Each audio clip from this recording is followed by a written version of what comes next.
Alright, so this seems a little high. Let me turn this down.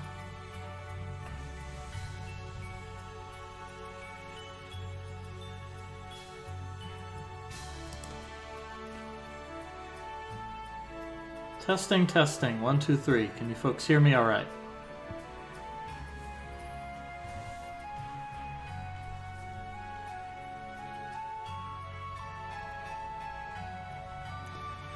Alright, so everything seems to be set up properly there.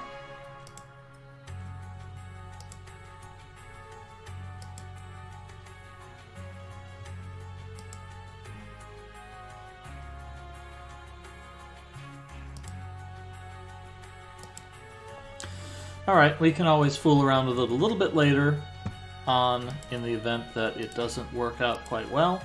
We're still setting things up, folks. There's probably a good 20 minutes, 25 minutes before we start the race, but I just figured I'd put the stream up so everybody has a moment to set themselves up, get themselves mentally situated for what you're about to encounter. What you are about to encounter being, of course, a blind race of The Legend of Zelda: Ocarina of Time. We have found at least 3 people who have not, in fact, ever played this game before. And so as a result, we will be seeing something that you probably haven't seen on any recent streams, which is players playing The Legend of Zelda: Ocarina of Time and not knowing everything that they're about to encounter in advance.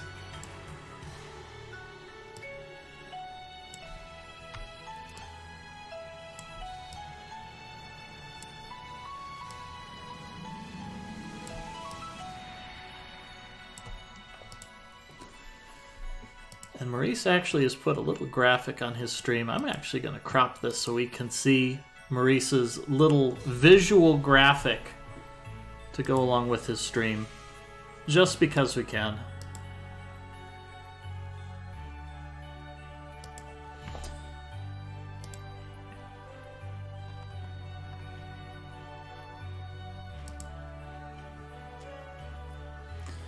Well, if you enjoy blind plays of games, this is perhaps the channel for you.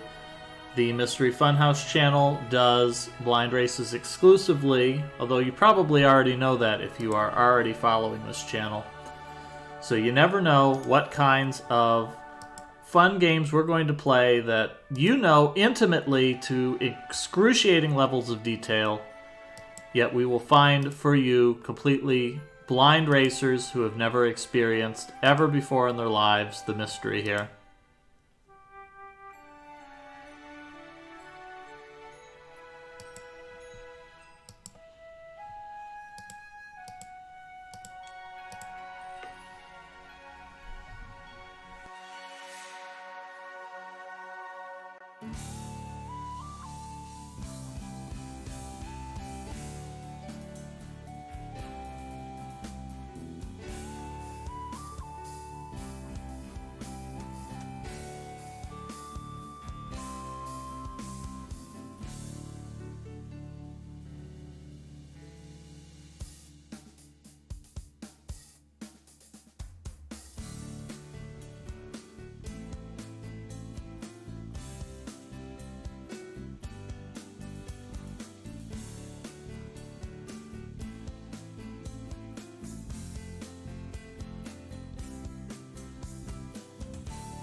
Yep, TPC will be joining me shortly. He's already sent me a message letting me know that he is just taking care of a few last-minute dog-related activities, and then will be joining us in the commentary for today's race.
It has been a busy end to the year for those of us here on the Mystery Funhouse channel.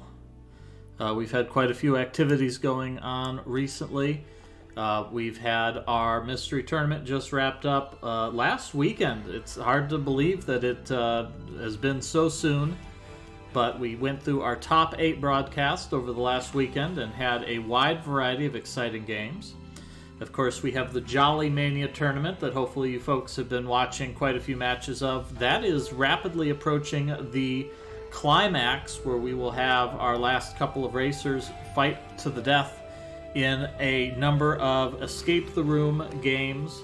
I don't know what the plans are for broadcasting that, but hopefully we will hear something about that pretty soon from the organizers. That is thanks to Exuno and Internet Dirigible for masterminding that tournament, and also for setting up the majority of the concept and doing a lot of the restreams as well. So it's been good seeing particularly Internet Dirigible taking the forefront in doing some restreaming here on the Mystery Funhouse channel. And then it sounds like we already have more tournaments on the way. I think I saw that there is a Reject tournament coming up relatively soon. The Reject tournament, of course, being the tournament where we compete in a number of games that were submitted to Mystery Tournament, but for various reasons were not given the cut. So that is a somewhat less serious tournament, and instead that will be an opportunity for us to see a number of absolutely ridiculous games and goals. For those who might remember the first Reject tournament, of course, it is well defined by the very last match that we did, which was a attempt at a speed run through Pokemon Red with a pace spin that gave detailed and anxious instructions on how to do a speed run. And welcome, Tea Party Cthulhu, to the channel. Hello, Nico. I would have been here a little earlier, but I had to wrangle with a dog, and I forgot that time zone existed, which is classic for me. Yep, I double-checked just to make sure it was not my fault. I did, in fact, put the time zone there, so I am not to blame. No, it was entirely me. So we've got quite a few people joining. I believe we're still waiting. Snowdozer had mentioned joining, and I'm not exactly certain how to pronounce his name. JME Penspon? I don't know. Does that Jimmy mean Penspon, I believe? Jimmy Penspon? I don't know. I'm not certain on that one, but we've got two racers who we're kind of highlighting here because we know. Soft J. Oh, okay. There's somebody in this race room who I've never heard of, so that's a good sign. Yeah, we've got a couple of folks in here I don't recognize. I realized I should have put the names on the layout. I should have put them in OBS and not Photoshop. Yeah, don't worry, I've got you covered in that one. I figured out an alternative solution. By the way, my favorite part of this race is going to be Maurice told me that he has a meter on the side of the screen that has Navi going up and down to indicate how lost he is. Yeah, which is pretty amazing. And I've gone ahead since the layout allows for it. I have cropped that in, so okay, good. So we'll be able to see Maurice's confusion level in real time as we go through the race, rather than simply having to guess. This first segment should be pretty low. Yeah, I feel like this first part of the game is pretty simplistic. Of course, this is the one part of the game where they have the most areas that they can visit that have nothing of value in it, but most of them should block the player pretty quickly. They should establish very quickly that there's just nothing for them to do in those areas. The game also tells you directly where to go. I tested this goal by playing on 400% emulator speed and with levitate hacks on until my emulator crashed. Oh, that sounds about the way that normal people play it. Which crashed right before Darunia. I told people what would have been a great idea if you've already played this game a bunch and you're bored and you don't want to race it like normally, is that I made a little route for what would be a fast speedrun for this, and you should try and learn it before the race, but I don't think anybody's going to do that. I did test it. I did finish that route like 2 days ago, and I got a 20-minute time. I have played a lot of OOT, though. I don't really like the game that much, but it is fun to learn tricks in. I mean, a lot of the Zelda games have a lot of surprising depth for speedrunning. I don't know many of the speedrunning strats for Ocarina of Time, although I'm familiar with it. But I have played a lot of A Legend of Zelda, The Link to the Past, and there's a lot of glitches in that game that you can perform. And I know that Ocarina of Time just blows that even further out of the water, that you can do tricks with clipping your hook shot through walls to hit objects that you were never intended to do so. The ability to do all these crazy wrong warps that people use for the extremely fast any percent times where they complete the full game in 7 minutes. Yeah, shoutouts to SRM now. Really interesting speedrun to watch. It's just kind of wiggle around. It's watch the intro for 3.5 minutes, go do like one thing and go wiggle around, and then you're at the credits. Mm-hmm. Got quite a few people joining the race. We've got 6 people in the race now. We are waiting for one more person. Shrambles is not blind, but says that he is going to be doing a 3 hearts run. I remember seeing something similar going on when we had some players do a blind race of the Minish Cap, where one of the players decided to do a 3 heart run, and that's a pretty challenging game to do a 3 heart run. Oh yeah, Minish Cap 3 heart is like no joke. This game, it's not as bad. This game is a little more friendly, but yeah, Minish Cap, it's no joke.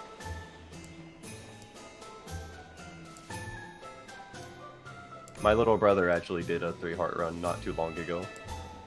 That was like his big challenge. He only died once, I think. Okay. He's played this game more than I have. That's a lot. Considering I haven't really played the game that much. I'm more like, oh, somebody found out this new trick. Let's go mess around with it. Because I have an N64, so I should.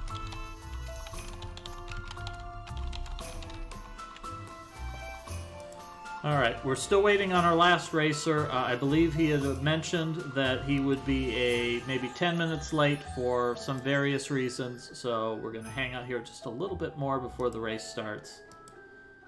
Estimated start time, maybe 5 minutes, maybe 10 minutes, as soon as Mr. Penspawn shows up and graces us. One of our newer joiners of the mystery community. I believe they have been playing in the Jolly Mania tournament. Is that correct? Yes. Yeah, so not brand new to running, but I think the way they phrased it is this will be the first time that they're racing an actual game, which I don't think is really fair to Jolly, because Jolly, in my opinion, they are more real than many real games. Yeah, Jolly games are completely real.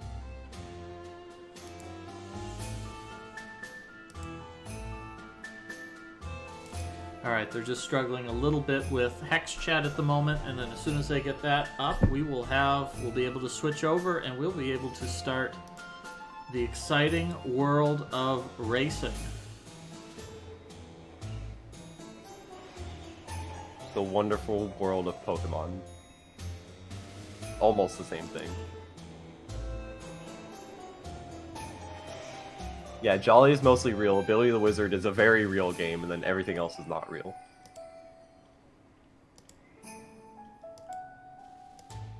I still have not played the Wii version of Billy the Wizard. I really want to. I probably could, like, right now.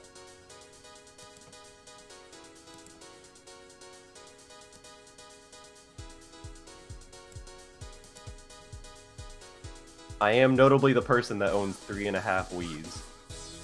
So I'm obligated to play every Wii game. How do you own half a Wii? How does that even work? My Wii U.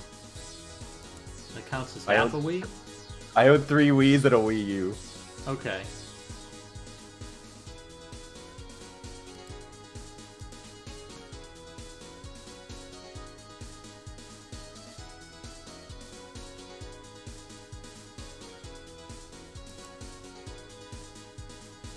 Yeah, this is a remix of Magical Drop 3 called Enigmatic Lunacy, requested by former President Richard Nixon, evidently.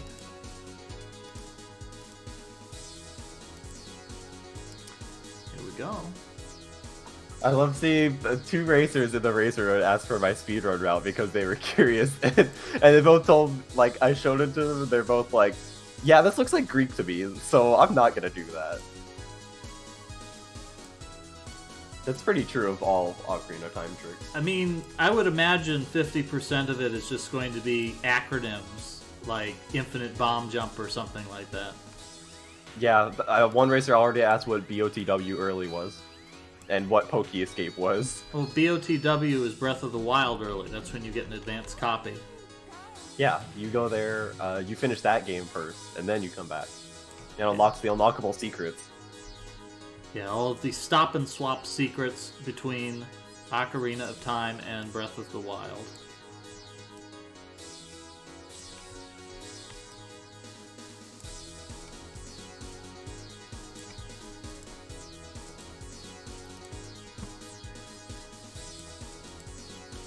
Alright, fortunately we're not going to get to hear any more of this remix because we've got our racers just about set up.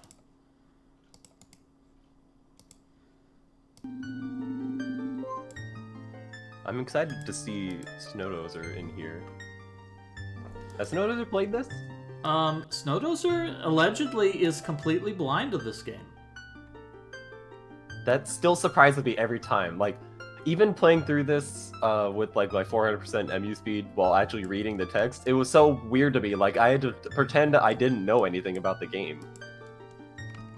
I think Internet Dirigible said it best. Like, he had a friend who was like, "Oh, the name descriptions in SM64 is so bad for describing where the stars are," and he's like, "What? Imagine playing Super Mario 64, but you don't know where any of the stars are. Like, that's just so weird. Like, you play it now and you know where everything is."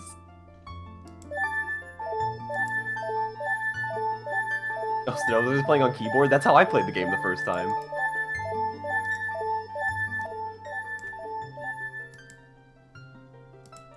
How does the audio sound there, folks? Those who are watching the restream. I forgot this game even had an attract mode. It does. Some games I completely forgot. Yeah, I turned it down a little bit because it seemed loud on Maurice's audio. Some games have some surprisingly... Yeah, I did turn down Maurice a bit because it was loud. Some games have surprisingly good attract modes. I was playing... What was I playing the other day? I've been playing a lot of classic titles, and I pulled up Magician for the NES, and I was surprised. Like, the attract mode is just a full-on instruction manual. It's like, hey, here's how your inventory works, and here's how you collect stuff, and here's a couple of tips for fighting enemies. It's like, whoa. That was surprisingly progressive for a game released in the late 80s. Yeah, I love attract modes in games. They're always so cute. Probably because I'm obsessed with arcade games. Yeah, and attract modes, that's another little detail that's one of those major mystery tips that watching the attract mode sometimes is surprisingly helpful to teach you how to get the basics of the game down. Yeah, the Triforce streams.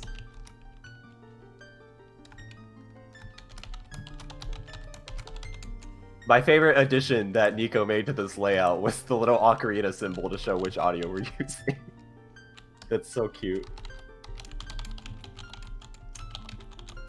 Yeah, what do you mean the demo screens, Guy? The arcade term is attract mode. I don't know what actually started that term, but that's like the general use term. Yeah, the attract mode is whatever the game is running when you are not actively playing it. For an arcade game, that would be what the game is running when you don't have any money in it. For the video games, it's what happens when you just leave it on the title screen, which is sort of a weird thing because at that point you already own the game, so it's not like they need to encourage you to purchase it. I guess. I mean, maybe if it's a demo in a store. It's just another holdover from the arcade era, I guess.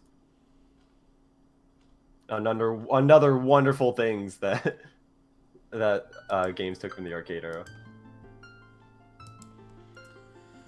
And the players have agreed that they are not going to look at TPC's link to the instruction manual. They're going to judge you aggressively on the quality of your paste spin based on how they do without reading the manual. Good idea. I always like to have the manual open when I play old games. Like I did that for Metroid and Mega Man and stuff. I think it's always cute. Yeah, a lot of the instruction manuals are really well done. They have a lot of great art in them. I really miss the days when you could have art and manuals that wasn't just copies of the official computer models of the characters and everything. Yeah, I didn't notice this because I didn't look at it for the longest time. But I have like the book bundle of the original Super Mario Maker, and it comes with like a huge art book, and I never noticed until I like looked through it, and it looks so cool. I was so happy going through it. There's like so many cute little pages. Oh, I see Ponspawn going with the File 2 strats. Yeah, that's another very underrated strategy in games. Sometimes you get better luck off of the second save file than the first one. Rarely is the third save file more beneficial, though, so I'm not sure that this is going to work out very well from Snowdozer's standpoint. Oh, deciding on Z-targeting. I did put that in the paste bin. You can switch Z-targeting from switch to hold. And I seem to recall there's an NPC in the first area of the game that if you talk to them, they're like, hey, you want to switch your Z-targeting? Yes or no? And they'll switch it for you just talking to an NPC. Yeah, I didn't find that person. I have no idea who it is. Yeah, I thought it might have been one of the Kokery. It's possible, or maybe I'm just imagining things. All right, looks like we're about to start. I would confuse it. I would confuse it because it happens in Spyro as well.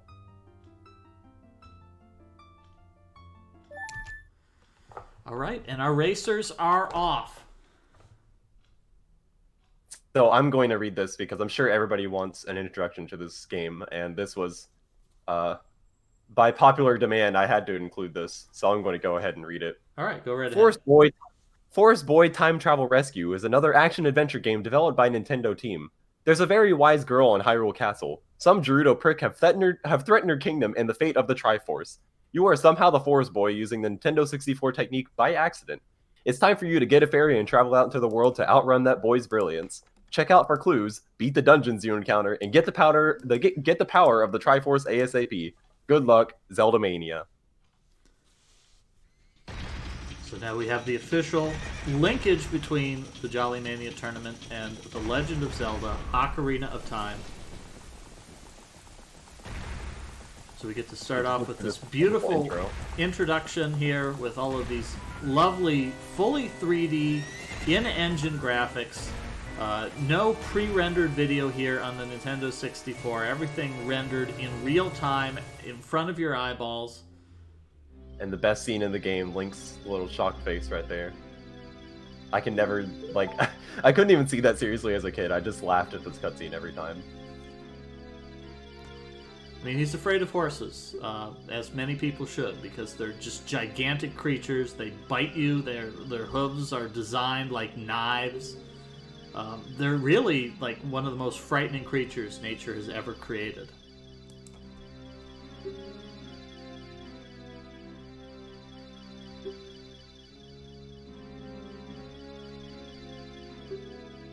You have the wonderful Deku Tree telling us about the actual story about, oh, tremendous evil has come over the land. It's time for the boy without a fairy to begin his journey. Yep, just a lot of text here. Hopefully the players are well versed in speed reading this, just in case some of this could be useful for them. But not to worry, we here in the Restream will make sure that you get the commentary, summary of all of the story for you. That way you don't need to necessarily have the ability to read on any level whatsoever. So the basic premise of the game here is that we are at the North Pole, and Santa Claus's elves here are hard at work building toys for the good girls and boys. However, there's one elf who doesn't see eye to eye with the rest of the elves. His name is Hermie, and he wants to grow up to be a dentist instead.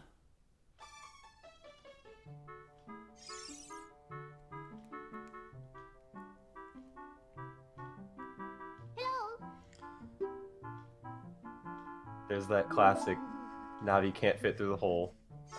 Everybody's seen that cutscene so many times if you've ever run this game. Classic 3.5 minute long intro cutscene. Yeah, there's a lot of games where they try to cut that out. I think, what is it, like Super Metroid runners, they like to skip series stations sometimes, I think. Oh, Majora's Mask. I know Super Mario Sunshine allows it too. Yeah, Mario Sunshine has like 10-minute intro. Yeah, that's a very intense introduction. And here we go. We have control here, and Maurice is first one out. We'll probably have a little bit of difference between the streams based off of either one of the players a little bit slower, or maybe their stream is running a little bit slower. But that few second difference should probably not matter pretty soon.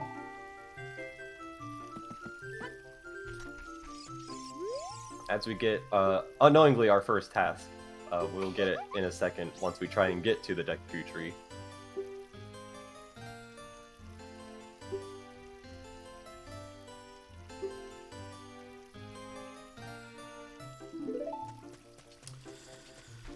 So one of the challenges here when you're doing a speed run is, of course, the question of how much time do you spend talking to NPCs. We haven't given the players any hints on how to actually get through the game. We haven't given them any instructions that they need to talk to Meadow here, that they need to get a sword or anything like that. So they are going to need to figure this out on their own. So we see Maurice is showing this pretty strong instincts here, heading straight towards Meadow, who is blocking the way to the tree. So he's going to get his first little bit of information here that says, hey, you're going to need to get yourself a sword and a shield. Although there is no hint on where that is.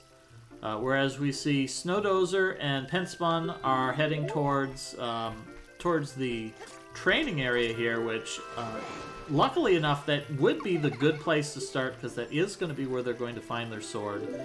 But they probably don't know that just yet, so we'll see what happens and how long it takes them to figure that out. Oh, I could tell Maurice has his button bounds all weird.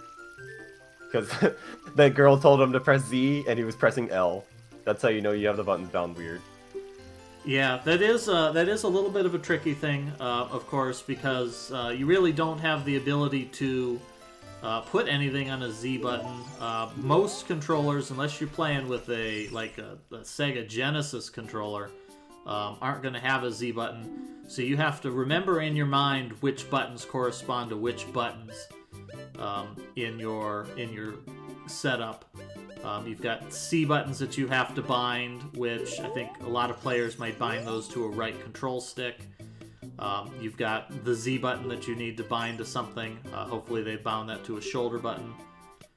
And here we have Penspawn has found something really useful here. Yeah, as Maurice also sees the first part of the quest, we have to get 40 rupees to buy the shield.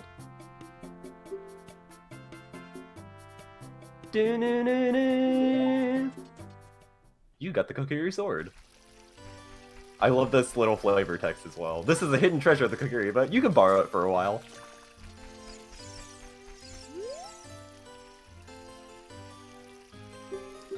Yeah, it varies a lot depending on which game you play. There are some N64 games that do use the L button for minor things. Lover. Yeah. Lover, notably. Uses every single button on the controller.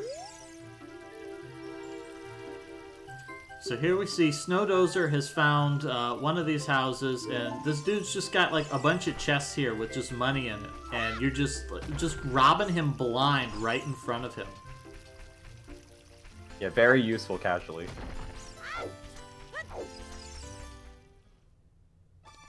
One of my favorite parts about actually like learning this game and learning runs is there's a blue rupee sitting like at the very top of the village on one of the little tightropes. You're supposed to walk on the tightropes, but you can skip them with a like amazingly timed jump slash, and it looks so cool every time. But casually, you just go into this house.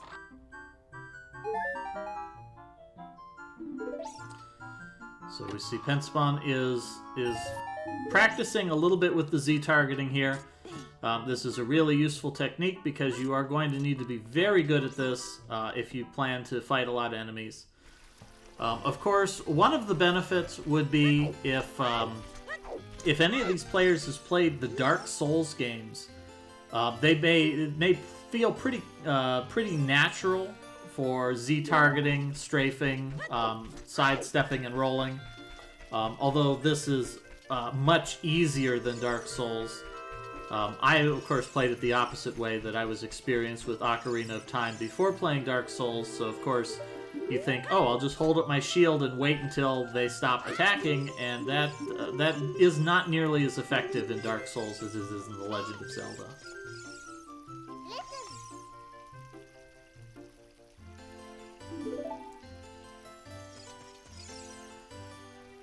Looks like Snowdozer's found the shield, and Maurice is on the way to grab a sword.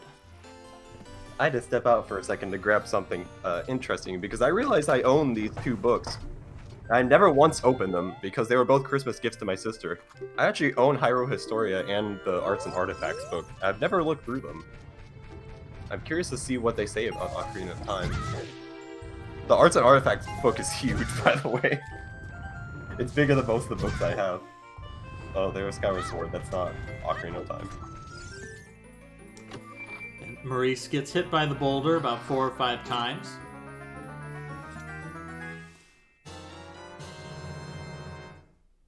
Yeah, that always happens casually.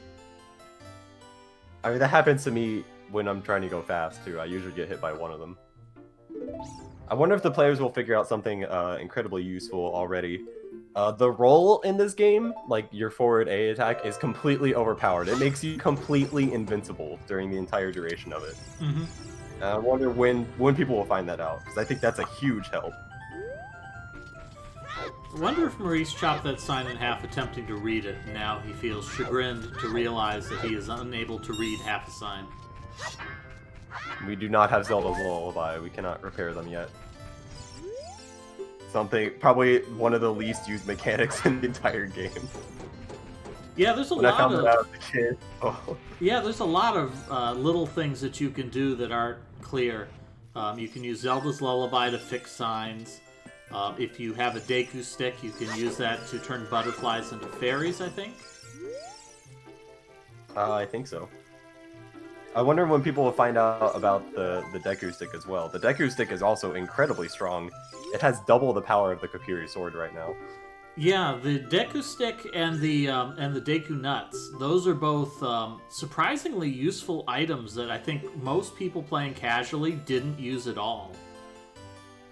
I did not use the Deku Nuts at all, and then when I actually watched the speedrun, I was like, wait, why are they using a Deku Nuts? And then I played around with it, and they are amazing. They are one of the best weapons in the game. Oh yeah, they're So fantastic. good.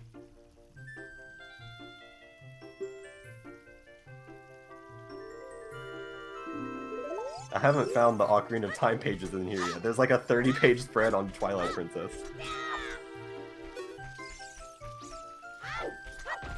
So it looks like our players now are in a Rupee Hunt. I think Snowdozer still hasn't found the sword, but I think all of the players now realize that they need to get their hands on them 40 rupees in order to purchase the shield. It looks like Penspawn has found this rupee on the top of the village, but it is a challenge of how straight of a line can you walk. I think we might have mentioned it before, but we'll mention it again. Snowdozer is playing this game exclusively on keyboard. Although I wouldn't Neat idea. I did that. Although I wouldn't be surprised if Penspawn is also doing it the way that he's kind of moving at sudden, sharp corners. Yeah, that looks like keyboard movement a little. So we may also see two players playing with keyboard inputs. Yeah, this is definitely keyboard. Definitely very doable. That's how I actually played this game and beat it for the first time as a kid. Before I had my N64.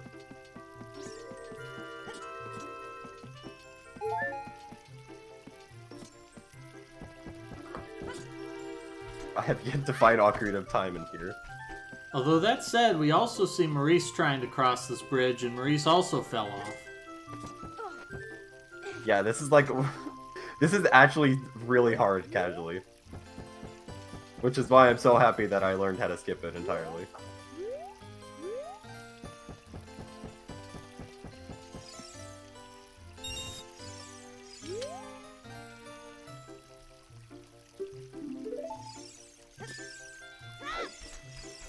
So some other places to get rupees. I seem to recall there's some rupees hidden in the shop if you run around to the side of the counter that's hidden from view.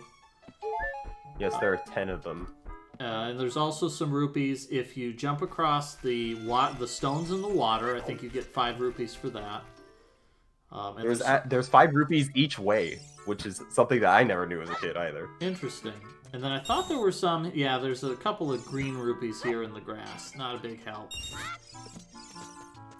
And then if they want some more rupees, they do have access to the Lost Woods. And I think they can actually get really far in the Lost Woods now if they just guess entrances. Lifting rocks may be a source of rupees. So it looks like Snowdozer is on the way to the Lost Woods here. Oh, I found the Ocarina of Time page.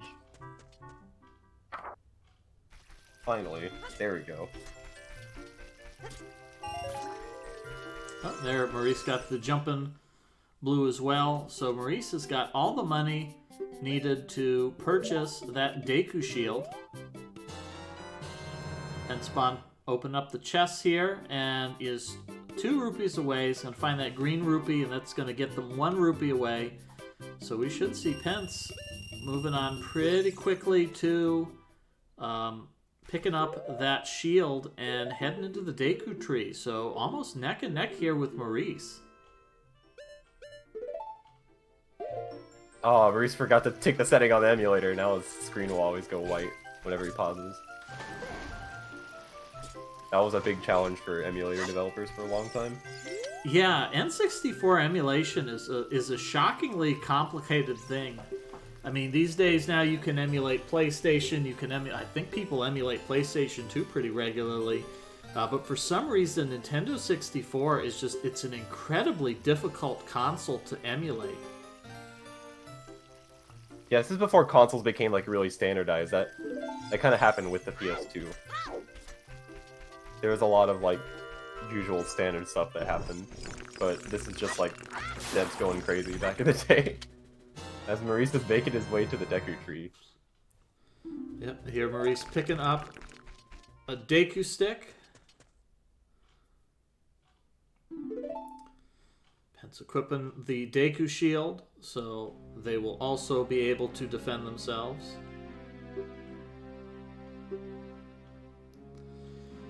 Yeah, actually, wouldn't have been a terrible idea to use Dolphin to emulate the Legend of Zelda collection version instead. Yeah, or like emulate the Virtual Console version.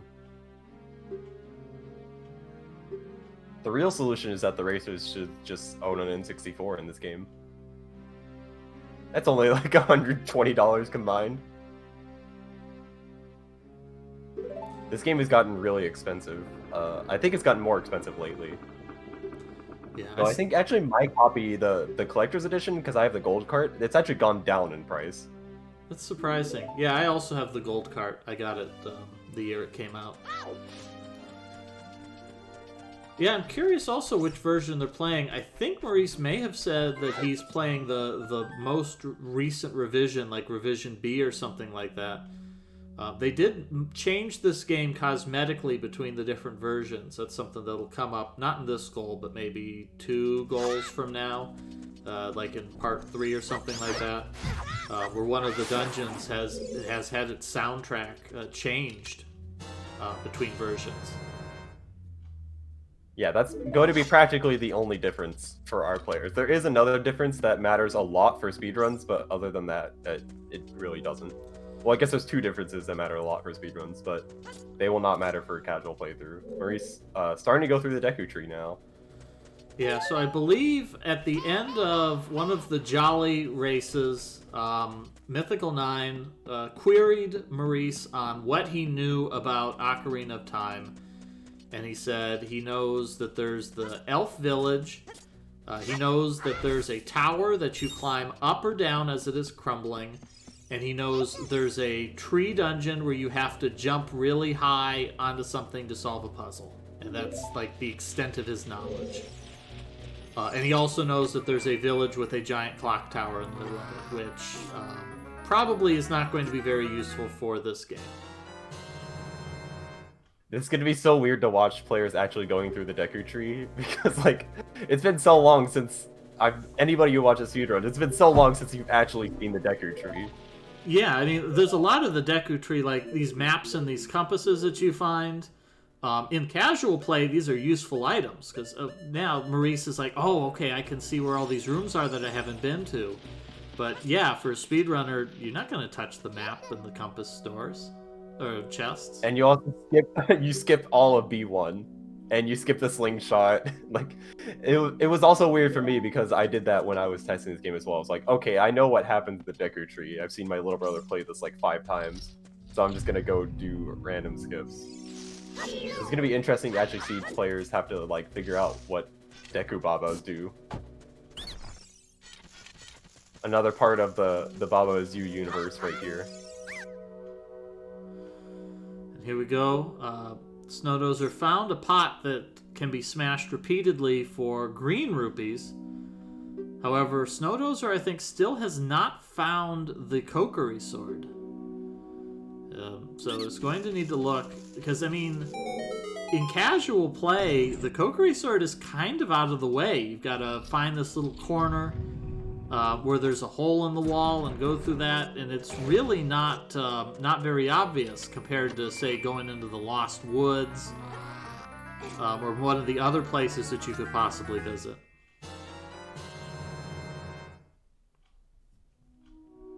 Maurice gets a slingshot. A very fun weapon.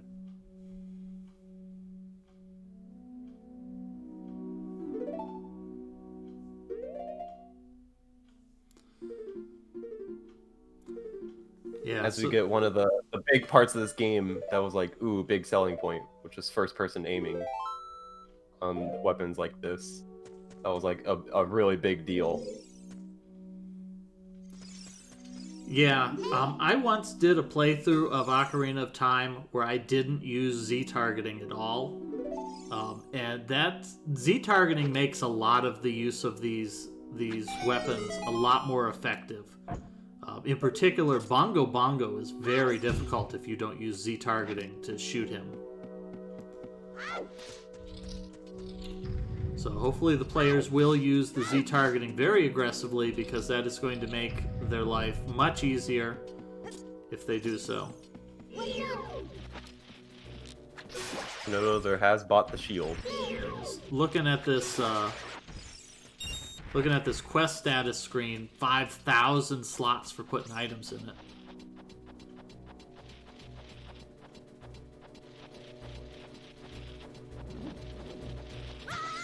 Don't know how much of that the players are actually going to fill in, as Maurice encounters the little wall sculptulas. Alright, also completely destroy you if you try and go up.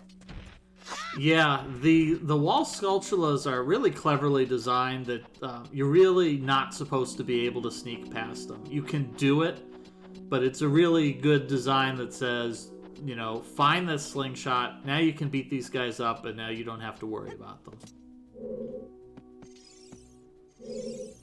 Yeah, I do agree with Young Gage. Even watching speedruns, it's been so long since we've seen this game in English.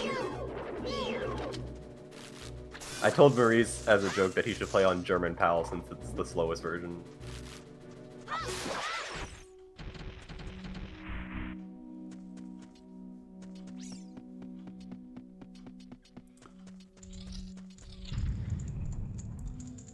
Alright, so Snowdozer noticed that there is a part of the map that they haven't visited. No? You can also see the training grounds on the map. Yeah, that's, Guy McGuy pointed that out. That's a good point, that there's a really conspicuous part of the map here that you can't reach.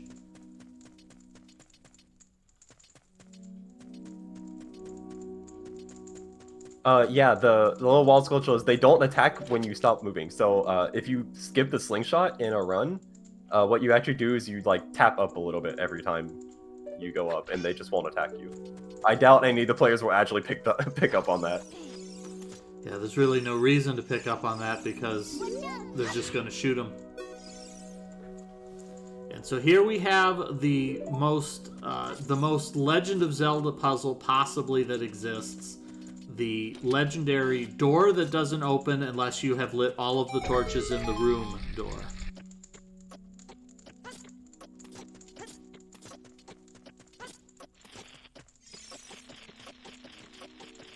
Oh, what's in this chest? I forgot. We do see a gold sculpture on the wall. I did tell the players that gold sculptures were optional, but you do get some nice rewards.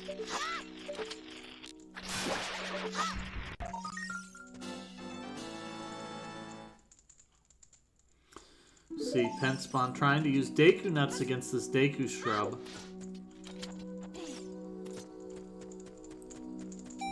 Will not work. I don't know what Navi tells you against them. I did tell the players that Navi will tell you enemy weaknesses.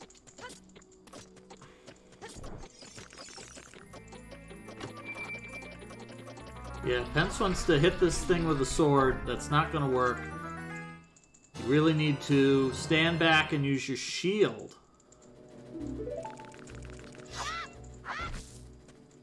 This is supposed to be like the big tutorial in the game, like, hey, your shield's actually pretty useful. Yeah, and it helps too that the room is locked, so you can't think that you need an item from elsewhere.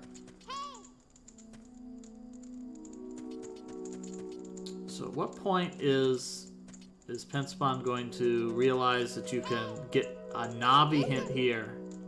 Oh, there it is. Figured it out.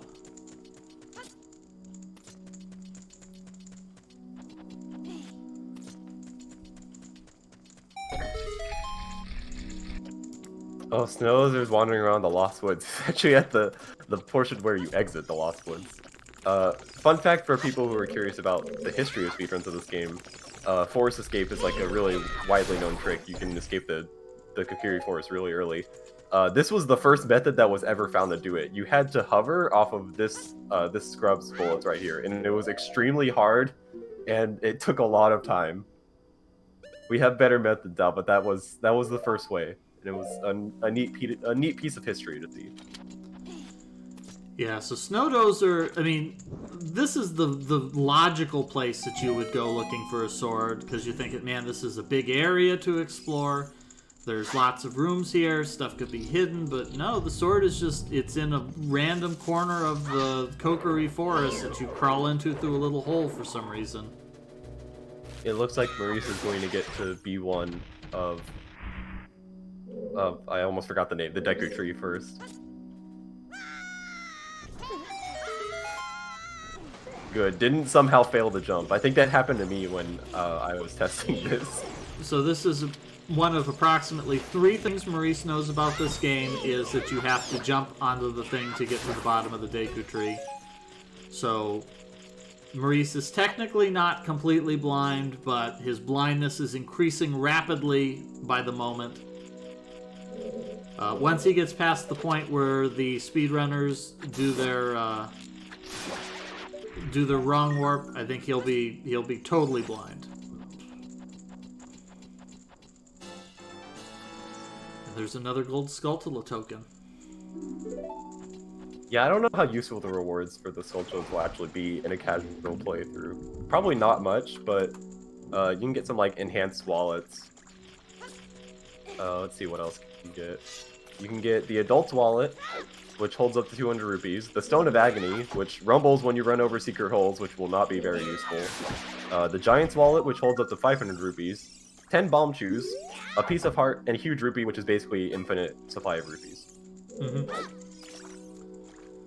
Yeah, the Stone of Agony is really useful in casual play, but that only helps if the players are using a Rumble-enabled controller.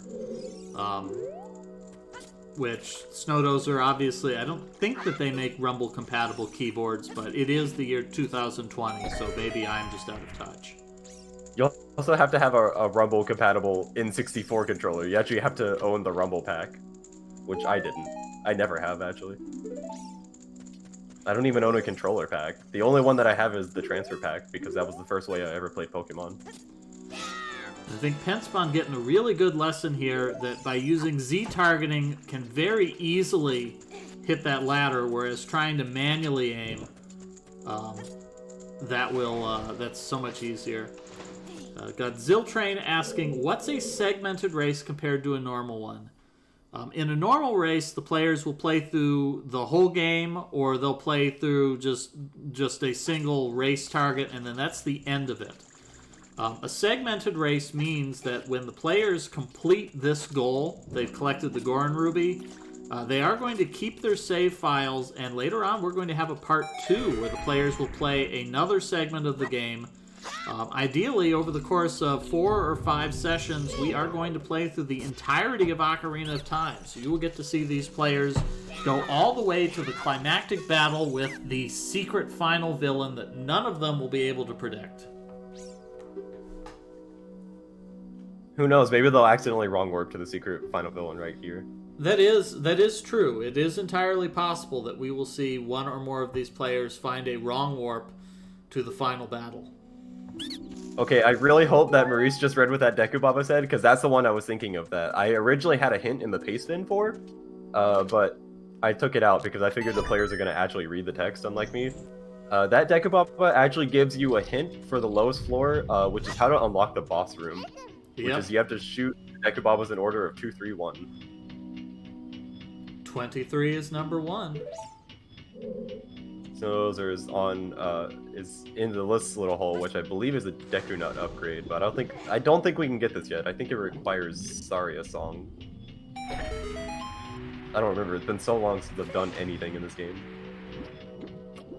I did watch most of my little brother's last casual playthrough, but not all of it. And got Ziltrain asking, times accumulate over various parts to decide an overall winner. Yeah, we'll kind of set that up. Maurice has been keeping track of that for the most part. These are still sort of for fun.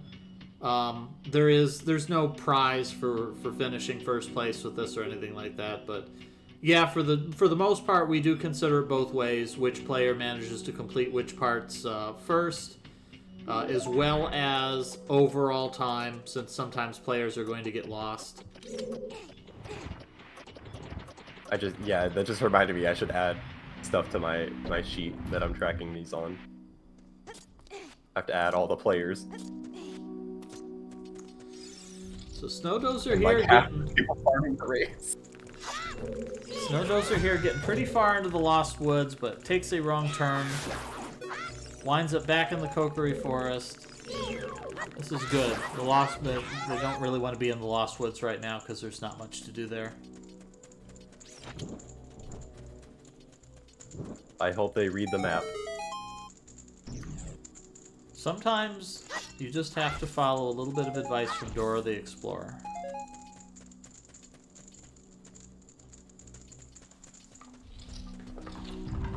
Alright, the next game we're gonna race is gonna be Dora the Explorer game. Perfect. There's a PS2 one that Zhao wanted me to play. So it looks like Pence has fallen back down to the very bottom of the Deku tree here, so they are going to need to climb back up. Thankfully, it's not so difficult to do it the second time, especially if those regular Skulltulas will stay dead. Oh hey, this enemy. People who also follow the history of Ocarina of Time speedruns probably infamously remember this enemy. This was in the interim period between the old Ganondorf route where you used to escape the forest to get the bottle, and you used a new trick to get this bottle, but it involved this enemy, and it had like a 10% chance of dropping the item you needed. Yeah, I remember that. I think there was a Games Done quick run with one of the racers where kind of infamously they had to make several attempts at it, and they went significantly over estimate. I forgot that those enemies even existed. There's a lot of enemies that only show up in like 1 or 2 dungeons in this game. I think that's one of them. So Penspawn is having some trouble here with the big Skulltulas. Of course, the trick is that you simply have to be patient and wait, and they will turn around. Oh, block pushing. This is Maurice's specialty right here. In the end, all video games are Sokoban. Every video game is a Sokoban turn-based strategy game.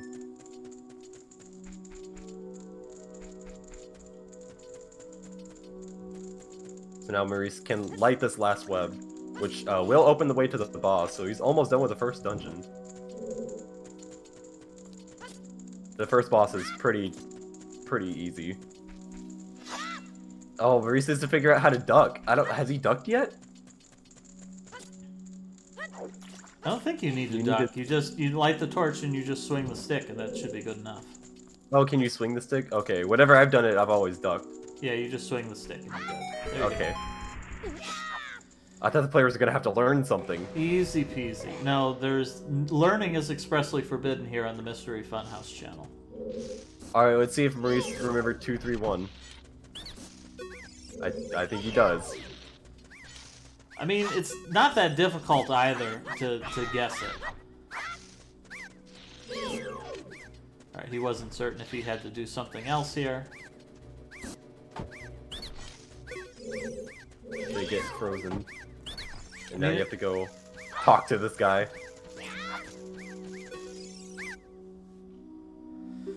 Alright, so Snowdozer is completely fortified here, has the sword, has the shield, is completely and utterly armed for absolutely anything that may come at him.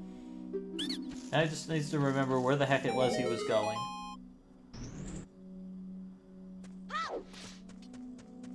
This is why Navi is there, folks. As Maurice is getting up to the first boss.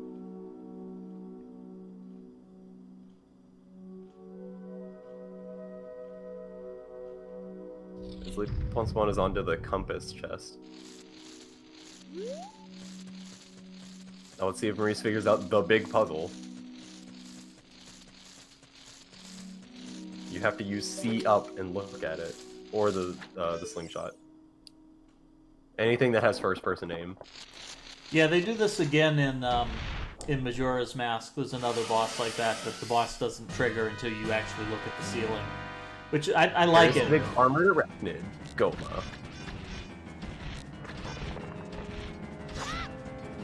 You have to wait until Goma opens her eye, and then shoot. This is reused in like a lot of Zelda games, I'm pretty sure. I remember this being, they use a lot of things with eyes for some reason. Yeah, I think Link to the Past was the one that does that the most aggressively. You had Cold Stare, you had Vitreous.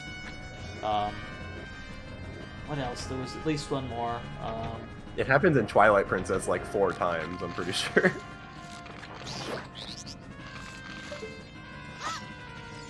Twilight Princess is probably the only other Zelda game that I'm very familiar with. Probably because I've seen people play through it like 5 times because my sister loved that game.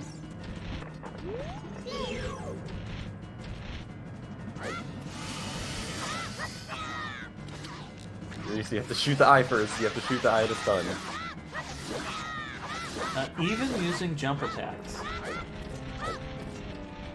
Yeah, it feels so weird to see like more than one Goma cycle.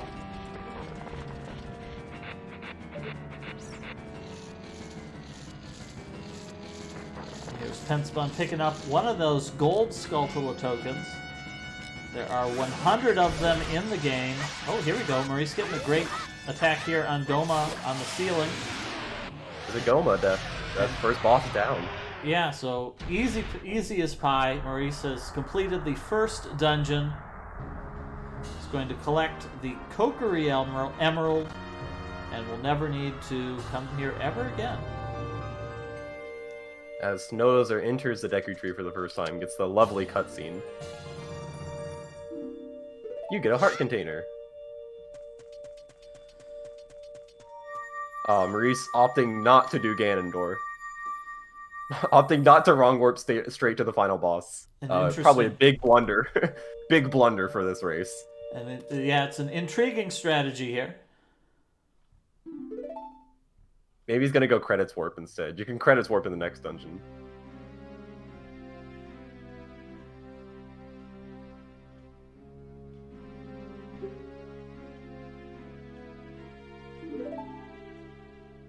You got a recovery heart. It's always the most, like, disappointing thing to open a chest to. Second most disappointing. Most disappointing is when green you rupee. No. The most disappointing is opening up the 300 rupee chest when you're already capped out on rupees. Oh yeah, that too. I was just thinking of the infamous Nintendo Capri Sun moment where he was doing like the fishing in Wind Waker, where you like picking up the treasure and just open a green rupee. And let out a very infamous yell. So it looks like now Penspawn needs to recognize that you can use your sticks to light torches. Yeah, I think Chad has pointed out a really good point. If Maurice was able to do the Ganon Warp, he would never find a Goron Ruby. Well, actually, what you could do, what you should do, baby, is do Ganondorf, then save warp out so you can get bomb chews early. That's the strategy. Yeah, a lot of, I think 100% used to do that. Used to use Ganondorf just so they could wrong warp out to get bomb chews early. There are easier ways to get bomb trees early, though. Actually, the biggest blunder, if you were trying to get the Goron Ruby, would be doing the Deku Tree.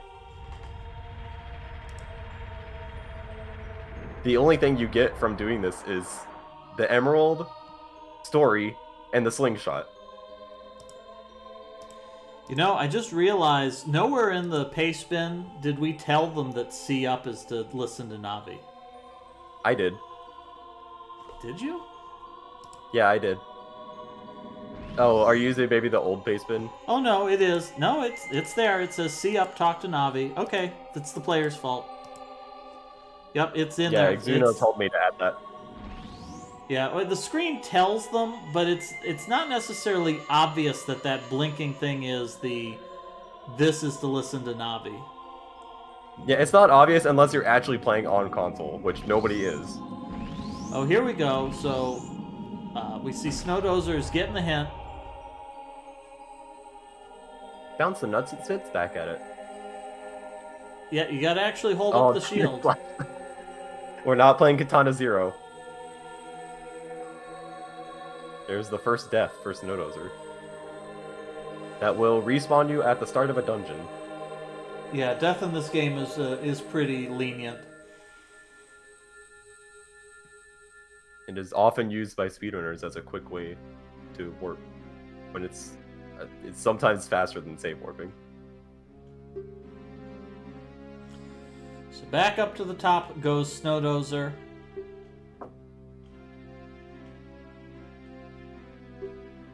So also speaking of Exuno and telling me to add things, Exuno had an amazing change to this layout. I originally had the players in a different order, but Exuno decided to change them to Maurice on top because he's too powerful. We'll put Snowdozer on the left for puzzle wisdom, and Jimmy on the right for the courage to show up to this race. And I thought that was really cute, so I actually did change the order of the players.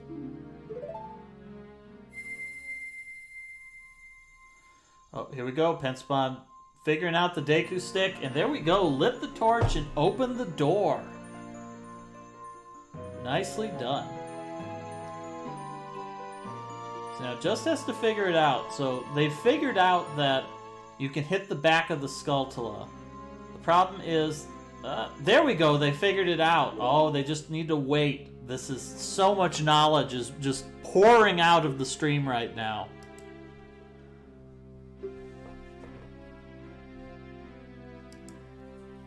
As I see a tragic death in the very beginning of the game on Maurice's screen. The death of the Deku Tree. Overcome by evil. Yep, just way too much evil. Not part of a balanced breakfast. I'm sure this was like actually probably sad for people that played this like as a kid when it came out. No, it's a tree. Literally, I'm sure some people were sad. It's literally just a tree.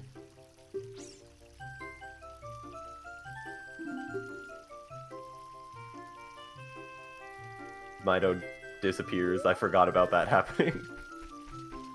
Oh! Pence hit the side of the web. I hate it when that happens. It's so sad every time.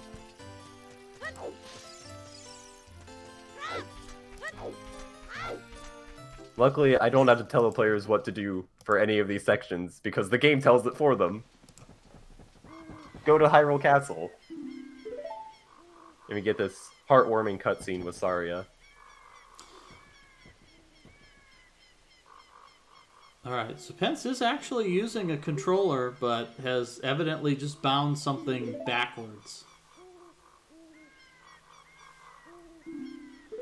Pence bound analog to their controller, but they bound it backwards, so they're playing with the stick backwards.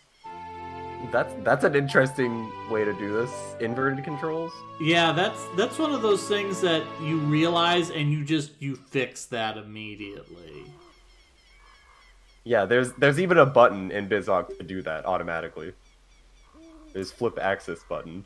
So what do we think? Do we think that Maurice is going to go straight to Hyrule Castle, or do you think he's going to take a stopover in Lon Lon Ranch and play the chicken minigame? I hope they don't. I hope he just goes to Hyrule Castle. Though, Lon Lon Ranch, you do get a bottle from that. And you get, something you will actually have to do later. I don't know, because we will require Epona. Maurice's lost meter is still at 0 right now, so he seems to be doing just fine. That may change as soon as he sees Hyrule Field. Just jump straight up to 6. And the Hyrule Field with the most threatening P-hats in the entirety of the Zelda series. I mean, you play Zelda 1 and you think, man, these things were annoying. But then here you play Ocarina of Time and these things are monstrous. Snowdozer figuring out the Z-targeting on the ladder, but hasn't picked up that you can Z-target and shoot at the same time. Yeah, whenever Navi moves to something, you can Z-target it. The manual actually gives an explanation for something involving that, which I never knew as a kid, which was crazy. It's like, it determines what color Navi is, determines what you can do with it. Oh, interesting. Yeah. Yeah, when Z targeting, if it's yellow, it's an enemy, and Navi knows the weakness, you can talk to her. Green, you can get a hint. And light blue, it's a person or a sign. Maurice Encounter is one of my favorite characters that everybody else hates, which is Kippur Gaebora. It's my favorite theme in the game.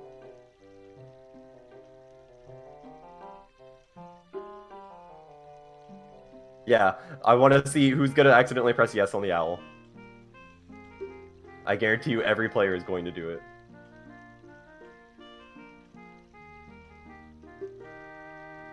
Okay, good. Reese did not press no. I always thought that was a really funny troll in this game. I mean, I do like the idea that if you were just mashing through the text, that it would make you listen to it again because you clearly skipped it the first time. It's like mashing through a conversation in real life. I do that all the time. Yeah, I do that too. I listen to conversations in Japanese so they take less time.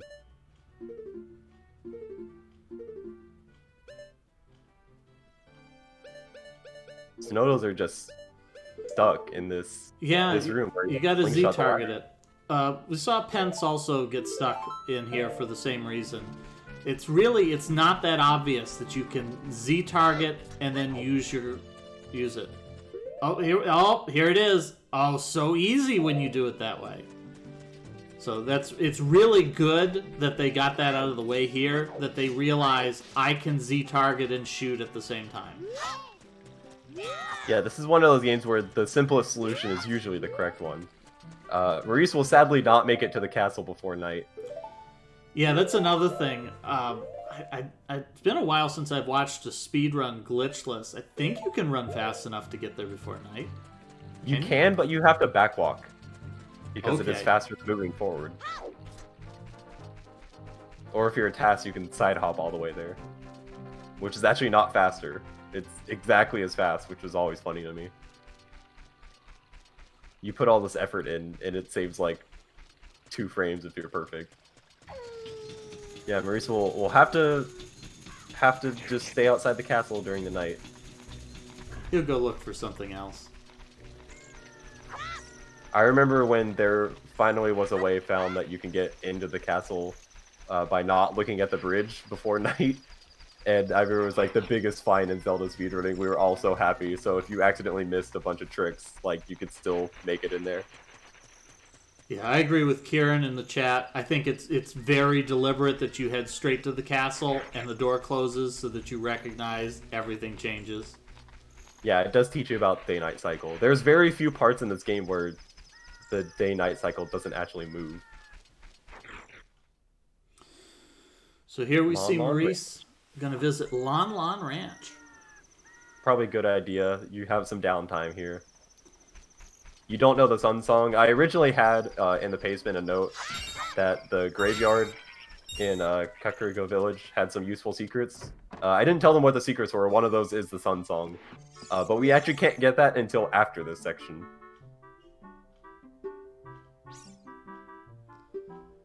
Snowdozer having a little bit of trouble here fighting Deku Babas. Snowdozer would use those Deku nuts. Of course, the Deku Babas are pretty easy.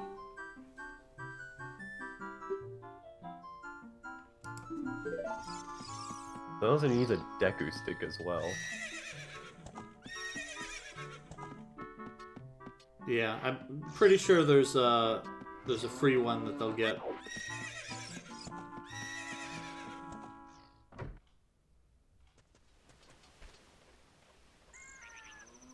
I'm pretty sure Lon Lon Ranch is one of the places where day-night does pass. I think it's only Kakariko Village and the Castle Market. No. Day does not pass. Time does not pass in Lon Lon Ranch. No, oops. Well, I sure hope Reese realizes that. There is a comment in the paste bin about time doesn't pass in certain areas. Yeah, I don't think you can do anything here at night. I think that you can only do the chicken game during the day. Yeah, it's only during the day. Just has to sit through the night.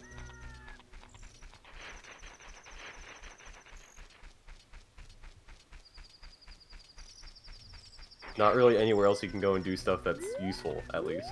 Oh yeah, that is a good point. There are some Skulltulas that only show up at nighttime. That is true.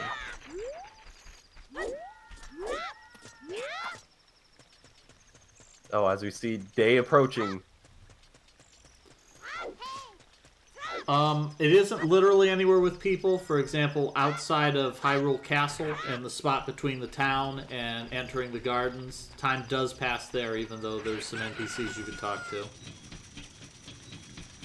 Oh, that I just realized that will matter. That's another part where the day-night cycle does matter. Yeah, that's actually a really important one, because you do absolutely need to wait.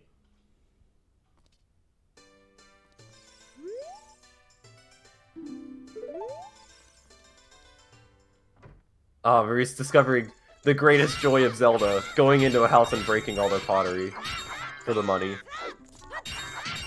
And this guard just standing here like, kid, what are you doing? Who's more of a criminal, Link or Mario? My little brother and I tried to have this discussion. I mean, Link only goes and breaks people pottery, but Mario holds, like, killer parties. Yeah, that is a thing.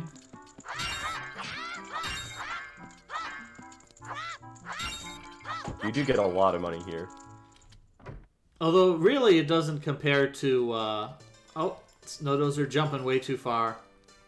The, Skyward Sword, Skyward Sword has some issues with it, but I really love the sequence at the beginning where they're like, hey, don't hit the walls, you'll knock down the chandelier. And there's a piece of heart there, and you're like, I'm gonna knock it down.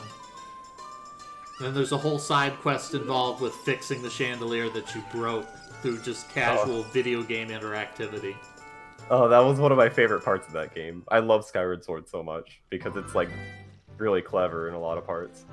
And I also like, I think it was Skyward Sword with the woman in the item shop who falls in love with you, and like you have to gradually realize that you've been leading her on. There's so many just neat, clever parts about that game.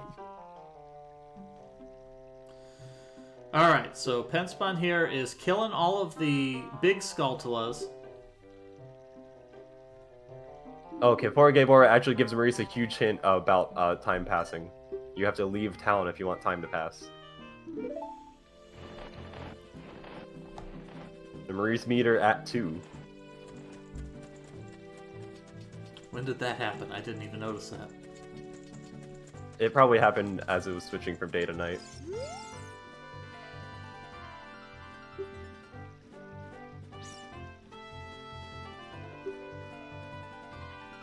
This is probably going to be one of the big walls in the early game, is meeting Zelda.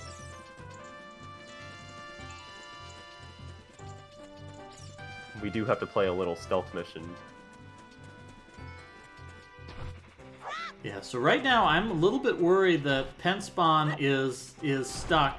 They've jumped onto the spider web before, but they were just slightly off-center. And and so they may have in their mind this idea that that doesn't work. I can't jump onto the spider web. That's not the solution. And it is. They've done it ever so slightly wrong.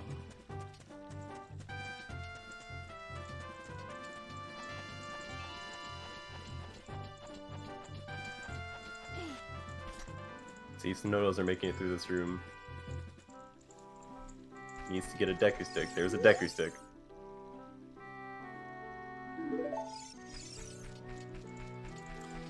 Snowdos are opening up the chest. And the one thing that the game also doesn't tell you is, I believe, trying to go through this for the first time, the Zelda stealth mission is actually a big mistake, because you won't have the chicken that you need. Which is definitely one of the dumbest parts of this early game.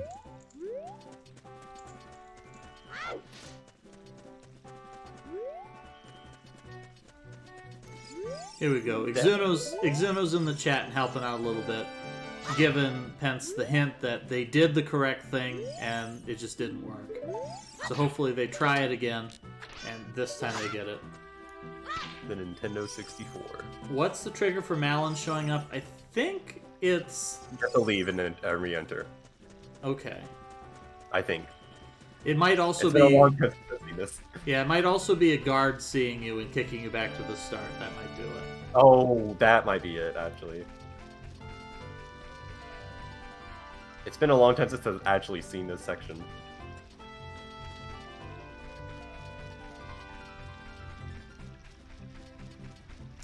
Yeah, this could actually be an issue for Maurice because his incredible gaming skill might mean he makes it all the way to the end, and yet without being seen, and then realizes that no, he had to actually go back. Oh, Maurice with the incredible game knowledge, knowing you have to go into the mode. That's the obvious stealth tip.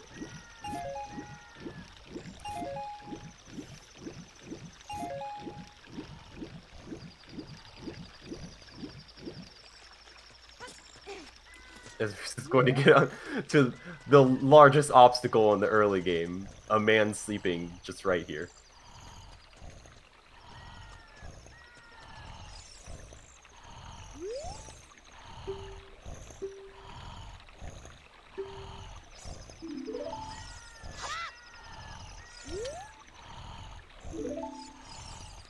I'm pretty sure the trigger is not talking to Talon.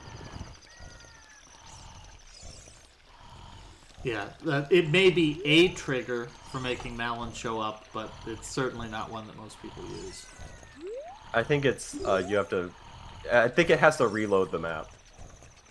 Which happens when you get caught and also when you leave and re-enter.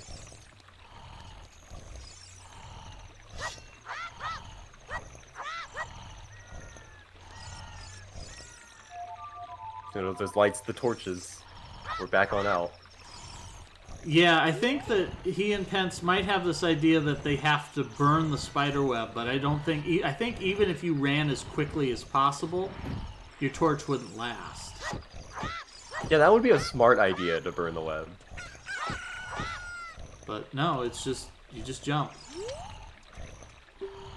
Yeah, Snowdozer had the right idea, just he jumped a little bit too far. There it is. Oh, down to B1. I'm sure the Maurice meter is going to be going up soon. Yeah, so there's this door here to the castle that you can't do the door. This dude is just in the way.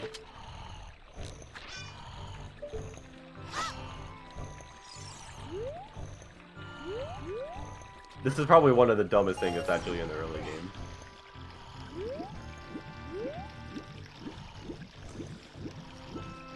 And it's getting better at fighting the Skulltulas, though.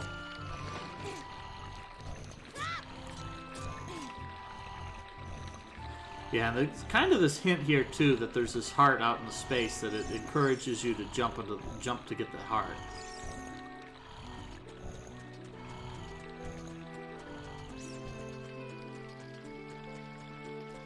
Boom! And through they go. Down to basement floor 1. So this is still a really close race here between Pence and Snowdozer. Both of them figuring out how to get down here within a couple of within a minute of each other. As Maurice reloads the map, we do see the Maurice meter go up to 4. I believe a little friend of ours should spawn, though. Yes, there she is. You do have to reload the map. Oh yeah, Indie Filter off stream does get the Goma clear. I don't know if Indie Filter is blind. This is their first SRL race, which is always neat to see.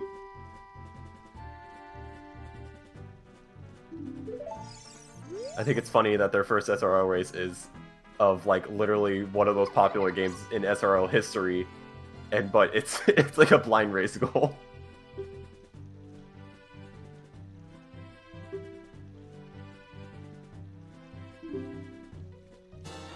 Got a weird egg.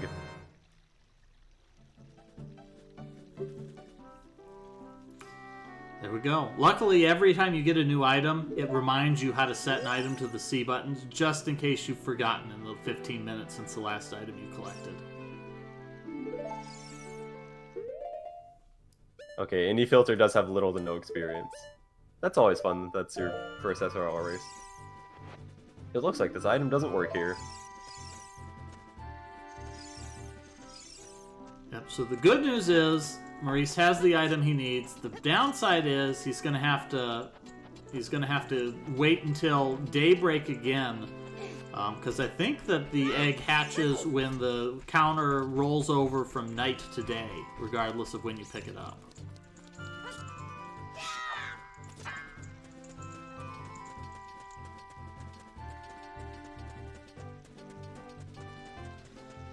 So here we see Snowdozer has found a gold token, but can't grab it.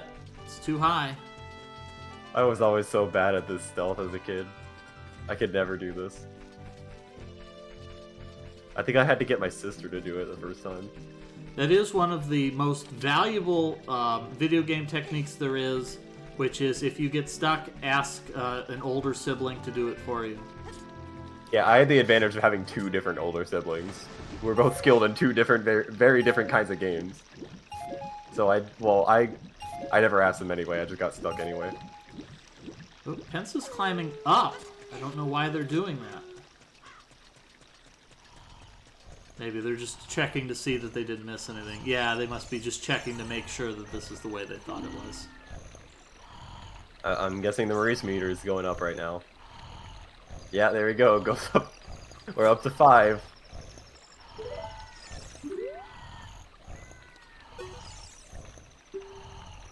I'm happy the players are picking up all the gold sculptures that they see, though.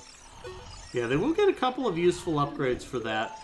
They'll get the wallet, which is a really helpful one. I don't think you need the wallet for anything to complete the game.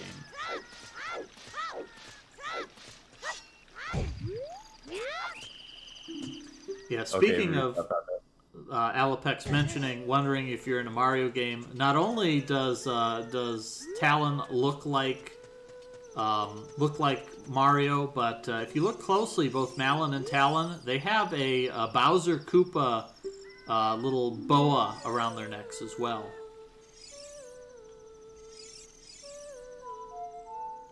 Maurice notably playing another game that also transformed into a Mario game in the middle of it during MT Top 8. So that was a thing. That was the thing that happened. As soon as this egg hatches, though, I think it'll be no problem.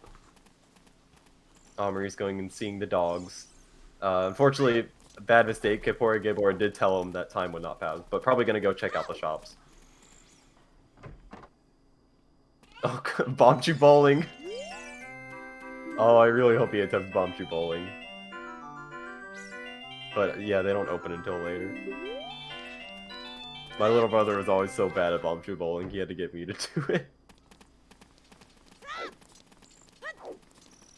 Well, Penspawn having a little bit of trouble here to get the Deku stick from the Deku whatever they are. You do have to hit them and then break their stalk. Whacking them in the head twice doesn't work. Although Penspawn has plenty of Deku sticks. Not picking up on the fact that, I mean, the game was kind of clear here that you hit the torch and it burned that web. They may not have noticed that. Yeah, this game does have different kinds of swings, like depending on what way you hold something, whether you're targeting or not. I think it's actually neat. I didn't ever pay attention to that much, but it is in the manual. Look, a chicken hatch from the egg. Yeah, Maurice knows now.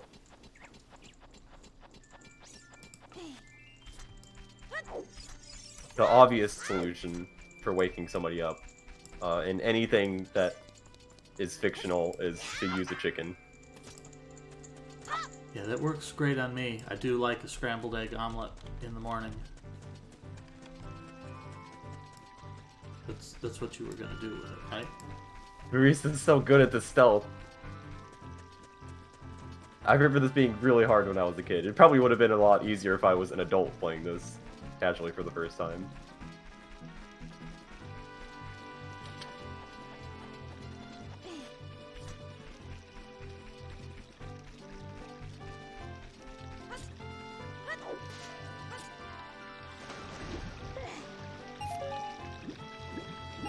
go. Pence Bomb gets the torch, but jumps in the water. So there's a little elevated section of land. Yep, they have some of the right idea. They need to just play a little bit more in the water.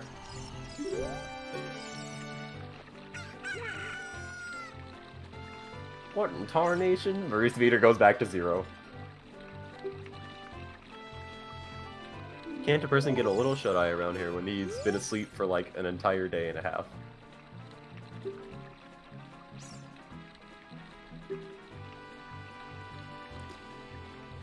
I think another way you can do the Babas as well is if you hold out your shield, they'll thump their head on your shield. That may also work.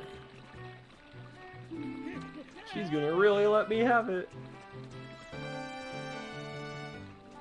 That's also the way I run. I wonder if there's anything about the Carpenters in the Arts and Artifact book, actually. There wasn't anything in Hyrule Historia, I just covered the normal characters. Yeah, the Carpenters show up in a couple of games too, so they're recurring characters, definitely. Oh, well, these Zelda 2 illustrations, that's kind of neat. I do recommend, if you're a fan of the series, pick these books up. They were good Christmas gifts, like last year. Page 30. The Arts and Artifact book is, like, massive, though. It's so big.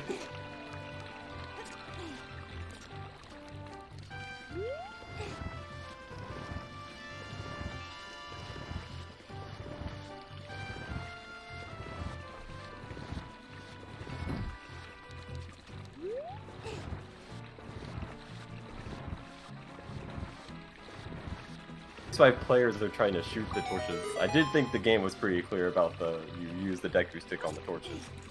Yeah, it's just it has the additional complexity here that you have to recognize that you can walk across this elevated section, and it's not really obvious too if you maybe your eyesight isn't that great.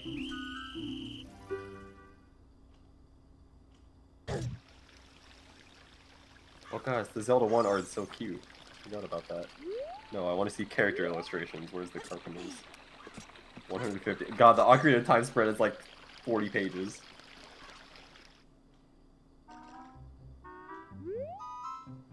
I think 10 of those are just Link. They have Link doing everything in here. Alright, I think Snowdozer sees it.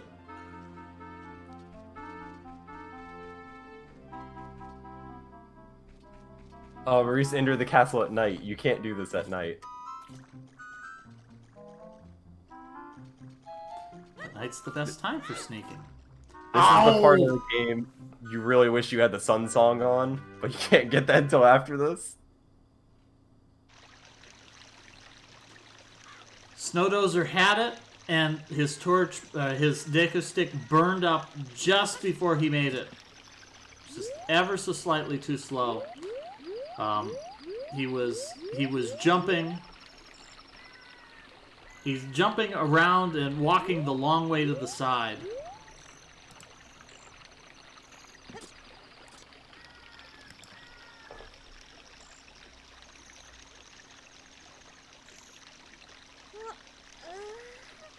If the players really don't want to have to kill enemies for Deku Sticks as well, they can go buy them in the shop. Yeah, I think that the easy ones to get are the ones just outside. If Snowdozer goes back to the little segment of the forest between the Kokiri and the tree, those Dekus, I think, give you the sticks. Oh, here we go. There's another stick for Snowdozer.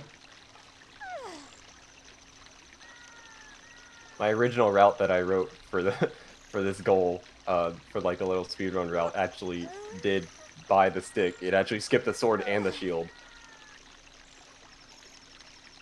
It doesn't do that anymore, sadly, because it's not faster.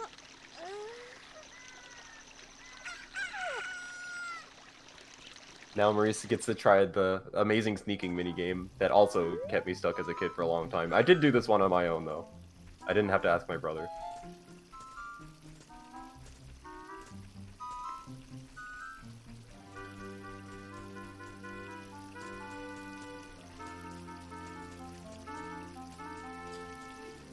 Yeah, this one I think is probably a little more challenging than the Deku Palace one in Majora's Mask. I think in Majora's Mask they make it easier that if you sneak in at night, they give you sight lines so you can actually see where the guards are looking. Yeah, this one the sight lines are a little odd.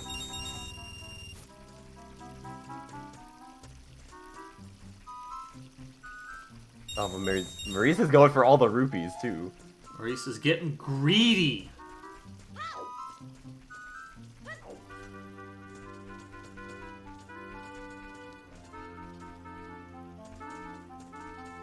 As we see Snowzer gets to the 2-3-1 Baba. Or not Baba. I don't remember what these enemies are called. Deku Scrubs, Scrubs. I think. Yeah, these are Scrubs. Oops.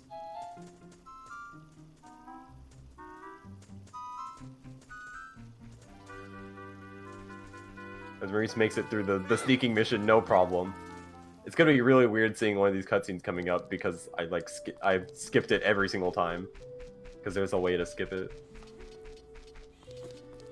In this cutscene. This is a pretty lengthy cutscene, but this is basically the entire story of the game in this cutscene. So Penspawn trying to burn these bars here.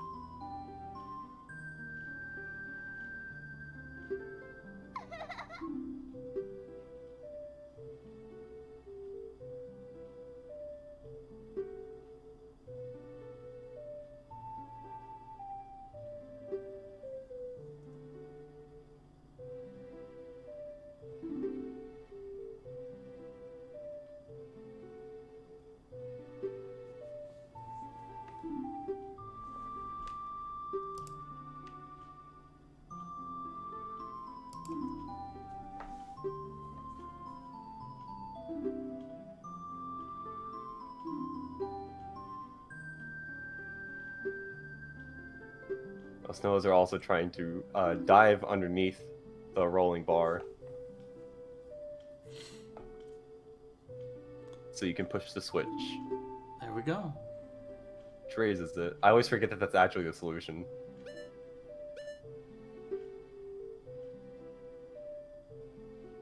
It's been a long time since I've seen somebody actually do the Deku Tree.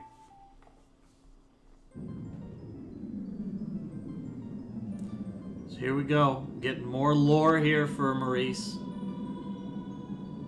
One thing that I didn't know is basically all the cutscenes up to this point, up to this Zelda cutscene, is actually on the first page of the manual.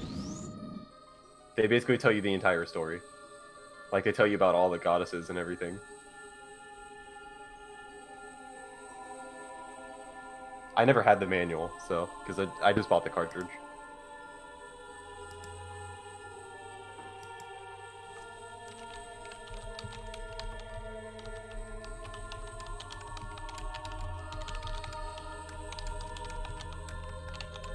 Somebody asking, where are you at, Maurice? Maurice says, visiting my girlfriend.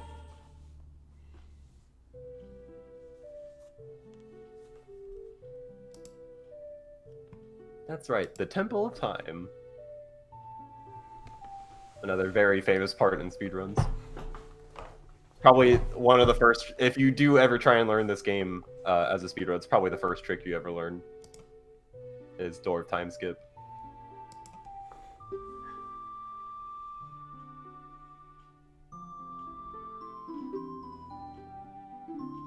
The Ocarina of Time. Hey, I've heard of that before. Yeah, it is true. Maurice doesn't know the lore. Zelda is not your girlfriend. It's obviously Ruto.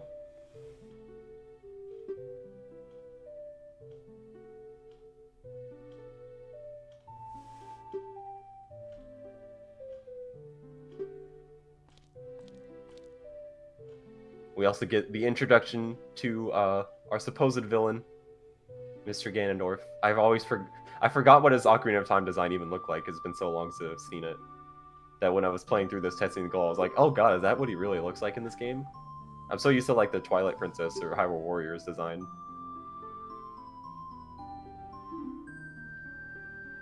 We know that he's the villain because Zelda had a dream about it.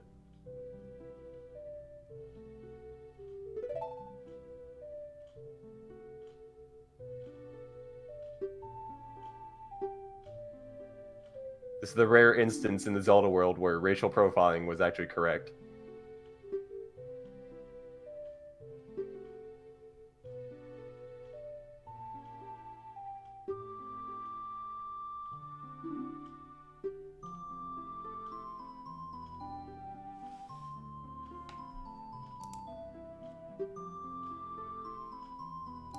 Ganondorf is after the Triforce from the Sacred Realm.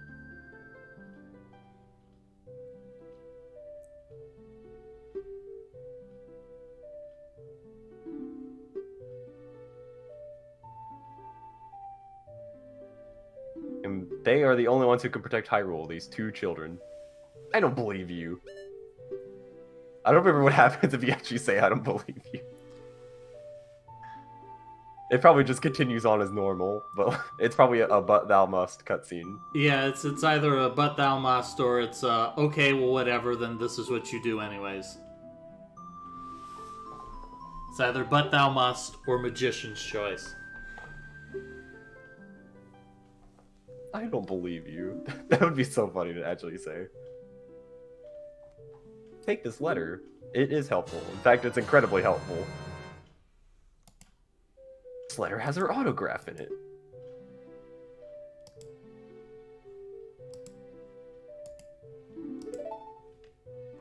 Another thing that when I did this route, I skipped.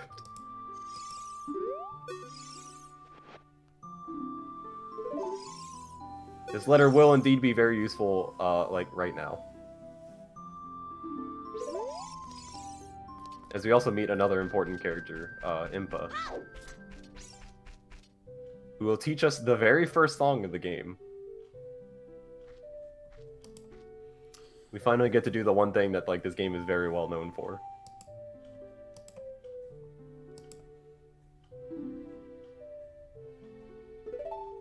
Also a great song.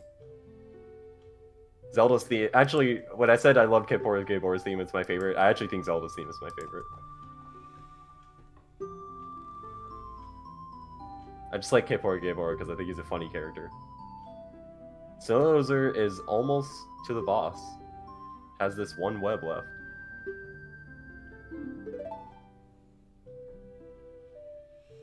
Yep, just gotta reuse that torch.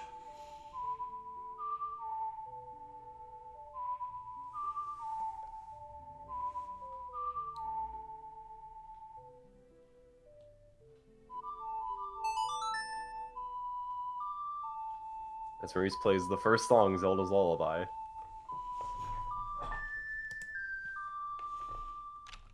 I don't remember the first time this song is actually used.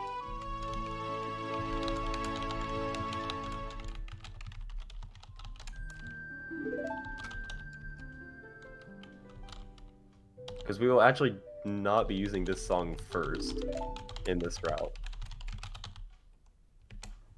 I think the first use of the song is actually after this goal.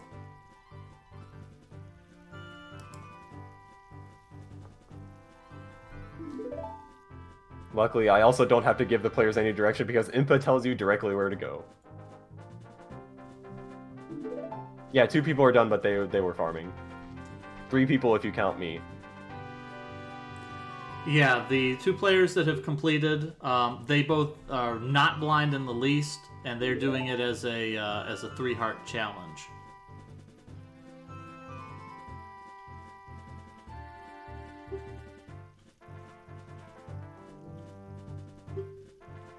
They also tell you the use for the letter, which is neat. And we have our mission. We have to get all the spiritual stones.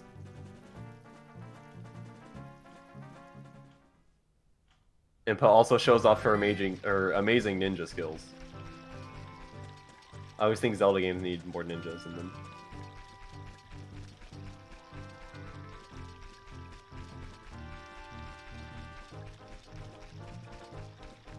I wonder when Snowdozer will realize they have the boss room open. I don't know. Why did Snowdozer come back up? I have no idea. Oh, we also get another owl cutscene. This one is always... Oh, wait. Oh, we don't get this yet. I think if you come from the other direction. That one's always a pain to skip. On the way back, it's really easy. There is a few useful things they can do in Kakariko that are not required. They can get a bottle. Other than that, there's not much that's useful yet. They can go see where they use the Skulltulas at. Yeah, also this guy has a clock. I forgot about that.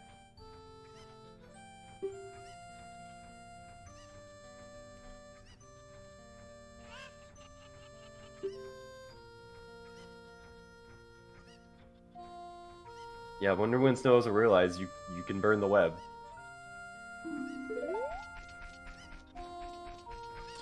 Feel like there's sort of an irony that the whole meme of how do I shot web is just it's coming true. Yeah, this is the how does Metroid crawl of this game.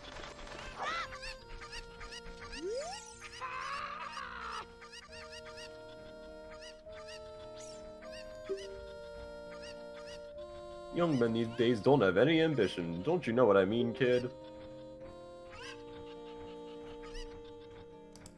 Snowzer burns the web. I think he actually accidentally ducked for a second, and that's why. That's fine. He's making his way here. He's getting close. See if he remembered what that Deku Scrub said. Maurice sees the chicken. This was one of the things that Maurice said he did know about. Yep, chicken minigame. Use chicken, get bottle. I don't think he actually knows where all the chickens are, though.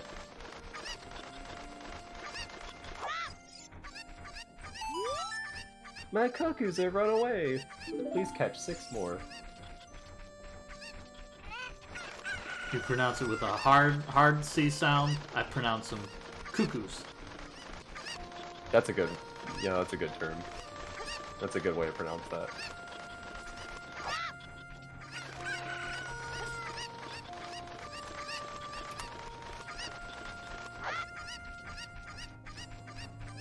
My cuckoos have run away. I always love those. My cuckoos are so cute. In Japanese, they're actually Coco. Cocos? Yeah, Coco. Do they taste like chocolate? I would hope not. What's wrong with chicken mole? I think having chicken that tastes like chocolate would be kind of weird. Alright, Penspawn needs to hold the button here. Yes, Snowdozer makes it onto Goma.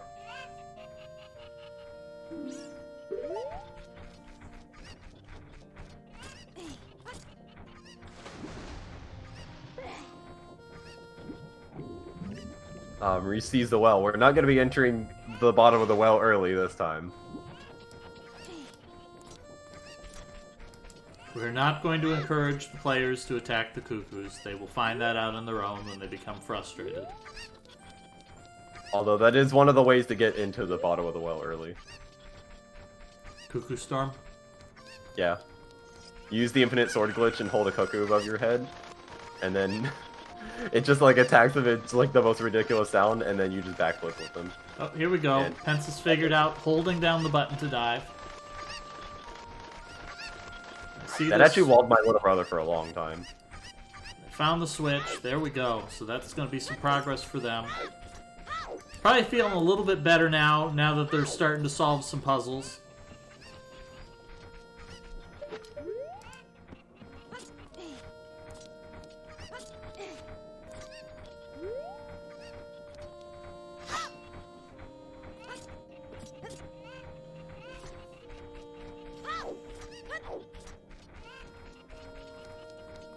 So those are on the Goma fight. Let's fight the little Goma children.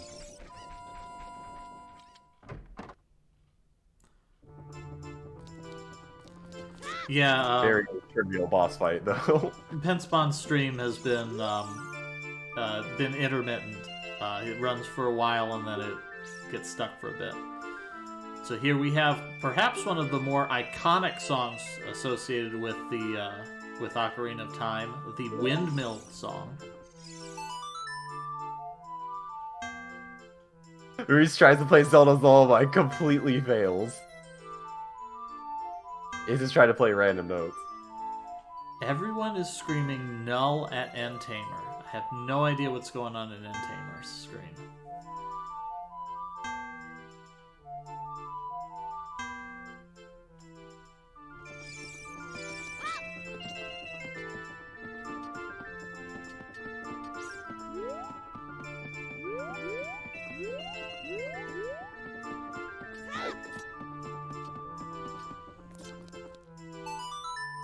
Yeah, he probably put his name as null.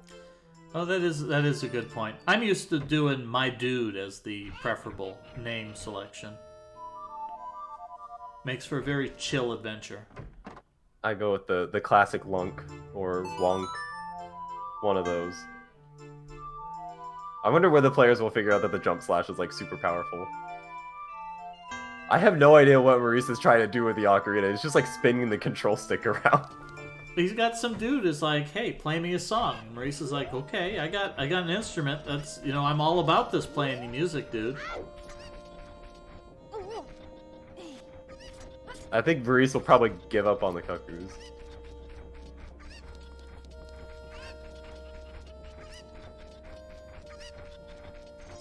I would be impressed if he took all his time to do it.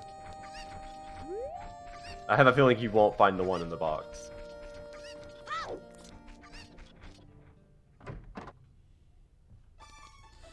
Yeah, Good idea to go check out all the houses, though. Yeah, the one in the box is tricky, although you can hear it. I mean, that is a clever little detail that makes it possible. I did tell the players to have audio on for this race and clearly audible because they will have to navigate the Lost Woods. Yeah, they will. Marie's getting to the legendary Watchtower. The home of the best meme category in all of Ocarina of Time speedruns, Jotwad %, jump off the Watchtower and die %, was a fiercely contested category for a while. Yeah, for that one, I guess you wouldn't even need to go to the castle. You'd just go straight to Kakariko. You wouldn't even bother. And there's Goma down for Snowdozer. Alright, so that's some good progress here by Snowdozer. About halfway through the goal, really.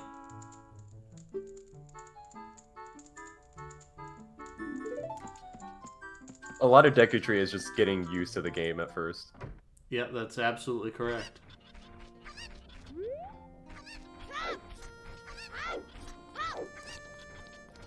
Yeah, it looks like Maurice has given up on the cuckers. Probably gonna explore some of the houses to see if there's anything useful. I don't think there is as of right now. There is in the graveyard. But I don't think the players will be going to the graveyard. Yeah, the graveyard's got some useful stuff, but they're not likely to find any of that now. Well, they might. Maurice correctly read the text, knows to present the letter to the guard immediately.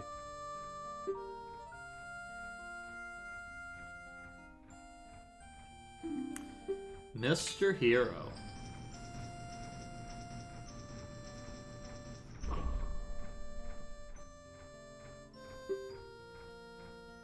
I do love the Mr. Hero.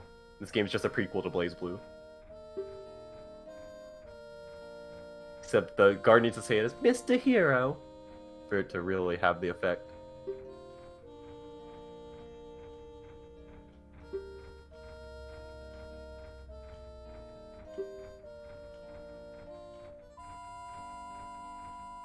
Jimmy is so close, just needs to push the block and burn the web. Have you been to a Happy Mask shop? I wonder if any player will try and accomplish the mask trading quest. That would be really funny. Oh yeah, I completely forgot that you can trade masks in this game too. I don't even remember what it gives. Like, it gives you the Mask of Truth, but I legitimately don't remember what it does. Is Maurice gonna actually go to the Happy Mask shop? The Mask of Truth lets you talk to the Sheikah Stones, and it gives you lore. I don't think any of the other masks actually do anything. Not in this game, really. They do some things, but not a whole lot. I know the Keaton mask makes you really popular. Maurice is gonna actually go to the Happy Mask shop. Oh, there you go. I don't think he's gonna make it. No, he'll barely make it. Oh, I see what Tense is doing here. I wonder if this works. This does work, actually. In fact, you can actually skip the block if you get a really tight backflip. Yeah, it does light the torch. Oh, but now he has to go all the way back around because he jumped off. Oh. But at least all the puzzles are solved, so it should be pretty quick. Reese is already at 99 rupees. Going and using the respawning pottery. Did Maurice go in the Skulltula house? No.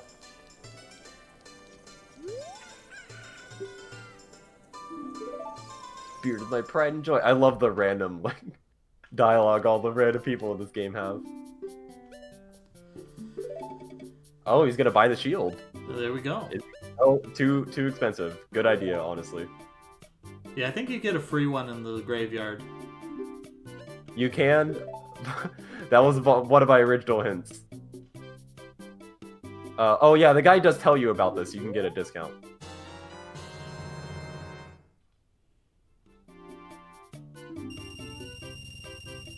I believe it is normally a lot more expensive. Well, yeah, it's like 80, but you can get it for 70. Or 60. Yeah, I think it's 60. How do you get a discount? The guard at Kakaryu actually tells you to go get one because the next place has a lot of fire. Okay, so Maurice was not going for the Happy Mask shop. Oh yeah, how much of a discount do you get? Is that actually random? I don't remember. It's been so long since I bought a Hylian shield in this game.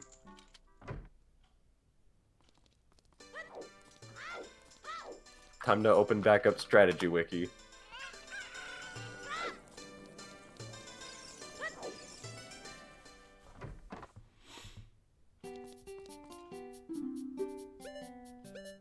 Okay, he'll take a random amount off the price, as much as 40 rupees. Huh. Yeah, the discount Breeze got was 15.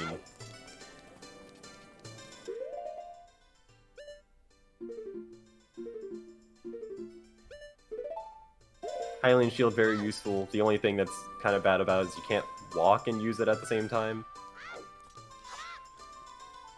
Yeah, I like the little Link turtles under the shield.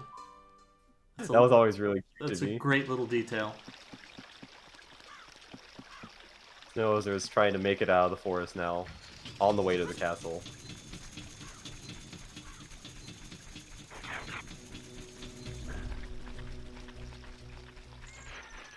That probably is one heavy shield. Oh, they have a note about the shield in Hero Historia, actually. I mean, why would it matter how heavy it is? Link is going to be carrying around, like, a pair of iron boots. Going to be carrying around, 3 different projectile weapons. In later Zeldas, carries around a gigantic mace. I don't know that weight is really a factor that affects Link. Ever since Ocarina of Time, Link's shield, inset with the Hylian crest, has been treated symbolically. Link can now stand proud and tall, completely unhindered by its weight.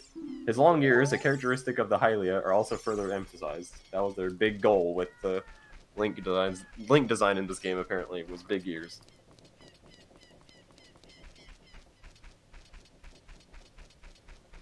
Snowzer has to say farewell to our great friend Saria, who we talked with once.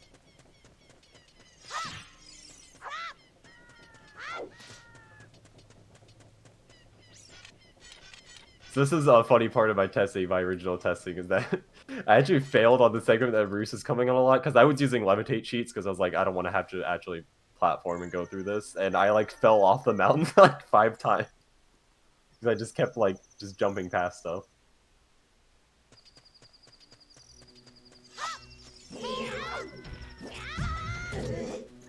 This is probably a little easier when you're not doing that, but we do get the introduction to Tektites. Yeah, the introduction to Tektites in this game is a little bit different than the original Legend of Zelda, where the original introduction to Tektites is walk 1 screen to the right.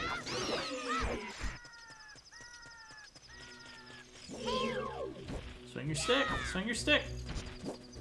Or just duck! I can't wait until a player figures out how to duck. Well, Maurice knows how to duck now, but I can't wait until anybody figures that out. At least push the block down. I'm not sure if Jimmy knows that you can.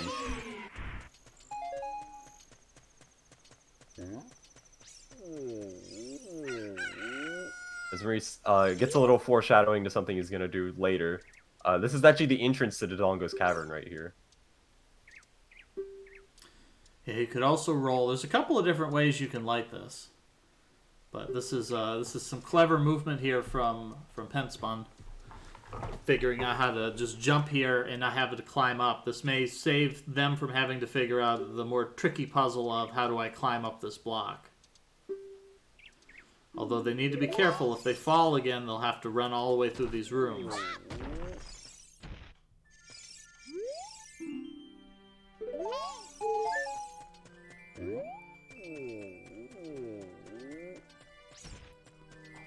Ah, fell down again.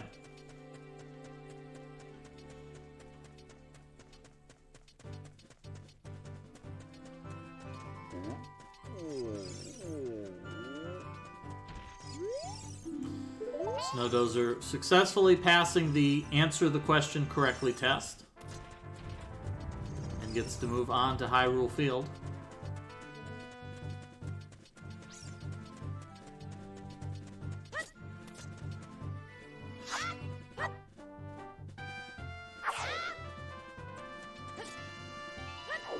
Maurice accurately spotting a very suspicious circle of stones here.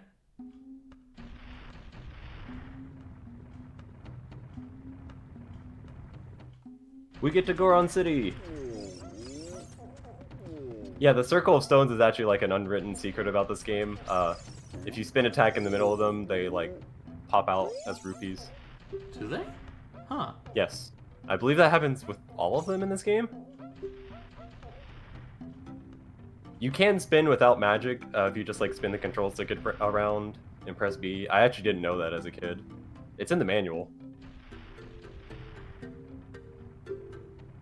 I love this camera angle. Perfect.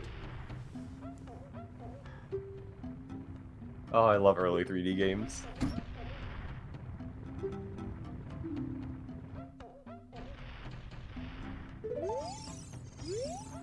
So this is the important hint here, that they're going to need to use the Zelda's Lullaby to open the door, because the leader of the Gorons is waiting for the messenger from the royal family.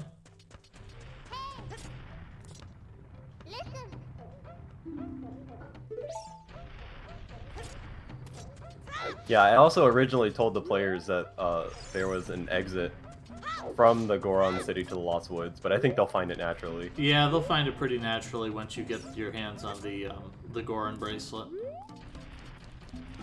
And Snowdozer actually already found it from the opposite direction. Oh yeah. My speedrunner actually does that, it goes the opposite direction. It completely skips the entire Goron City. I believe this is it right here, but we don't have the requisite strength upgrade or any way to light these as of right now. Yep. Plus the sound, the music here makes it sound like this is important, because you can immediately hear something about this is different. Alright, Penspun is here again. I wonder if they'll one of these times they'll just try pushing the block all the way over.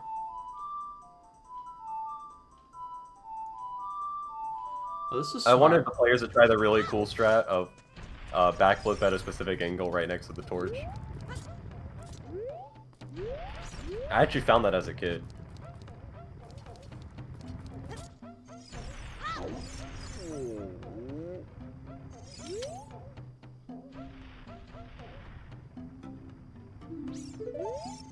I will wait for the royal family's messenger.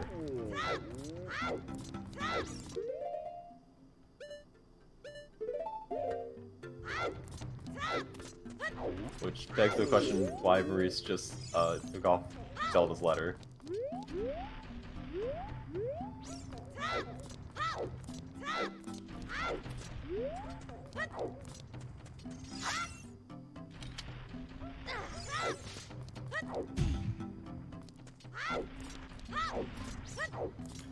Dead end, says the sign the Snowdozer reads.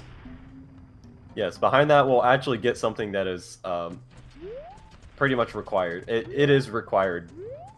Yeah, it is required. It's not strictly, but from a casual playthrough, yeah, it is. It's extremely hard to skip this. We get Din's fire below there. The Maurice meter goes up to 2. Maurice didn't read the text that one Goron said.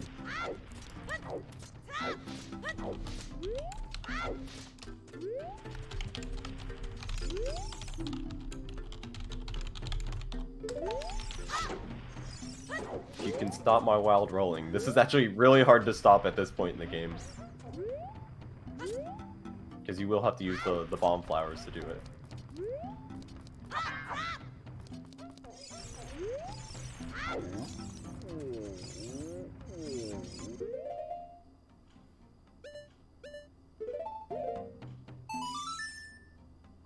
Oh, Din's fire is on the magic. Yeah, that's just magic. Which is also required. Reese finally plays Zelda's Lullaby. Which is how you enter the chamber with Darunia. So here we are, Harry Potter in the Chamber of Secrets. The secret being just this big guy with a beard. One of my other favorite characters in this game. Who needs to soothe his soul with some music.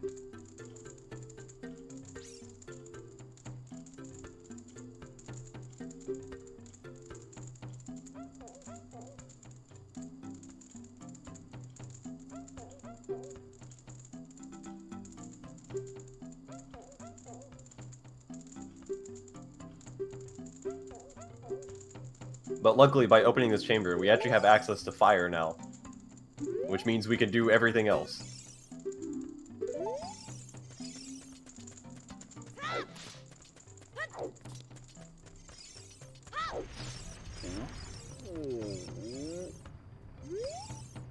I have a feeling we'll see the Maurice meter go up.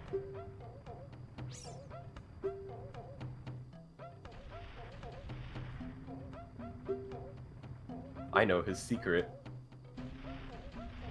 He loves to dance.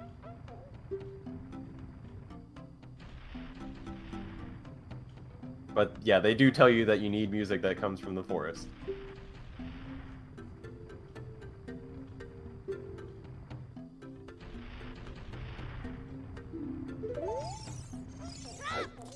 And they also tell you about lighting the torches. I actually had this note in the basement because when I was testing this, my emulator crashed right here. Right before I talked to Darunia, so I didn't remember what anybody actually said.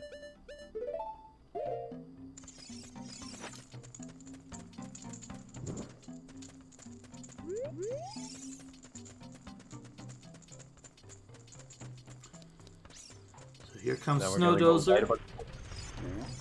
Oh my god, Reese's torch ran out. Right as he got there.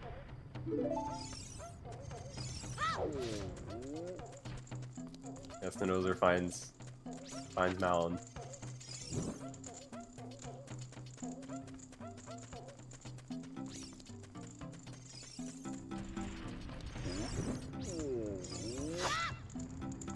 However, he's doing the smart thing and putting away his stick before it burns out.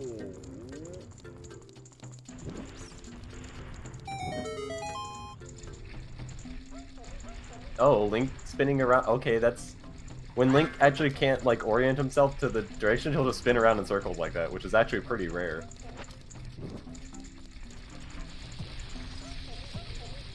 Also, Bree's figuring out the critical secret. You can light bomb flowers.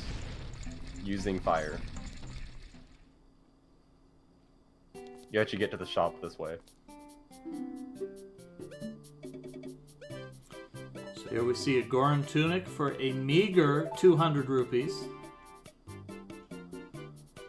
That bomb is just for display. I'm sold out of real ones. You couldn't have that anyway because you don't have a bomb bag.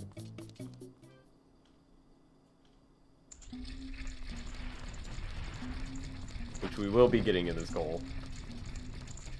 Probably the most important item in the game. I mean, at what point is it that Link got so feeble that he needed a special bag for carrying bombs? I mean, OG Legend of Zelda, he grabbed some bombs and he just put that in his backpack and he was good to go.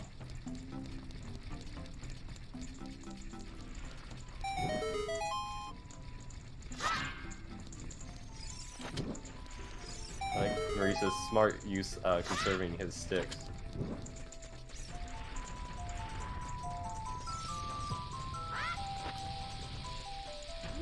Luckily, because he just ran out, but he did open the entrance to the Lost Woods, which is the important part.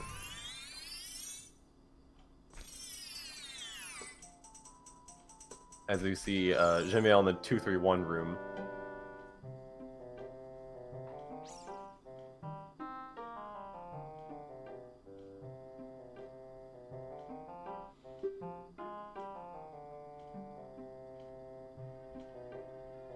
Very smartly putting his meter on the 10 for being in the Lost Woods.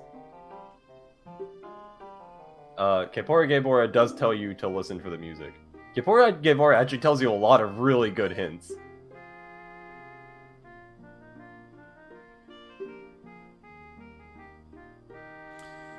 There we go, Penspawn getting through the door and can fight Queen Goma now. Asno, they're lost on what to do with Malon right here. This is definitely not clear at all. The game expects you to get caught at least once. So when you're really good like these people, that doesn't happen all the time.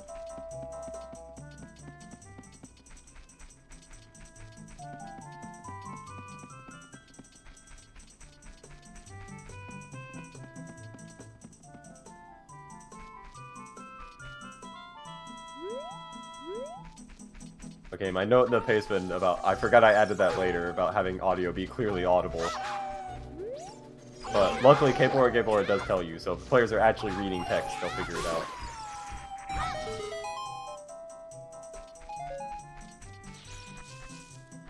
Navigating through the Lost Woods as a child is pretty easy.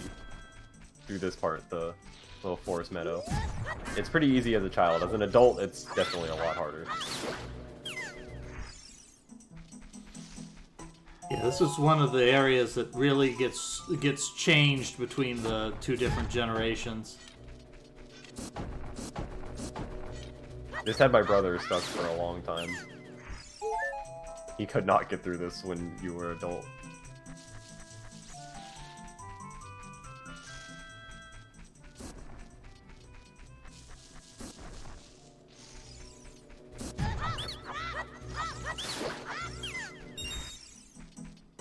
Jimmy's moving on to fight Goma.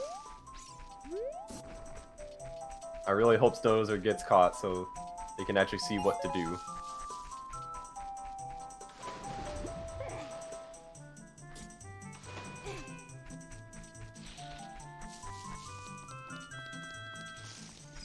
Oh, especially this end segment. This end segment had my little brother stuck for so long as an adult.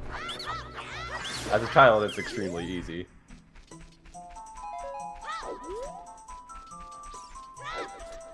Oh, Jimmy takes a death on Goma. Although I did like the use of the Deku Nuts there to stun Goma, rather than dealing with any shenanigans involving the Slingshot or anything else.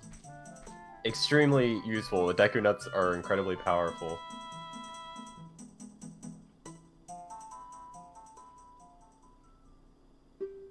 See, Jimmy resetting the game for some reason. I'm not sure why. Hopefully they saved. I'm not sure they did. I thought I saw them select no to saving. No, they're good. Everything's Okay, in good. place. They saved before this. I wonder if it was deliberate to keep them on a 0 death file. That would be pretty funny. Even though the game doesn't even keep track of deaths.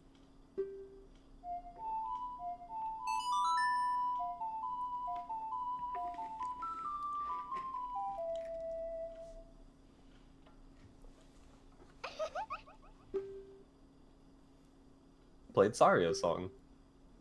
Saria's song lets you talk to Saria. I don't remember if it's actually useful, like, at all. Yeah, that's a good point. I think she might give you a couple of hints. I don't think I ever used it.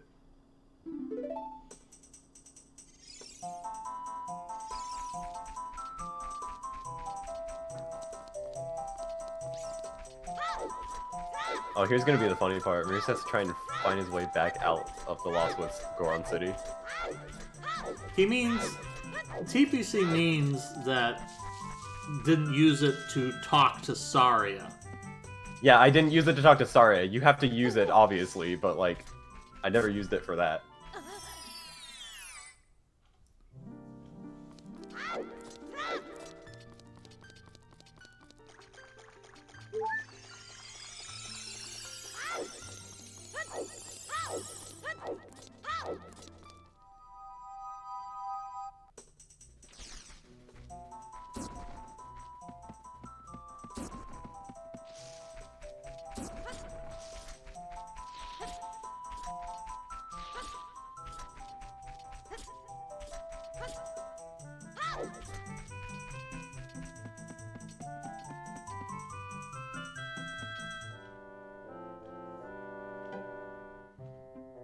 I said this was 2 to 3 hours goal. By 2 to 3, I meant like I was going to put it as 2.5 to 3.5, but I knew Maurice would be good, so he'll probably be on the lower end of 2 hours. Because he basically just has the Dongle left. Yeah, just Dongle left. The Dongle's Cavern isn't even a challenge.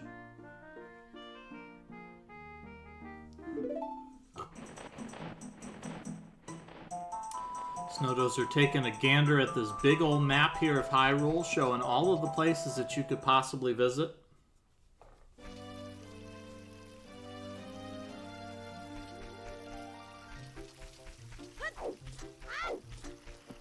So at this point, the only thing that that Snowdozer needs is to just waste some time until this egg hatches.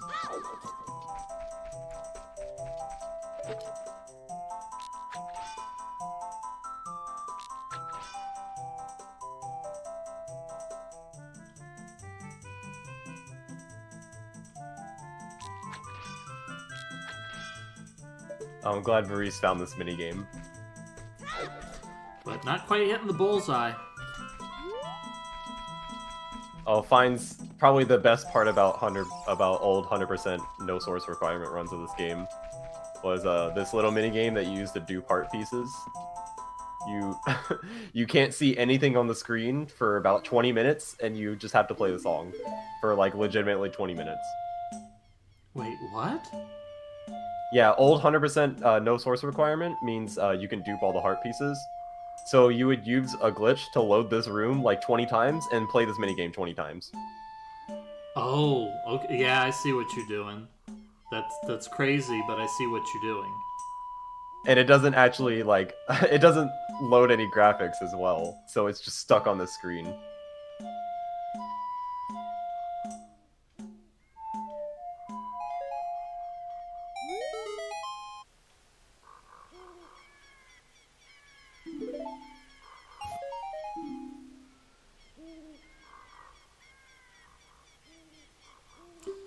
Got a green rupee. Do you want to play some more? Oh, Maurice is going back for more. Yeah, you do get a heart piece for doing this enough times.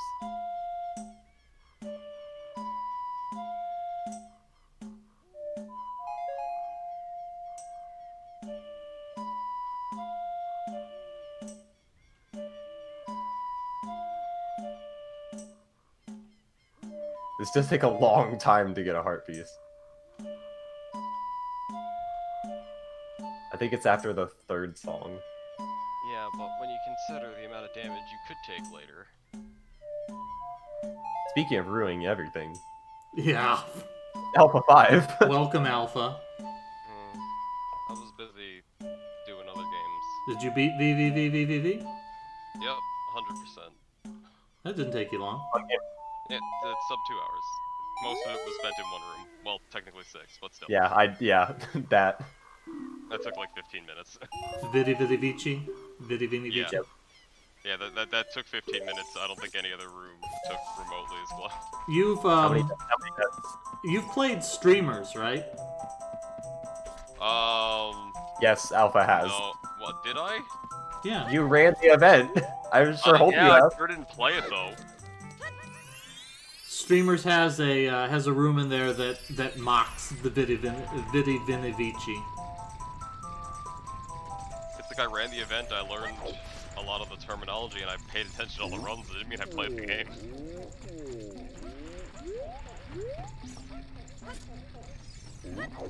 Making his way, has to soothe Darunia's soul with some music.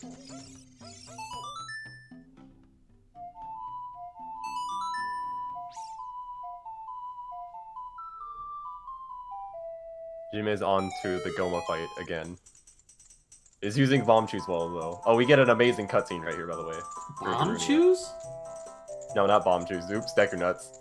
Yeah, if they had shoes, which they could get by now. Yeah, I had a racer who was curious about some of the tricks, who wanted to try them. Asked me about bomb shoes, so my mind are on bomb shoes.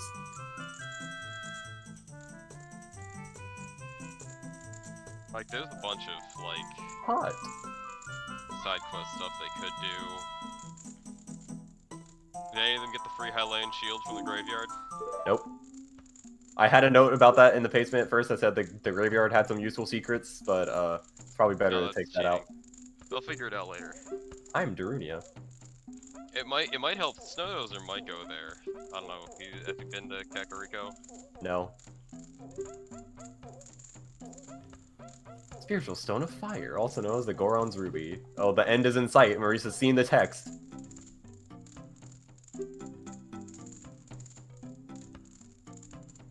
Knows you have to go to Dodongo's Cavern, and knows where it is.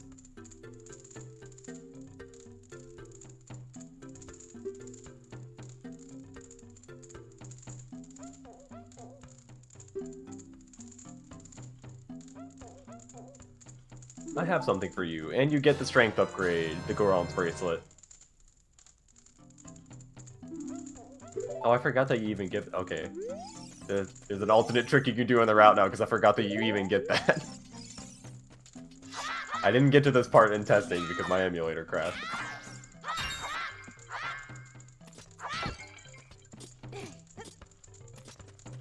But Maurice has the end in sight now. There's a way to skip the eastern half of the first floor to Donga's Cavern. You can do it with a strength upgrade, but I skipped the strength upgrade in my little route. Goma keeps recovering after the first 2 sword attacks because he's using Deku Nuts. But he did just finish the fight. Just, you know, jump attack with the Deku Stick and then power crouch stab. Deku Nuts are incredibly useful in this game. Definitely were an underrated item as a kid for me. For basically everybody. I think the manual actually says that they're really useful. Yeah, Pence definitely was getting a lot of benefit out of those Deku Nuts, using those to clear the Goma eggs in one shot. As you see, Snowdozer are getting to the castle guards now. Has to Ring push a has a few lot of buttons. problems getting a bomb in this jar. It's hard. It's a lot harder than it looks. I don't even remember what this gives you.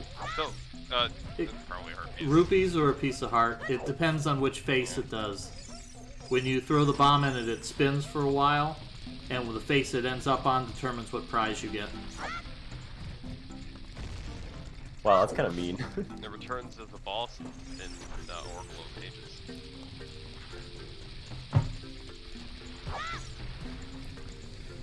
Snowdozer has made it up here onto the side of the castle, but unfortunately doesn't realize you can crawl inside of this. Conveniently, the game says enter. Yeah, Maurice is just going at like inopportune intervals. Like he's gotta wait like 3 seconds here, and then if he runs out, just throws it in the right spot that he needs to be. That he's gotta wait there, and yeah. Drop.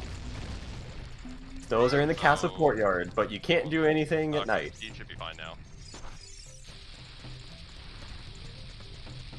Oh, he went a little bit too late. Yeah, can't do anything at night here. Maurice is giving up. At least they don't kick you back out all the way. That would be really evil. Like I'll deal with this later, or not. Jim is getting all the lore. Lore about the goddesses. That is apparently in the manual. I wish I had the manual as a kid. Yeah, I suspect some of it too is Maurice might be deliberately wasting some time because the comments from the other racers have given him a good feeling that the other racers are pretty far behind. So he may be deliberately sandbagging. Yeah, he could also hit this Goron with a bomb. Yes, he can. This will... way harder than it looks. Well, the big one's easy compared to the small one. Yeah, the small one's hard. The small one gives you Goron tunic. They made it worse in the 3DS version. I don't know how. I had to learn how to do it with a bomb tube for a route that I was learning, which was not Don't you fun. just blow yourself up with it, and that what does it? Yeah, that works too, but I wanted to go do other things. It was faster to do it moving. Alright, let's see if... Oh, Maurice is making the big mistake. You have to stay up here, actually, to open the Yeah, you Dongle. have to go over to the right. He's already passed by that spot. He hasn't seen it yet, but he does know where the entrance to the Dongle's Cavern is.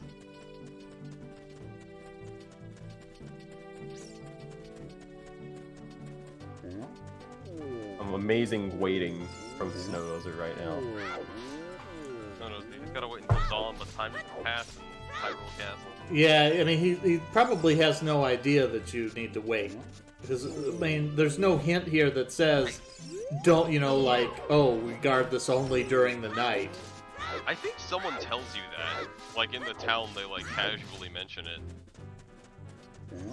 The gardens Like that the you're guard. not... The gardens that you're already not allowed to go into, you're less not allowed to go into them during the day? Like, there's definitely something that hints to, hey, you have to come here during the day.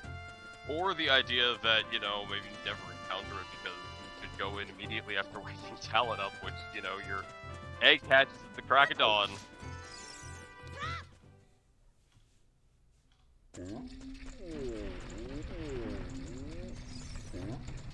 Yeah, I had a feeling players would not know how to enter the Dongle as well at first.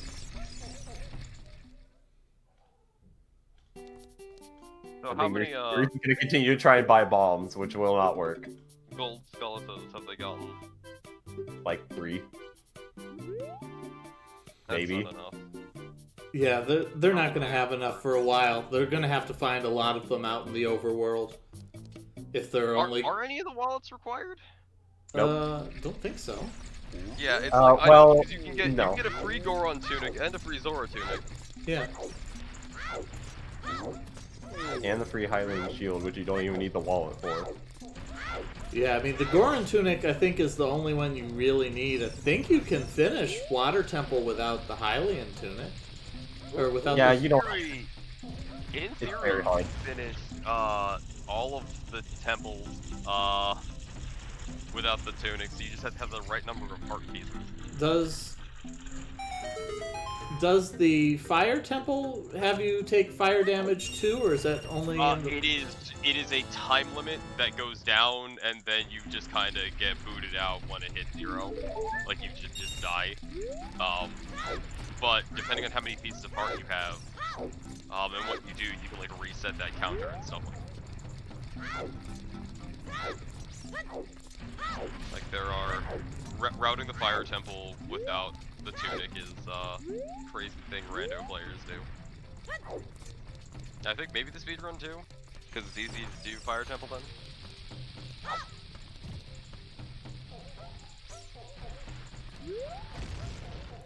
It's almost daybreak here for Snowdozer. Maybe they'll try to go back in when the cuckoo crows. Yeah, it was actually it's fairly new discovered that you can skip the Goron tunic and glitchless. It wasn't possible for a long time.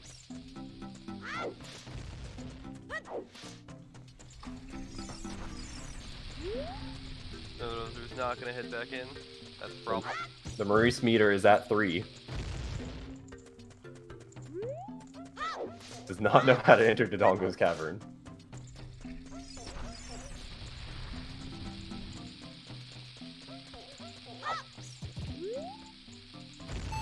Hazmat. Big Goron. Yeah, there's Big Goron.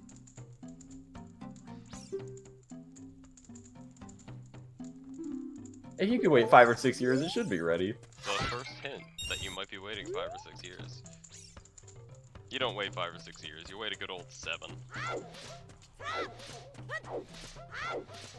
Yeah, this is Metagoron. Big Goron is on top of the mountaintop. Everybody's pointing Oh, yeah. at. Metagoron, yeah. For some reason I thought it was Big Goron and the bigger Goron or biggest Goron. I hope nobody actually tries to do the trading quest. I mean, trading quest, that last part's easy if you know the thing with the, if you know the thing with how the timers reset.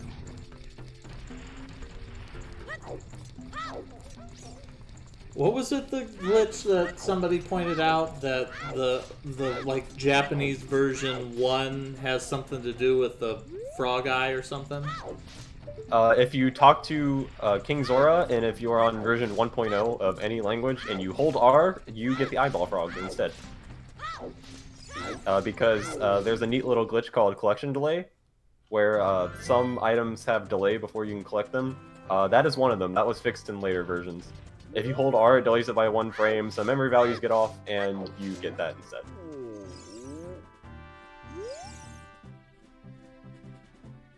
You can use it in a few other places, but you don't usually get other items.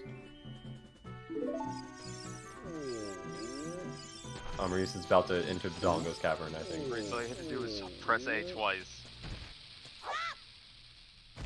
There's a reason the fence is narrower, like right behind the bomb flower. Yeah, they've done everything they possibly can to make it so that the only way you can throw that flower is the correct direction. Probably looking just to see where it is, just to know.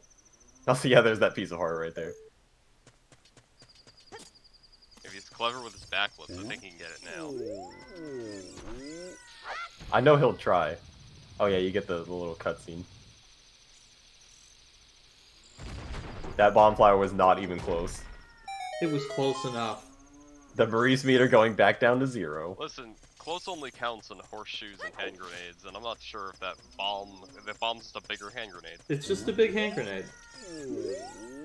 That's all it is. So close definitely counts.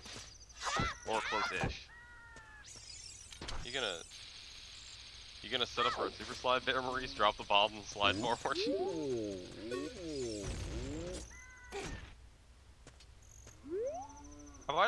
Have any of you used backflips to... Oh, we canceled Oh, okay, yeah, that was neat. canceled the damage with a text box. Perfect. Beautiful. None of them really Meanwhile, used a lot of the movement at in this opponent's game. wrench. Yeah, none of them really Bonus used the movement yet. Is which opponent required? Yes. Oh, right, to get to Lake Hylia.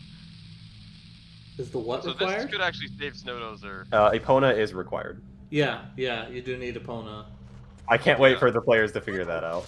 This could actually help Snowdozer out a bit, because he'll learn the song now. Do you... Here's the monstrous pea hats. Now he can also get milk, if he gets it. Yeah, we were talking about to jump over the fence to Lake Hylia, but no, I guess you don't need that because you can go through the Lost Woods as soon as you have the Zora scale. You need it to get to the Gerudo training grounds. You have to make the jump with Epona. You can't do that with the grappling hook? No. You get. I know there's a cutscene for doing it with Epona, so I'm pretty sure it's supposed to be that way. I believe you would need the... Well, actually, you might be able to... No, you can't do it with the long shot. I'm pretty sure Epona is required for that.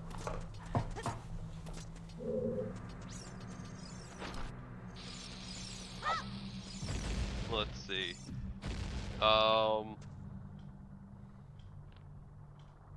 He's making his way through Dodongo. He's alleged too high to climb.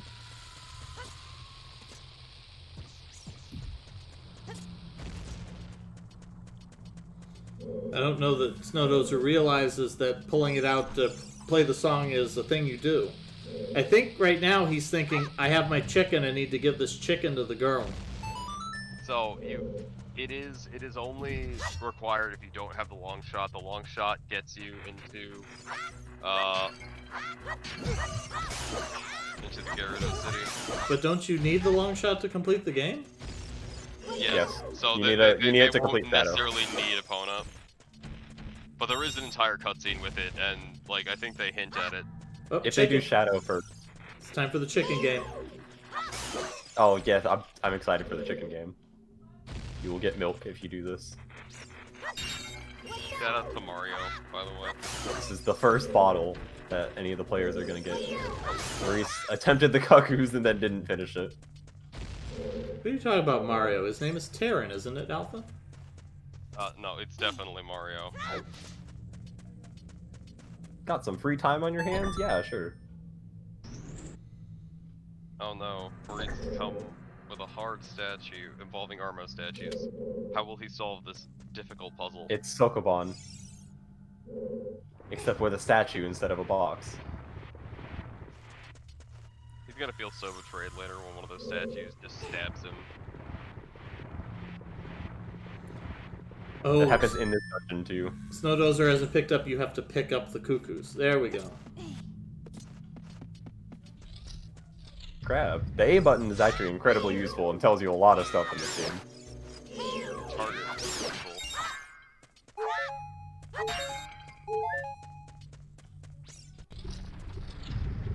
Jimmy, I think, went to Kakariko first. Is going to the castle now. I don't think he hasn't gotten Zelda's letter or anything.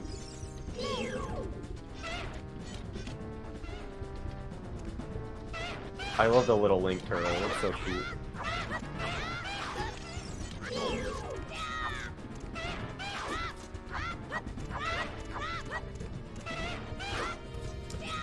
Here we go. Penspon has found the way into Hyrule Castle. I avoided the guards. Oh yeah, these guys tell you. So those are... Yeah, these guys Pick up actually all tell of you them. how to get to the castle.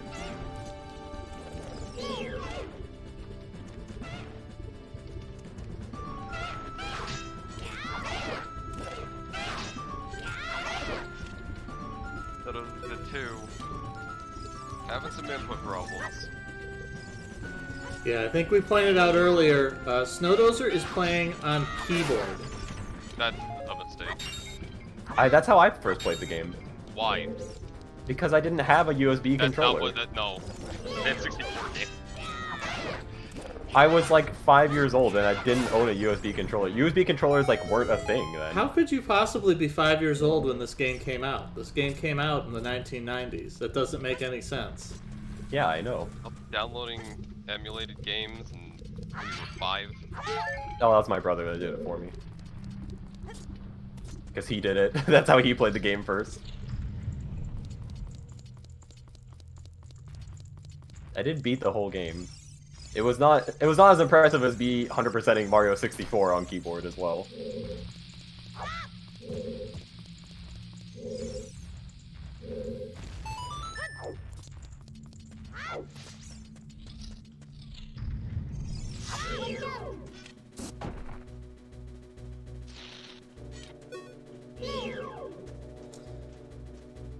Here we go. Penn's looking at all the things being sold here in the bottle shop. You can buy a refreshing blue flame. Yeah, bottles are required, so they'll have to do something. Sodas ran past the correct chicken earlier, and I don't know if they're next to it now. They kept picking up the wrong chicken. Oh my god. I'll sell you Deku sticks.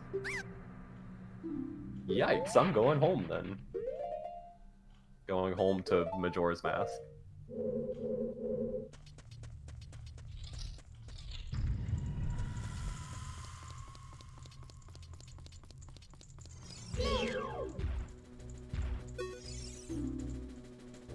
Jimmy, the first one to find the Temple of Time.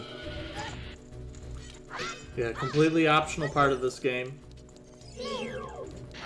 Opening the door is, at least. In a sense. In a sense, it's optional. That was always a fun trick. Whenever people would want to, like, my friends were curious about anything in this game, I taught them how to do door time skip, and it was always really cute.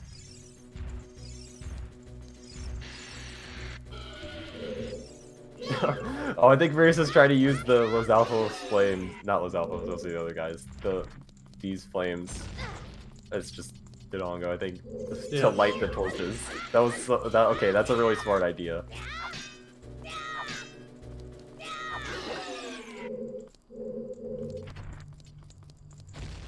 You gotta light them all yourself.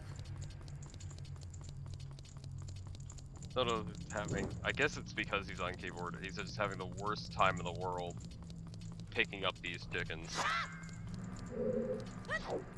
There's another.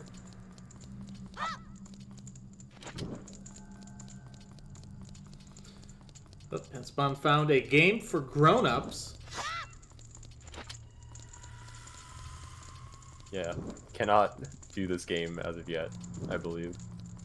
No, yeah, you can do it with the slingshot. And Did it! Oh, yeah, you can. Yeah, Three you just chickens. get a different prize. Say yes. This game, pretty infamous one in glitch exhibitions because with a clever use of another glitch, you can pick up the shopkeeper, and it looks really funny because he doesn't have any legs. So this is probably going to really throw him off. There we go. You got to push the B button here.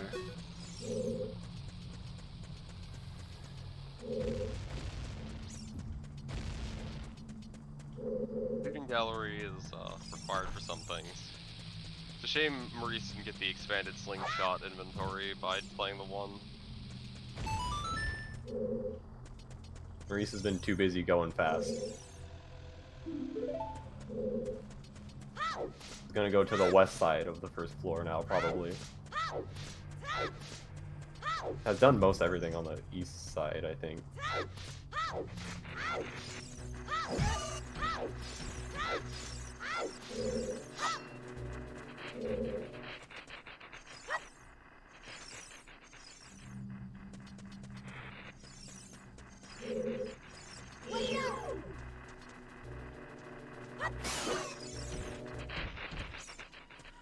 Yeah, my favorite stream feature is definitely the Maurice Lost feature.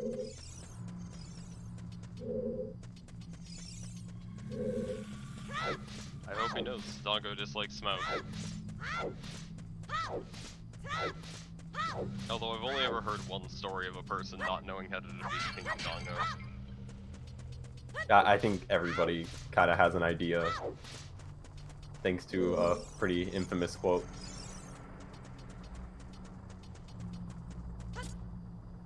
From the CDI games, I think. I always get the CDI games and the animated series confused because I saw them both as a kid. I don't. The CDI games is what you're thinking of. Yeah, that's what it was. Oh, My little boy. brother loved the animated series as a kid. What's the Dodongo line from the CDI games? Oh boy, I can't wait to bomb some Dodongos.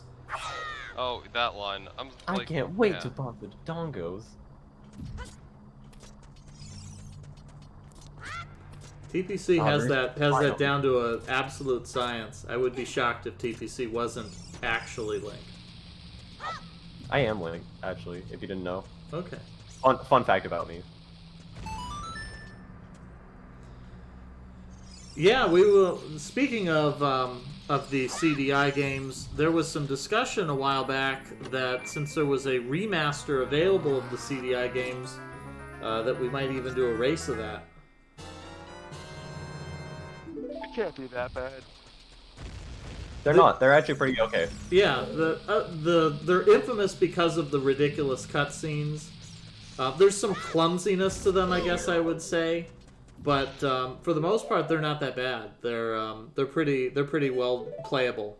I want to say They're games that people were told that they should hate, and that's why they did. That's why people don't like it usually. yeah, they have good music. Like the music is just totally spot on. Yeah, barring Zelda's Adventure. Zelda's Adventure is not included in that set. Yeah, Zelda's Adventure is back just... to the castle, but it's night again.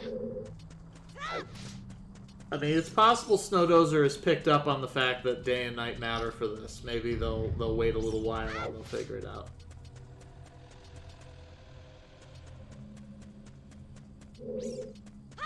The other players had a lost meter.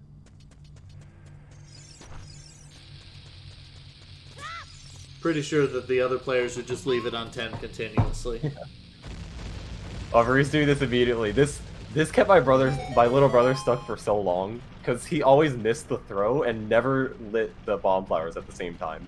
And you have to actually do it like at the same time.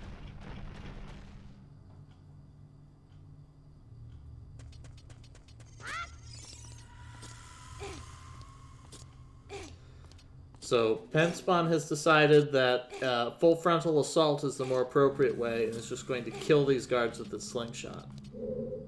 Not a bad idea.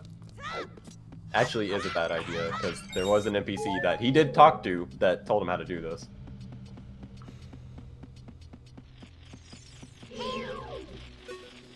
Yep.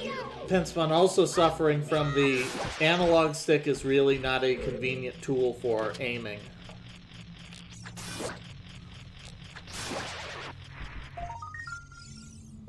Oh, we cannot... Oh, wait, yeah, we can't get the Skulltula. You can find...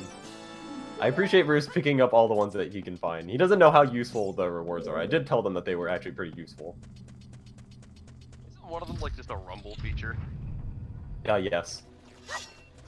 I mean, the game has rumble. However, it's the Stone of Agony lets you have rumble when you're near secrets.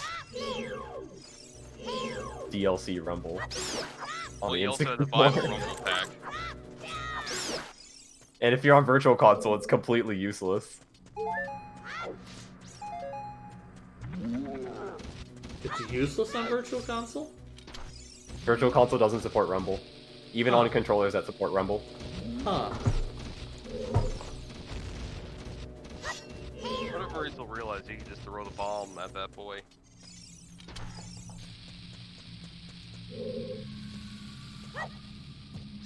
Oh, that was a great shot. That was a fantastic shot. Yeah, the problem is that they don't take damage until they're awake.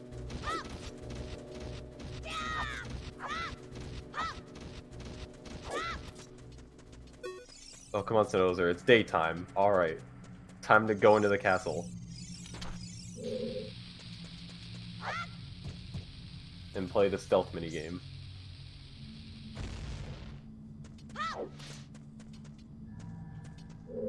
Yeah, the key is this guy will not attack you, so you can just pull him away. And there's the ladder, which gives the switch to open the door.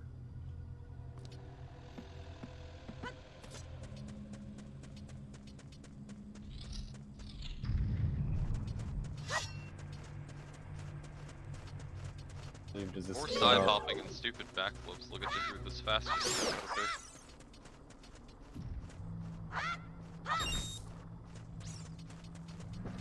Well, unlike what you're assuming, Alpha, not everybody in this race has played this game before. I know they haven't, but you just gotta do backflips. Oh, Race is actually approaching the bomb bag room. You never know, I'll be around the corner. We have the Zelda 1 traps. Yeah, they're just called traps.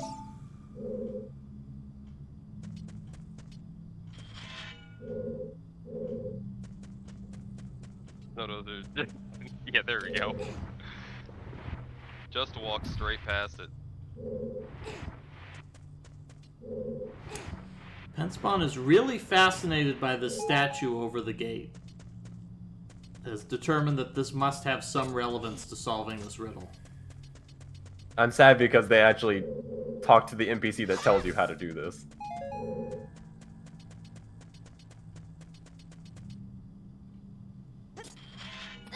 I'm not sure what Oh, they're that was thinking. This is not a logical deduction I would have arrived at. Marie's having some problems where they elected Yeah, not to push a platform. block in a very convenient block-shaped hole, and now can't remember what they're doing.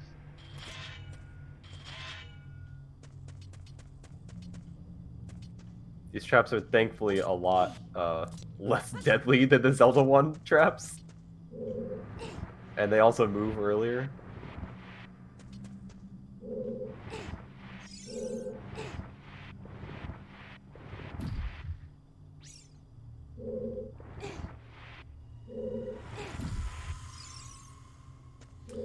There we go. Snowdozer has made it through. They are in the courtyard where they're going to meet the Princess of Destiny.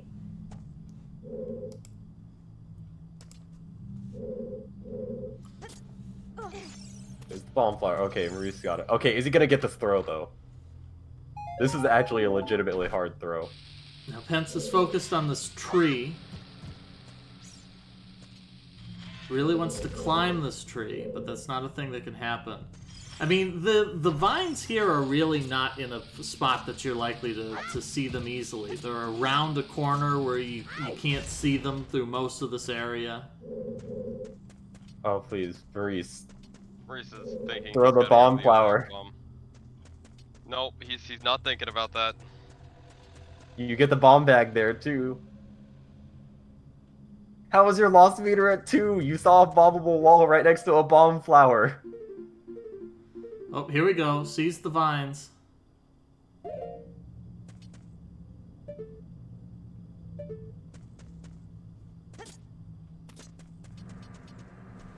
Almost climbing it. We gotta move over, buddy. There it is.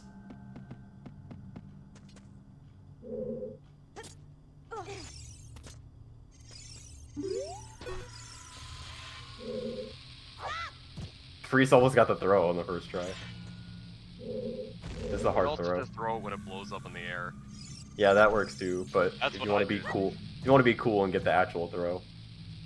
Yeah, but that seems hard. way harder.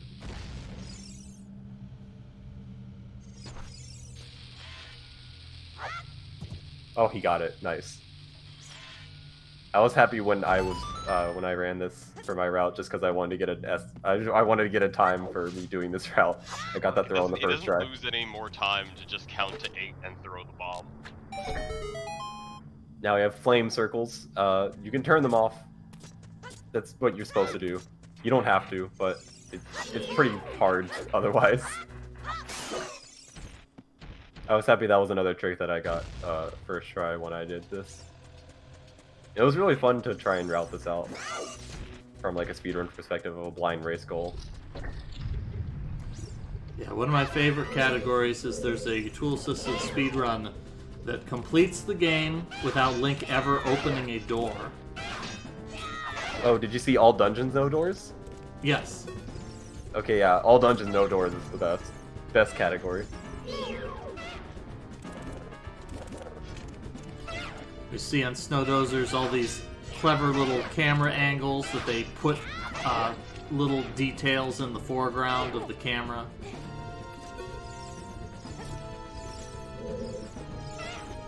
If he looks at the windows of the Hyrule Castle, he can see Mario and Luigi.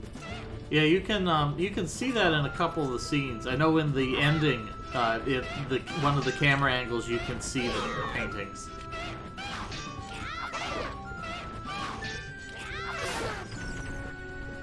Maurice takes out the Lizalfos. It's one of my brother's favorite enemies.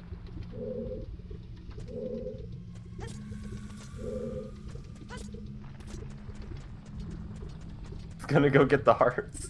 Okay, I appreciate it. Yeah, don't jump down there. That's a bad idea.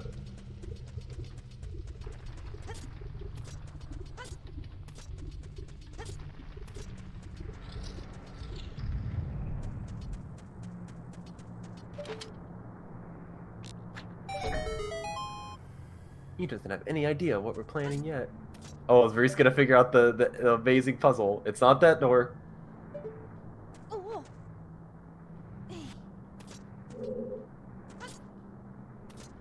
You see something in the wall. What Ganondorf is after must be the Triforce. All 3 players did not get caught on the first try, which is actually a big mistake. You wouldn't think so. You'd think it'd be like, oh wow, you're so cool. You did this really cool thing first try. But you actually have to. Okay, Maurice finds it now. Wow, that was not a shot that should have made it, but it did. As long as you hit anywhere on the goal, it works. And they have that little explosive hitbox at the end, and it just checks what the damage source was. This is the bomb bag room. Up there is the greatest treasure in the game, besides a bottle. The bomb bag. That's not bomb shoes. But the bomb shoes go in the bomb bag, right? No. Yeah, you don't need a bomb bag for bomb shoes. But we get a bomb bag! You get 20 bombs inside. Now you can play the game. Lucky guy.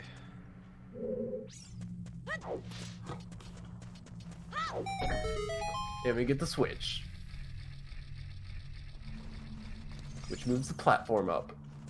Which means you can jump to a thing. Hey, reused assets from Mario 64. That's the L is Real 2401 thing.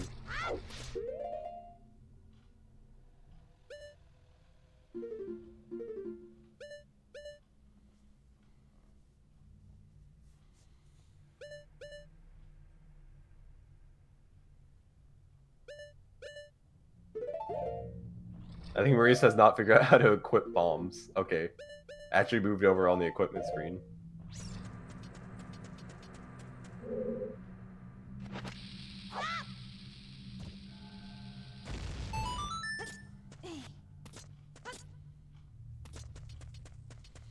Fortunately, there's a sleeping dude here in the way, and Pence is not going to be able to make any progression until, unfortunately, they've got to hit this confusing trigger here of you have to reload this area at least once to make Malon appear. I think the assumption was that you would always fail your first infiltration and spotter. So just discovering all these little things that really are not obvious to a veteran player.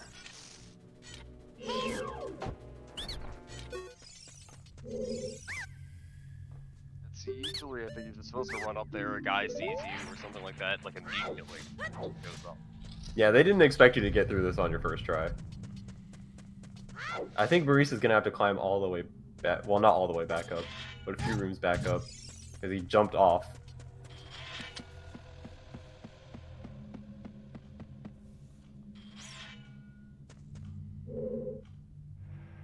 There's a bunch of silly things that Yeah, this is Sotos done the wrong could end of the do. room.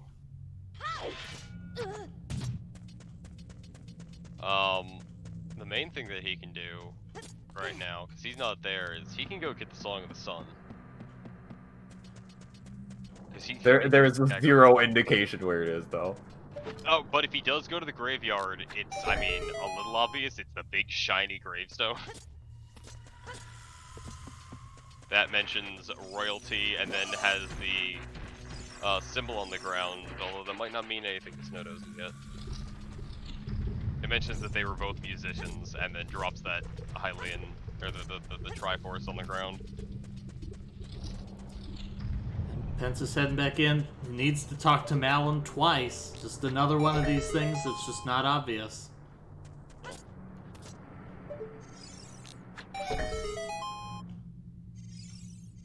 I don't remember why I talked to Malon twice, like, instantly. Because you Because wanted you to... hope that he'll wake up.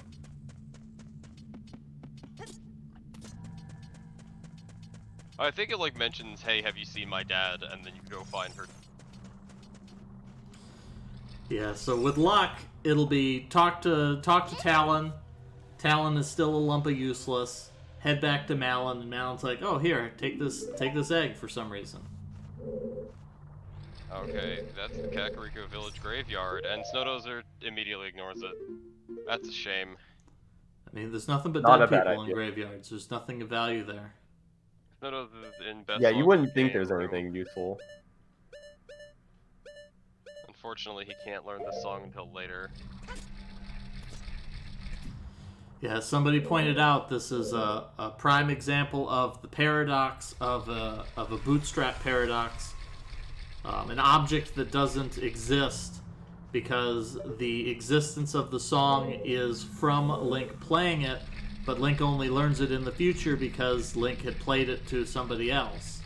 So at no point does the song actually have an origin. It exists in a self-sustaining Well, I time mean, loop. there's a possibility that someone else played the song before Link. Hyrule Historia says nothing about it, so...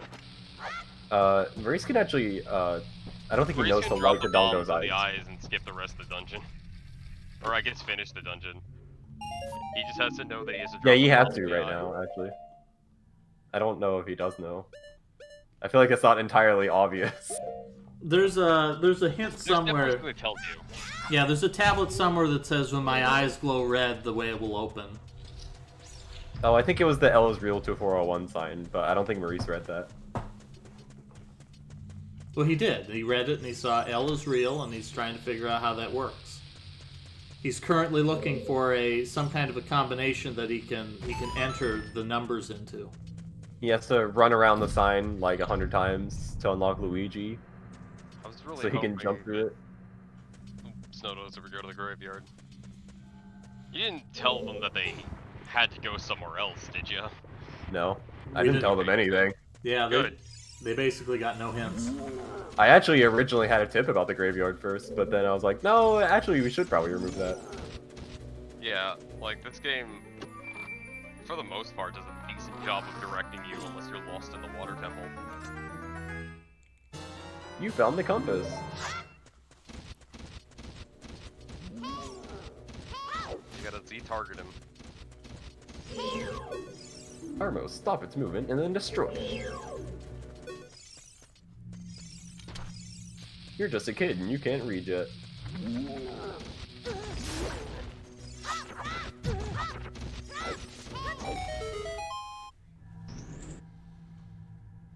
I do hope Maurice read the little tablet that tells you what to do.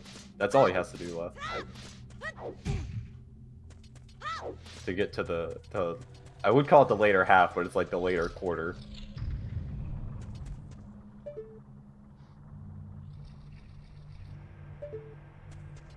By the way, Mr. Hero, if you're going to climb Death Mountain, you should get a proper shield. Oh, let's see what discount RNG we get. Well, he could always go to the graveyard randomly.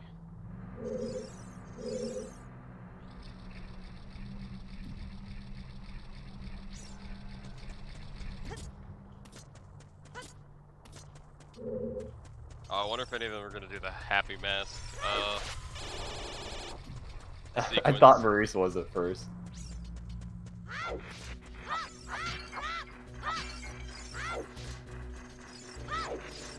Which the only thing you can get out of that really that's useful is Master Fruit, but... Which isn't even useful. I mean, it gives you lore, the most valuable prize that you could ever get. I have no idea where Maurice is going, by the way. He really wants this stuff. I believe he's looking on his map and he found a dead end room he hadn't explored, so he's going to it. Yep. You destroyed a gold Skulltula. The really good thing that he was invulnerable during that text, because if he catches on fire, his shield will be destroyed. Like and that. I think, Your shield is does he gone. still need the Kokori shield? Or, Nope. He doesn't does not need it. anymore? I mean, he'll want it if he meets some Deku scrubs that he wants to interact with, but he doesn't need that at any point.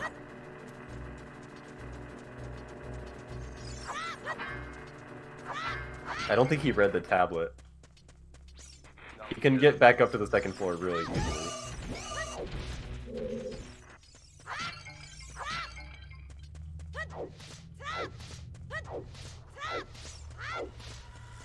So they're making his way up the mountain for the first time.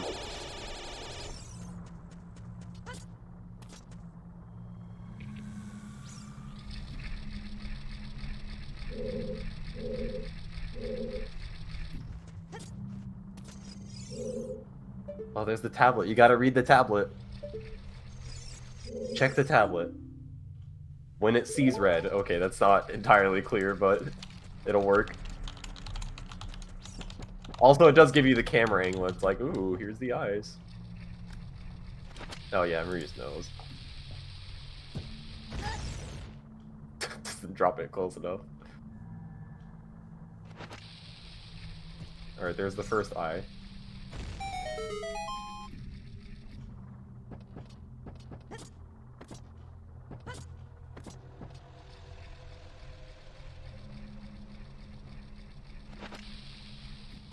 Okay, Marisa's got both the eyes. And this should work out well for Pence too, because it's late at night, so it should be the minimum amount of time for that egg to hatch. Ozer is trying to enter the Dongo's cavern, unaware of actually how to. Don't enter without permission. Actually, yeah, that is a good hint. Since when did video game protagonists ever listen to that, though?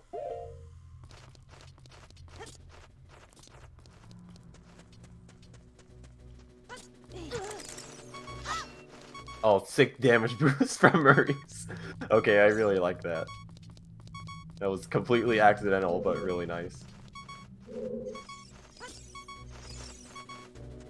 Surprised Maurice is not updated. Oh, got a fairy drop from the keys. Okay, that was the perfect drop he could have asked for.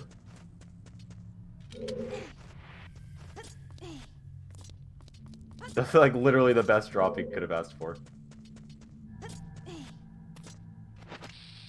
So he had no health.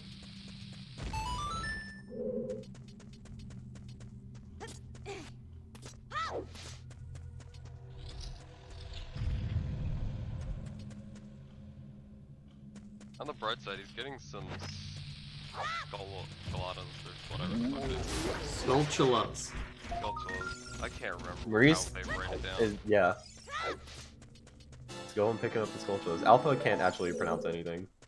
Yeah, that is. Skulltula. To be fair, none of us say cuckoos, correct? It's apparently Cocos. Cuckoos, I don't know, man. It's however you read it when you were like 3 years old. Like, It's apparently name. Cocos in Japanese.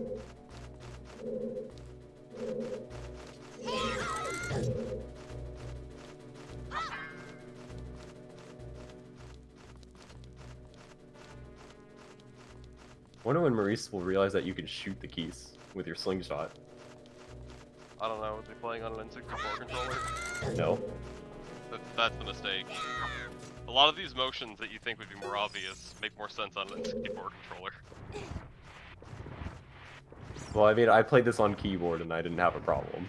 Well, yeah, but that's because you're an idiot. It's the only thing I can say about playing this game on a keyboard. That just sounds rough.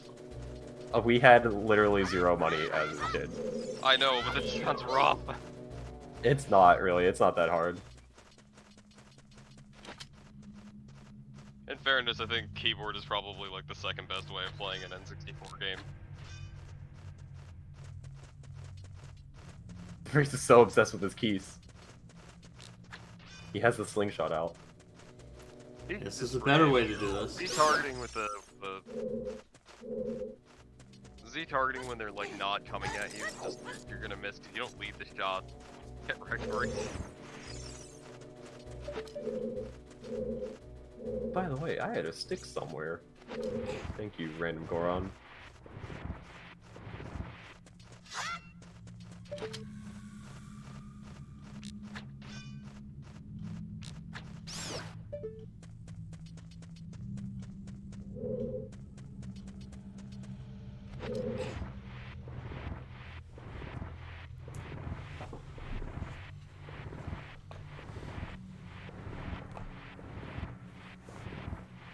Yeah, Yeah, this classic 3D Sokoban.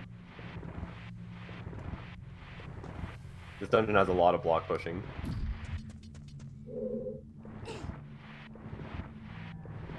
You can actually skip all the block pushing, but it's... Well, it's not hard. It's just... It requires a different forest escape. You have to actually use, like... you have to use your Ocarina in a very unintended way. So, you know, I have the odd feeling none of our players will do that. And that fairy just went straight through that wall for Maurice. Okay, it came back. The Nintendo 64, everyone.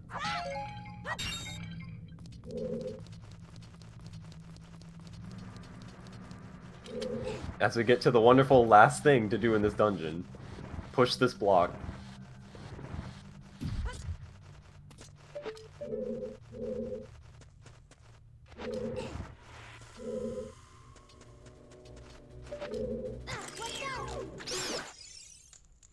Watch Luckily, out! fire not a problem anymore. Now that we don't have a Deku Shield anymore.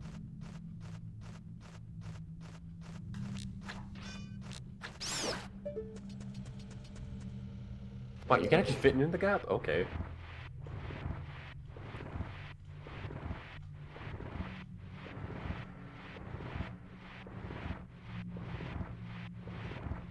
Well, I appreciate Jimmy trying to use the Ocarina to wake Balon up. That's not a bad idea. Maurice is coming up to Dongle. Let's see if Maurice can defeat Dongo. Oh, here's the big puzzle. He's gotta find him first. Here's the big puzzle. Oh, he did it. Nice. Alright. I'm proud. Time for the most boring boss fight.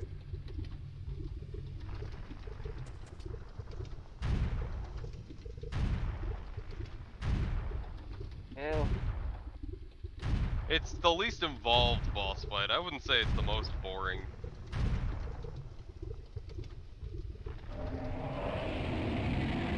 Yeah, you're right, actually. I can already think of one that's probably more boring. Oh, Maurice knows to bomb the Dodongos, but didn't get close enough. He has to eat the bombs. I hope he figures out that he's gotta feed the Dodongos bombs, but if he only knows he's gotta bomb the Dodongos, you know, that might not be helpful information. You have to get fairly close. Okay, there we go. No, it's not like the boss has the, you know, benefit of having a giant, big, red glowy spot there. You could probably talk to Navi. Navi probably tells you more. Navi probably tells you, like, hey, you can swallow this. It's a problem for him. Navi tells you, go play Legend of Zelda 1 if you forget the weakness to Dodongos. Or, I guess season 2 out yet. Any other Zelda game. I mean, yeah, like, because, Dodongos were in A Link to the Past, right? No, I don't think that they were. There were mini Dodongos. It just, like, I wasn't sure if there were, but yeah, so it would be Zelda 1 or Link's Awakening before this game. There we go, that's Dodongo down, that's King Dodongo. And Zelda 1 had Dodongos, or sorry, Link's Awakening had Dodongo Snake, not Dodongo. Twilight Princess doesn't have Dodongos in this way either, I think. You don't make them eat bombs in that game. Dodongos are a every other type of Zelda game thing. Mainly because their weakness is always this. Grab the heart container. What? Why would you bother doing that? Imagine not wrong warping on this. Imagine not warping to the credits in this blue warp. I'm reminded of an amazing, amazing quote from Rudder Guy. Credits warp anymore, though. Yeah, it's not. I'm so reminded of a very amazing quote from Runner Guy, very well-known Ocarina of Time runner, who on a talk show about Ocarina of Time, a little speedrun like podcast, said referred to actually taking a blue warp at the end of a dungeon as a right warp, which is probably my favorite term for any trick in a game ever. Run more more than one category in this game, I think it's easier to refer to things as Strike Force than it is to refer to the other things as well. Ganondorf, he said, give me the spiritual stone. And I told him to fuck off. Kid, I like you. I like Darunia a lot. Oh, this cutscene is amazing, by the way. Meanwhile, all you had to do was nothing. Just because your tree dad died, you're gonna cause all sorts of problems that are laid out in the Hyrule Historia. And Penspawn's greed for those green rupees is the undoing. He wanted that last green rupee and got kicked out. Maurice gets the Goron Ruby.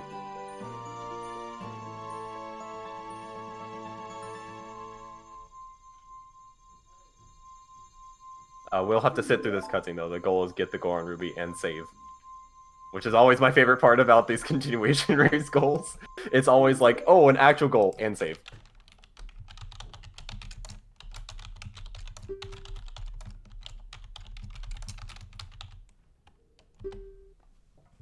Gonna finish right under 3 hours.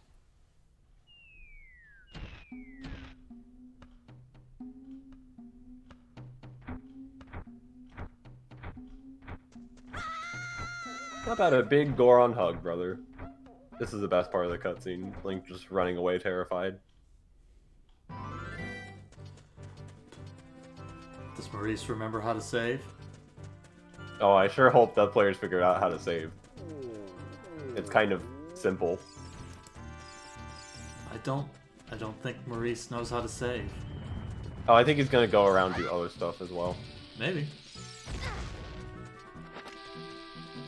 Now that you have bombs, a lot is actually opened up to you.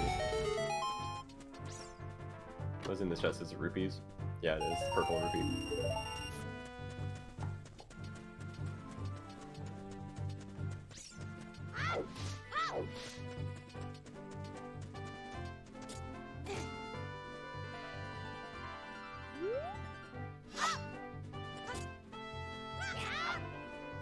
Oh, there we Nice. go. Got a piece of heart. You got a piece of heart. When's it gonna save? Right now. There we go. 252.55. That seems about right. For being lost. That's pretty short. Though, frankly, I expected this goal to actually not take this long. I don't know, you gotta talk to Navi, like, all the time. That's what I think they're not doing. Yeah, if you talk to Navi, she really does tell you a lot. Like, the game made her obnoxious because, you know, she really does tell you everything you need to know. Everybody complains, oh my god, Navi's so obnoxious, but then, like, when you play as a kid, you didn't know what to do at any time. If you just talk to Navi, she tells you. Can't wait to make him play Majora's Mask line. That's hard. I mean, it's My little brother couldn't even get through the first cycle in that game. Oh, Majora's Mask is really easy. You only have 4 dungeons, so it's literally half as difficult as this. Yeah, it's just... Although, like, doing it hundo is way more fun, and it's not that hard to hundo that game, or at least all masks is not that bad. All masks really is the way to play that game.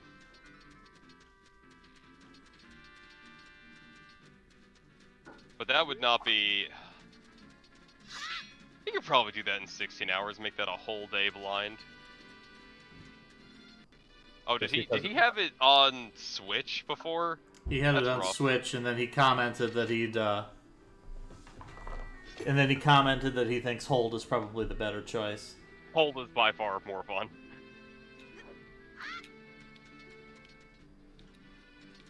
I'm gonna be funny and add my time to the continuation race sheet.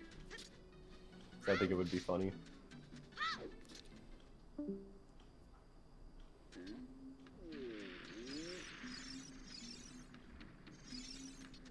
It's 21:20.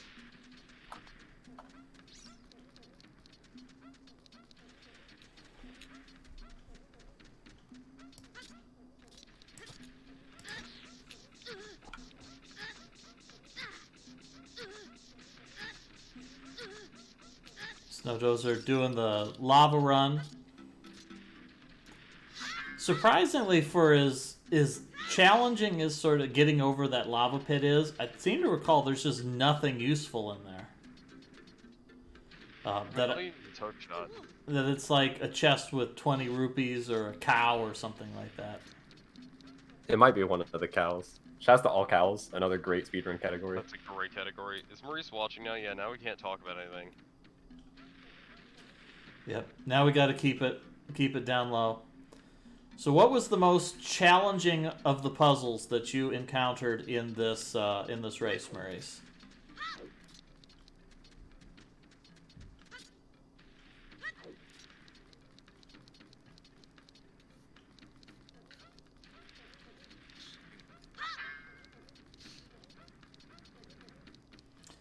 The egg. If you talk to Malin, she spells it out to you.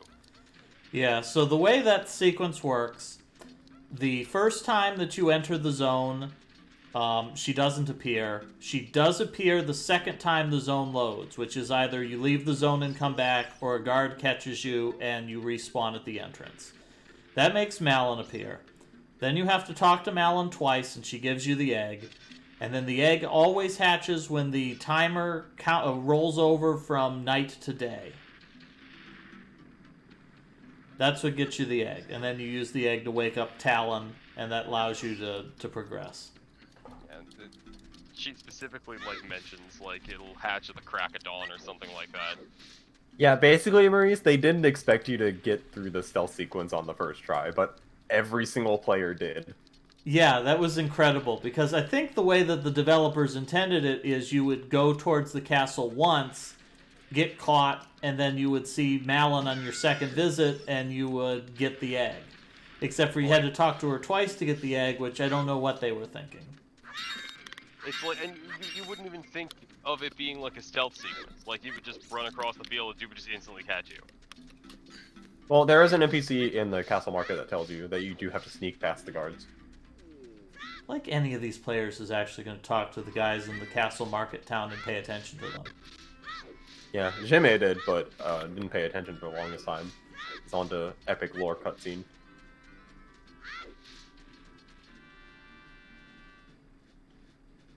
The Snowdozer are going places. Let's see where they go. Tell Maurice if he needs to leave the channel. Yeah, so Snowdozer here. Talk to Navi. Navi said, hey, you should go talk to Saria and tell her how we're going to save the world. And Snowdozer commented in the race chat, said, that's a waste of time, right? And Exuno said, no, do it. So I'm just looking at the entrance list you got on the stream, Nico, and it's not exactly readable. Oh yeah, and this is why I included the note in my original placement that there's an exit from the Goron City to the Lost Woods.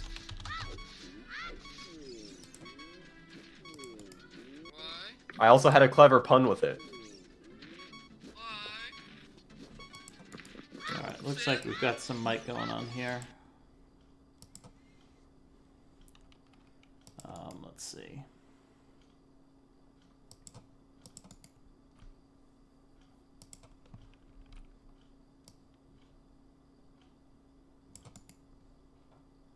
Oh yeah, we do have another blind person joining this, who is Indie Filter. This is apparently Indie Filter's first SRL race as well. Which again, I think it's funny that it's one of the most popular games in all of SRL history. The most popular game in SRL history, but it's a blind race goal and not a speedrun goal.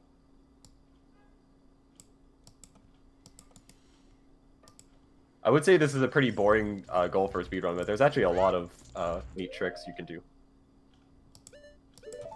It's all the really common tricks, like bottom of the well early and stuff, but they're fun.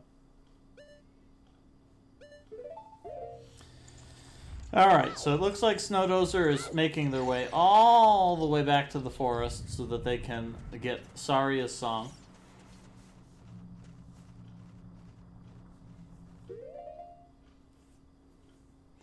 It's also exactly why I have that note.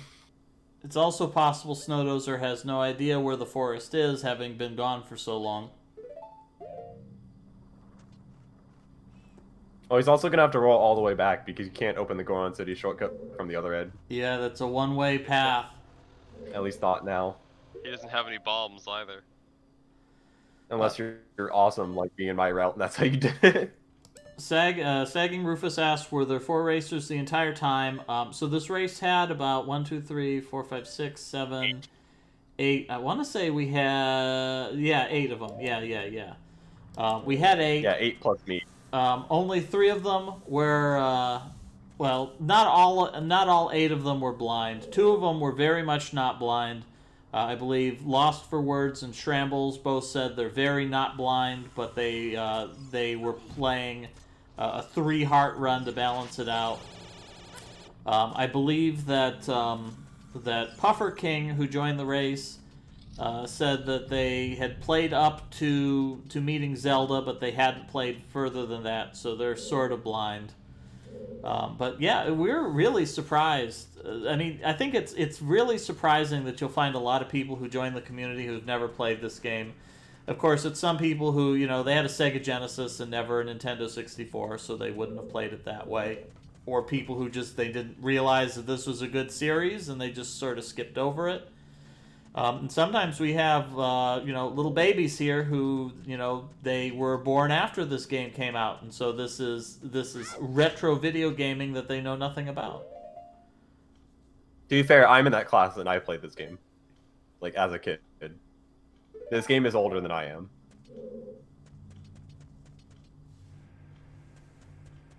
By 1 year, about. Well, like, 8 months. So yeah, we're always surprised by the folks that we find, and I'm sure that there are there's plenty of games that each one of you would say, oh, I've never played that. You know, I bet we can find some folks here who've never played Resident Evil.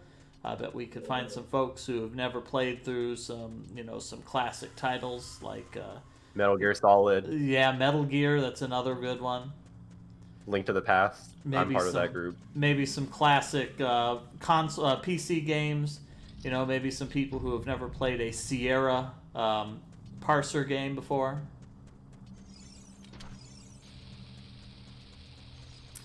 Yeah, there was some talk about Wand of Gamelon and Faces of Evil because both of those games, the CDI games, I think the 2 of the CDI games got remasters recently, that somebody just made some new versions of them that are convenient. I think Nintendo did a cease and desist, but once something goes on the internet, it's there forever. We can always play the originals, too. They are neatly emulatable. It pains me to see Snowdozer rolling all the way back to the forest. Because 1, there's the exit, and 2, if you just save warp, you go back to Link's house. Yeah, you shouldn't play Final Fantasy VII. It's one of the worst games ever made, so you're good in that. A remake might be good. No, it's not. No. Okay. Reese, when I said 2 to 3 hours, I meant more like... I actually changed my estimate later, but this is not my pace bin. I said like 2.5 to 3.5. I think Penspon still has not fixed the analog sticks. No, I don't believe so. Penspon has been playing this entire game with both of their analog sticks reversed, and they can't figure it out, how to fix that. We did tell them how to fix it. Twice. So I have a question. Did you know the timing differences between the 3DS version and the OOT version if you were playing glitchless? I believe 3DS is shorter. Let's see. I believe it's like slightly faster. While on commentary, I could always join with a 3DS game because I own it is about the same length. Oh, perfect. Record is 3 hours 44 minutes. I think for Ocarina Time glitchless, it's right around the same length. Let's see. So it's fine. 339. Yeah. I don't know. I didn't play through this goal glitchlessly at all. I know the glitchless record for this goal in Ocarina of Time, like in the record run, it's about 40 minutes.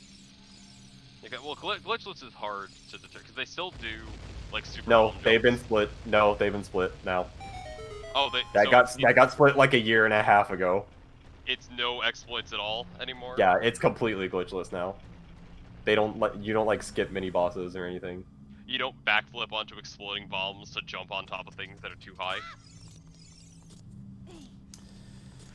Alright, so I was figuring, you know, while watching this, I could always race and catch up on the 3DS version. Yeah, Nodozer is attempting to find Saria, but she is not in the woods. She's at the usual waiting spot. Yep, that's an incredibly helpful piece of detail.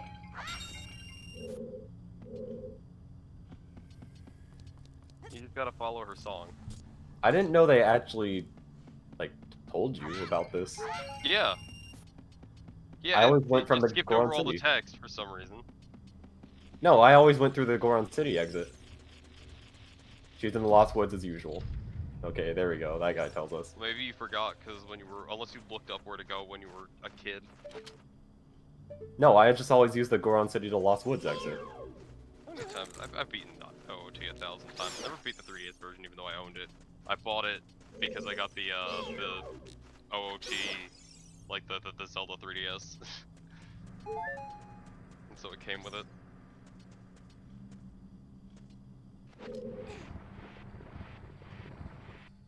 Yeah, it made sense. Their other analog stick buttons are reversed too. Yeah. So Zelda's Lullaby's right, up, left. That's I can't in good conscience support any of this. It's one thing if like you're just dealing with it, you know, like you only have a keyboard and so you just have to cope with it.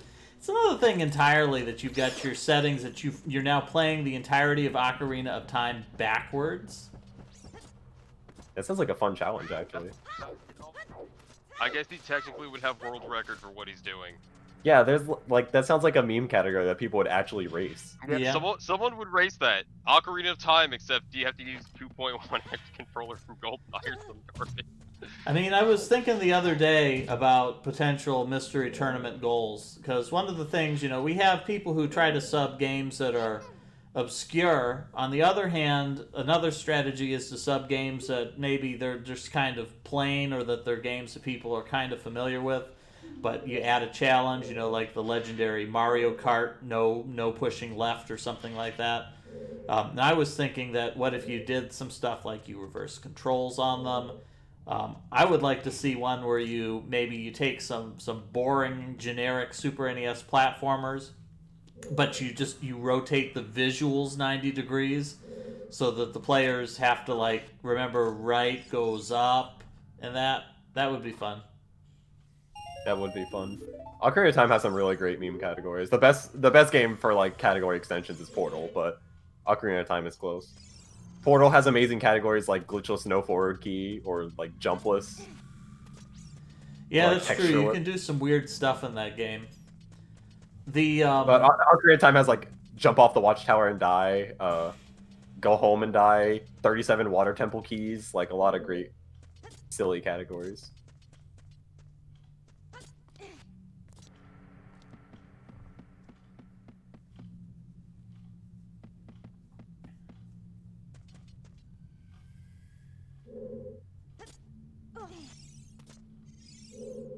We're glad you have gyro aim in the 3DS version. Oh, and there's Jean-François finds this place. Maurice, close your eyes. Yeah. Yeah, Maurice, don't look. It's illegal if you look. Yeah, Gaimak Guy is correct. There is another streamer, Peking Boo, who does DDR pad playthroughs of games and like speed runs like Super Mario 64 and Super Mario Sunshine on a DDR pad. Oh, I should try and do that with the virtual one. Who's the guy who has the world record, or like he's in the Guinness Book of World Records for beating Dark Souls with 7 different kinds of controllers, and one of which is a DK bongo? I don't know. I think it is that guy. I think it's Peking Boo. But like there was a DDR pad, like a Wiimote where he waggles it to do so. Like it's really funny. I should do it with the virtual on controller. 'Cause I have think you two use of like those. 3 sets of DK bongos in order to do it. I want the Densha the Go controller. I think that would be fun to try challenges like that on. I also love Densha the Go, so. Please help me with my cuckoos. The best part is this girl is allergic to cuckoos. Yeah, that's the official lore. She's allergic to cuckoos. So she raises them. I mean, it's a strategy for trying to like build up some resilience. I mean, yeah, people get allergy shots. Oh, Snowdozer is almost a Saria. Oh, I have all the rupees I need in order to buy the shield. Oh, don't die, Snowdozer. Alright. Juke's the People haven't last figured of out the nuts. role is overpowered.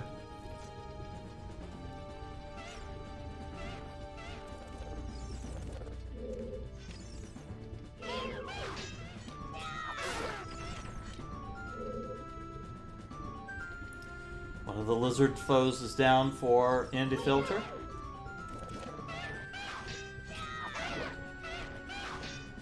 Do they have to be in this one, or is it just Lizalfos? Do what? Their name. I know it changes in some of them, but in some No, games... it's Lizalfos in this game. Yeah, Lizalfos. My little brother loves Lizalfos. They're fucking cool, man.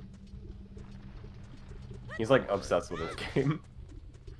OG is a fun game. I still think Majora's Mask is a way better written game.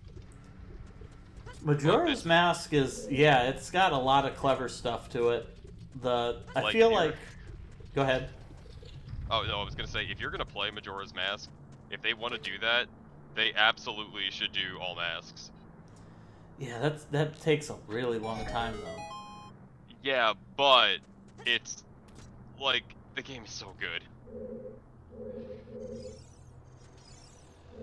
Plus, Indie like if filter, you gotta just look do the other any way. percent, it's just boring because you skip it like everything. There's like 3 things that you actually need. Majora's And Mask is kind of funny blind though. Like, my little brother couldn't even get through the first cycle. He like would have ran out of time if it wasn't for me because he didn't read any text. you have to read in order to do that. He didn't know where the Great Fairy Fountain was. He never found the Great Fairy Fountain. There's so many things that tell you where it is. He didn't read anything. That's on him, man. Oh right, I can't do that. He doesn't read thing any I text in mentioned any earlier. game. So your brother is lightning? Yeah, pretty much. It took him like months to beat Paper Mario because he didn't read anything. How old is this person? Well, now he's 16. By the way, he played Majora's Mask like a few months ago. TPC, stop being so young. Just stop it. Hey, you can blame my mom for that. I She's blame the one who had you. a baby in 2004. I blame you. You got a bomb bag.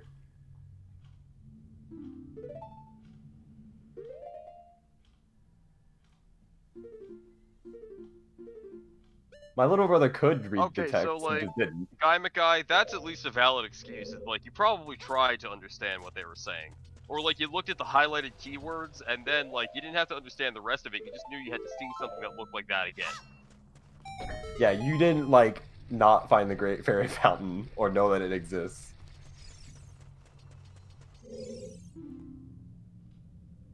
Oh my god. Giant dead to Dongo. I when it own sees red. Ocarina of Time way too many ways. I own it on Virtual Console, I have the GameCube Master Quest thing, I have the 3DS version, I have the original 3D version. You know, it's funny, if you combine, like, every other version of the game combined, it's probably not as expensive as the GameCube one. I mean, the GameCube one, though, that was it... Oh, I also have the collection of the 4 games for GameCube too. Was the collection and the Master Quest separate? The original yeah, they were separate. The collection one was for just, was for a GameCube thing, and that had Majora's Mask, and, like, the only way to play Majora's Mask, at the time, because it was GameCube era. Yeah, I want to say in the GameCube era, when the collection disc came out for a brief period of time, every single Zelda game could be played on the GameCube. You couldn't play Link to the Past on the GameCube. Oh, well, I guess you Yes, could you if you could. played... If you use the Game Boy player and you, use the GBA A Link to the Past, yeah. Yep, that's it. Which, I did not do, because I didn't have a Game Boy player when I was playing through Link to the Past. Let me think. Yeah, because you could do Minish Cap, you could do the all of the Game Boy Zeldas. You could do Zelda 1 and 2, right? Yeah, Zelda 1 and 2 were in the collection. Yep. Yeah.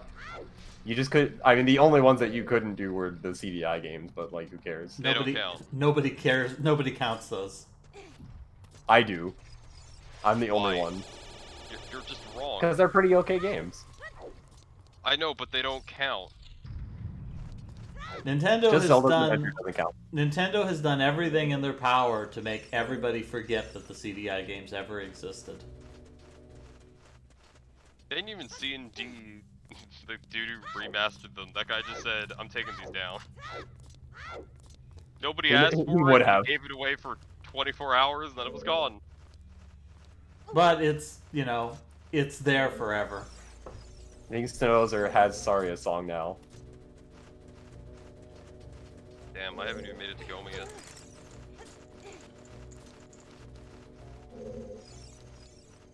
There's Saria song. I always forgot the songs when I was a kid. I had to go to the menu to check. Yeah, and then I guess Four Swords, the original Four Swords would have been playable there. You could link cable with that system. The original Four Swords was Game Boy Advance. Yeah, you could link cable with the GameCube. That's what I was talking about. It's because it's Game Boy Advance, so you could play it.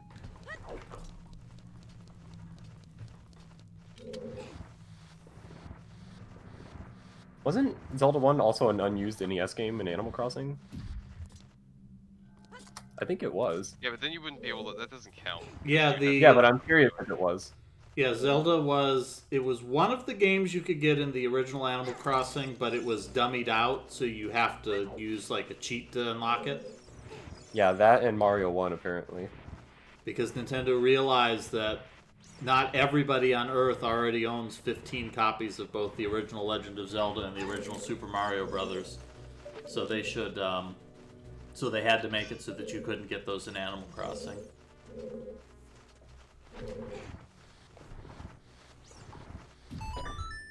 Oh, they are obtainable. They are apparently obtainable. What, in Animal Crossing? Yeah, but not in the American version. Yeah. They're, I believe that aren't they in the American version, but you just have to hack them in? Yeah, they're in that version. They're only obtainable in Dobutsu no Mori and Dobutsu no Mori Plus. I mean, like they had Super Smash Brothers Brawl had the thing. Oh, all these games that these characters are in, you can play them, but it's like it's a 10-minute demo. It's like, what the hell, Nintendo? Oh, I remember that was the dumbest thing. I remember people challenging themselves to like try and. I think people tried to challenge themselves to like beat Ocarina of Time in that time. I mean, compare that to Sega Genesis to Sega in Sonic Adventure. Like you could unlock every Sonic the Hedgehog Game Gear game in that, and not like partial game, like the full things. Every Sonic Game Gear game. Oh, how can we get you to spend money on Virtual Console? Ooh, indie filters on King Dodongo. Yeah. Why did two of these start buffering?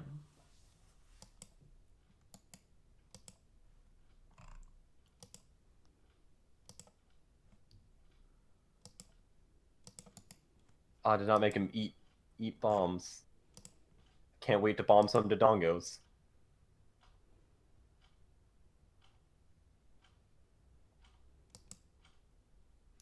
I don't know. I lost indie filter as soon as the fight started.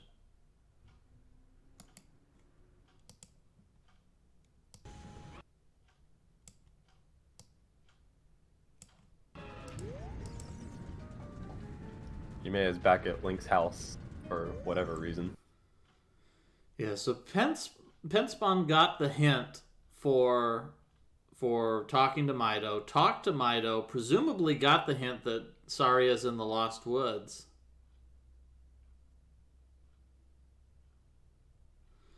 But Penspawn hasn't been to the Lost Woods yet, so might not realize that you can climb up to get to that little area on the map. And Snowdozer has Saria song.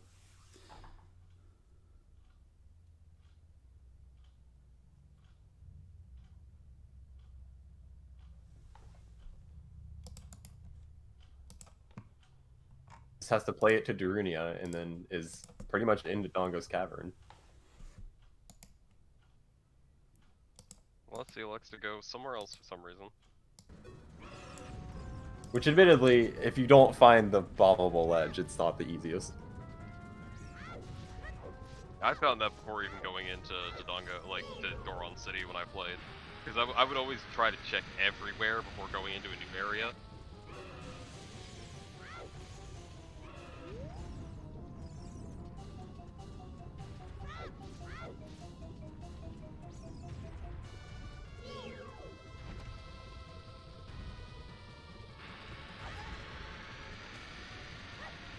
Gyro aiming is so weird.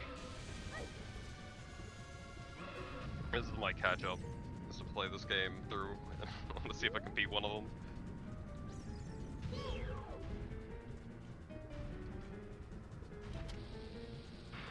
Oh wow, apparently Marie's getting that heart piece above the Dongo's Cavern was not intended. No, that's not how you do that. You're supposed to have the You're boomerang. supposed to use the... No, you're supposed to use the bean plant, apparently. Oh, I guess you can use the sprout too. Use the sprout for what?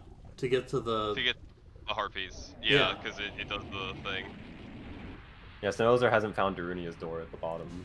Oh, did find... No, Snowdozer did find it, but didn't realize that the hint is you have to play your Ocarina here. Indie Filter kills King Dodongo. That's it. Grab that heart, jump into the blue, and that'll get you a Goron Ruby. Do the right warp.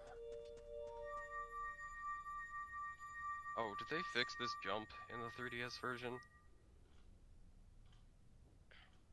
They did. They fixed this jump. I don't know how to do it actually anymore.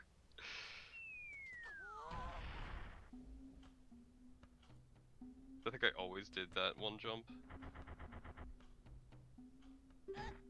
Can't wait until Snowdozer finds Darunia. I want to talk about all the other intricacies of things that they could be doing, but Maurice is watching.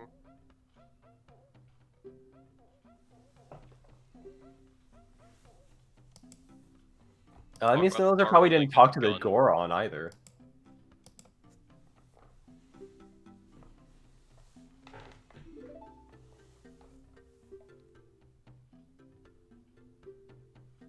You gotta go talk to the guys. 23 is number 1, a joke that makes more sense if you understand Japanese. I'm also curious if Penspawn has audio, because their stream has no audio on it.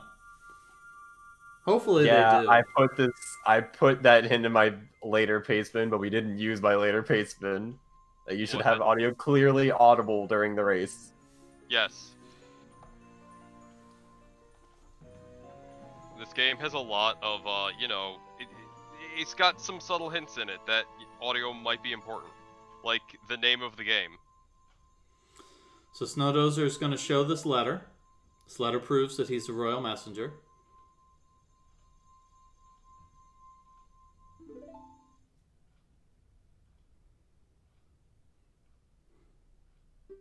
You'll keep brushing up on your skills as you travel, won't you?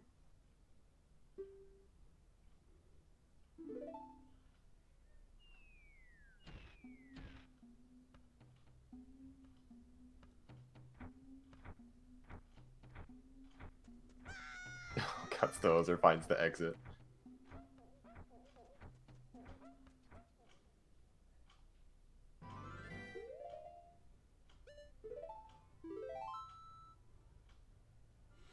There it is. Indie Filter has finished 5th place with an SRL time of 3 hours, 24 minutes, 52 seconds.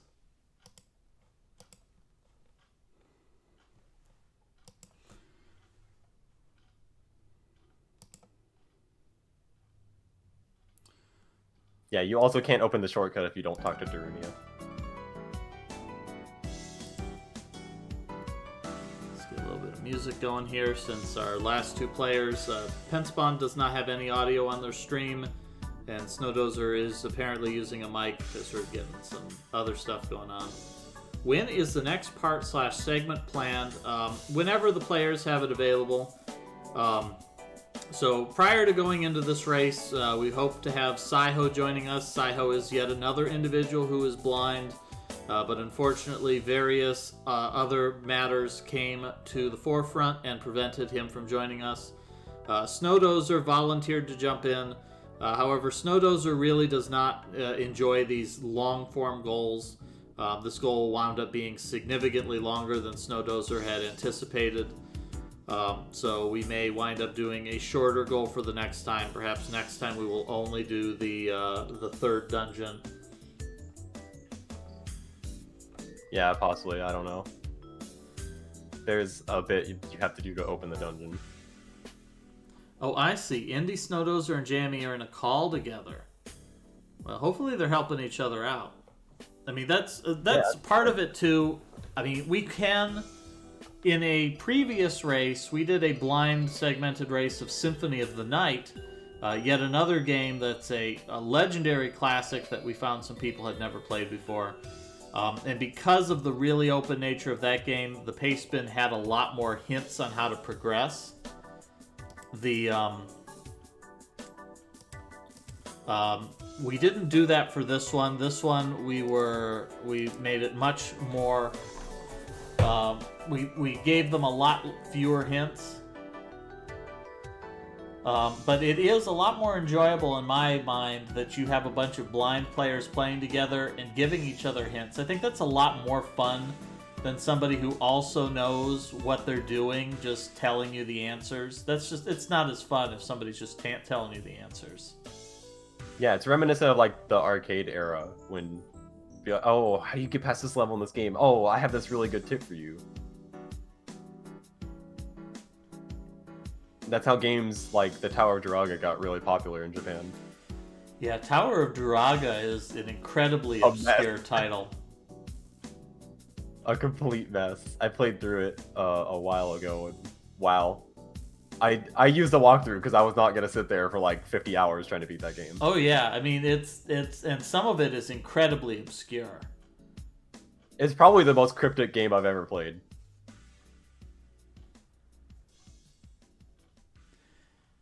I'm really concerned that Penspawn is not it doesn't have any sound.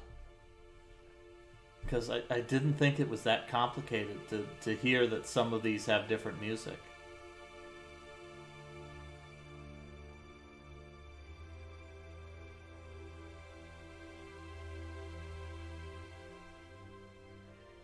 I'm still waiting for Snowdozer to prove that he's the royal messenger.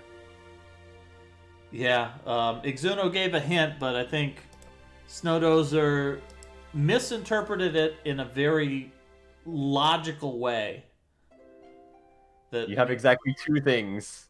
Well, but I don't know that he even realizes that the other thing is evidence of being a messenger. I mean, why would you? It's the only other thing that's connected to royalty. I guess this would be the first instance of the game making you play songs. Yeah. Yes. That's right. I forgot that you actually had to use this to use Zelda's Lullaby to do this. I thought the first use for Zelda's Lullaby was later. I was almost accidentally going to say what it is, but then I remembered that Maurice is here. Tells you. Amazing. Snowdozer just skipped all that text. Yeah, I think Penspawn's thinking right now is, I've reached a dead end, this must be the end of the Lost Woods. Okay, hopefully they'll go back. And they will go left. They're going back. No. So they're pulling out the Ocarina, I think. He does have milk. The Ocarina!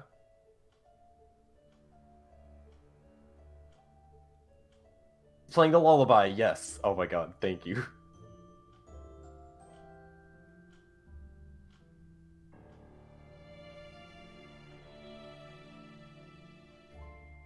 Yeah, I loved reading a walkthrough for the Tower of Duraga because also every single version is different. they all have completely different puzzles, which is like the funniest thing to me. Puzzles being a stretch. Yeah, quote puzzles. I mean, on the other hand, I can see some of that. There's a way that you can make a game play like that. Final Fantasy XII had a really similar thing, where there were rare monsters that only spawn in really obscure places and under obscure scenarios. And the whole idea behind it, I think, was that, you know, you'd have 5,000 people playing and commenting on a wiki and that it was very deliberate that somebody would see a monster, you know, in 10,000 monkeys at 10,000 keyboards. One of them would happen to find the secret, and then everybody could zero in on that to find the solution. I mean, La Mulana is also another great example. Although La Mulana gives you copious hints on how to progress. Just, you know... It's a cryptic game that people love. Which I just got both of my physicals yesterday that has the instruction manual in it that they made. Oh, Sinozer got Link Spin too. Have you not beaten La Mulana, Alpha? I beat La Mulana 1, but I wanted a physical because they offered it. I haven't beaten La Mulana 2, which I had to get to. Oh my goodness. How have you gotten this far, Alpha? Well, because I was waiting. To be fair, I haven't played La Mulana. Well, I've played it, but I haven't played through all of it. I have played through Gallius though. I just played VVVV today. You know, sometimes you just don't play games. I have played Gallius, at Sometimes least. you're busy playing a version of Ocarina of Time because maybe you want to participate in the next race even though you've beaten this game like 8 times. Oh, Sinozer has to figure out that you have to light the bombs. I would assume fire and bombs go together at least. I'm pretty sure someone tells you, too. Yeah, I'm pretty sure they do. Like, they had NPCs tell you everything in this game.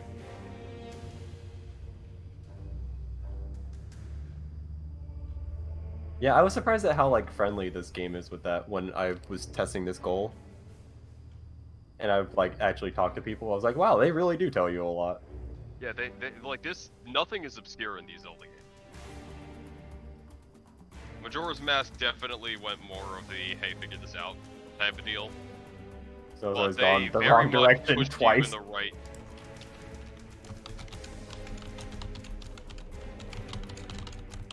Now perhaps Snows are going the wrong direction twice.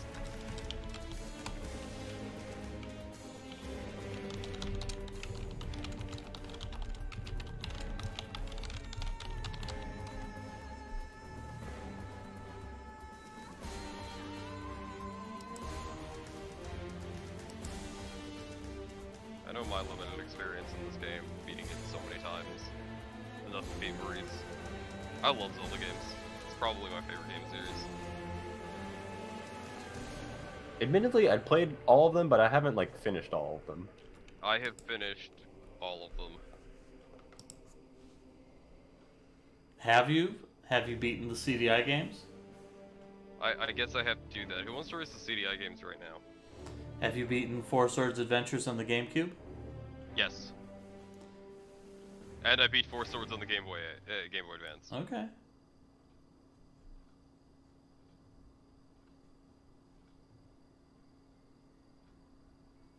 Yeah, admittedly, I think I have played them all at least, but I definitely not played through all of them, all of it.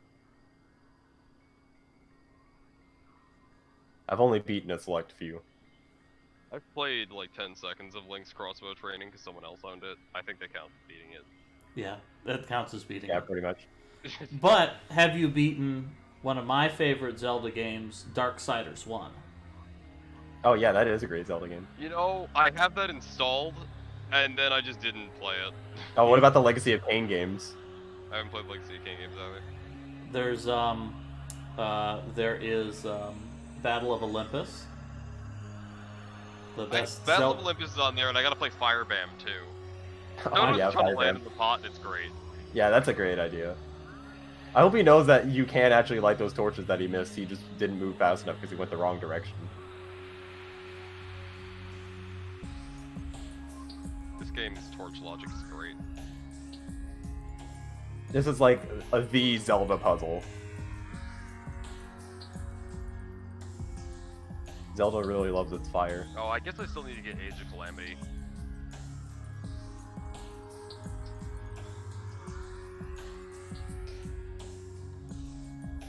I have played that one, luckily. So the first time I played through Darksiders, about halfway through the game, there's a sequence where you have to cross some zone to get to the next dungeon, and there's just a passage that you go through. And I got to that part, and I couldn't figure out, well, how do you get across this passage? Like, this looks like it should be pretty easy. Like, I can see there's a ladder there I should climb and walk way to cross, but I'm like, I can't reach it. I can't reach anything. And so eventually, like, after exhausting every other possibility, I found a way to climb on some geometry and get up on top of some stuff to get through it. And I'm like, this is the correct way. I don't get it. And so I watched a walkthrough, and the walkthrough's just, there's a block, and they just push the block there and they climb up. It's like, I don't have a block. There is no block. And for whatever reason, it's so broken. Whatever reason, the block never spawned. It just did not exist. Yeah, Darksiders is like completely broken. Those games are so busted. Oh yeah, they're really entertaining speedruns. I mean, it's fun to play though. Darksiders 1 was fantastic. Darksiders 2 was okay. It had some of the most like boring DLC, I'd say. That it felt like exactly the same as the main game. Maybe I should play Darksiders 3. I guess that came out.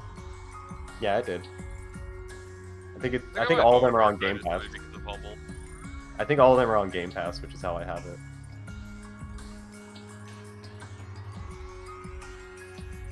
Oh my god, still there lights the torch. Finally didn't run the wrong direction.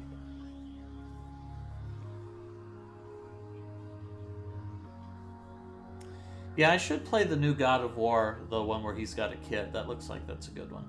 I own that, and I haven't played it. I played a bit of it. What? It's alright. I don't understand a human being who could own games that they haven't beaten. That doesn't make sense to me. That's me with all my N64 stuff. Like, mine is, I'll sit down like, oh man, that game looks good, but I can't buy it until I've beaten all the games I've got now. Well, at least for some of the games, I just got the Panzer Dragoon remake today. I want to make sure I can get a physical copy of it. That's and fine. then it just sits there until I get to play it. Yeah, mine it's just games that I've owned since I was a kid, or like my brother bought them, and I just didn't play them.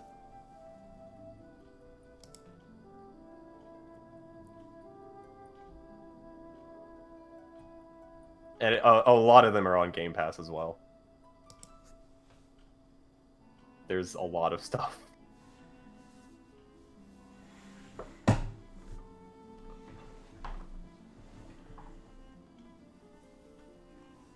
And now Game Pass is getting even more stuff because EA Play is getting added to it next year.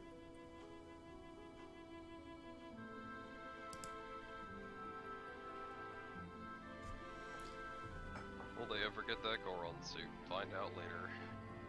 It is expensive.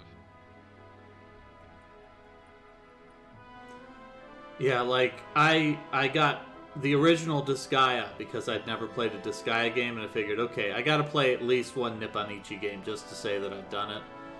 And, like, I kind of didn't like Disgaea, mostly because I don't like SRPGs. They're just too finicky for me. But, like, I went through it. It's like, I can't play any other games until I finish Disgaea. I just, I have to finish this before I'm allowed to play another game. And so I beat Disgaea. I ground through it, fought 10,000 training battles to get a bazillion hit points so I could beat the final boss, but I did it. Yeah, I saw you playing that a ton. To be fair, I love strategy RPGs, and I'm not a big fan of Disgaea either. I'm a big fan of Disgaea 4. I'm less of a fan of the other ones because Disgaea 4 is just fun. Yeah. You don't really think. You just sardines. That's the best way of describing what happens during Disgaea 4. Yeah, I saw Jorf playing some Disgaea 4, and I had to ask, wait, is he really saying sardines? Yes, he's really saying sardines. Non-stop, Valvatore is just shouting about sardines. Yeah, I'm a huge SRPG fan, but I'm not a big fan of Disgaea. It's a different type of SRPG.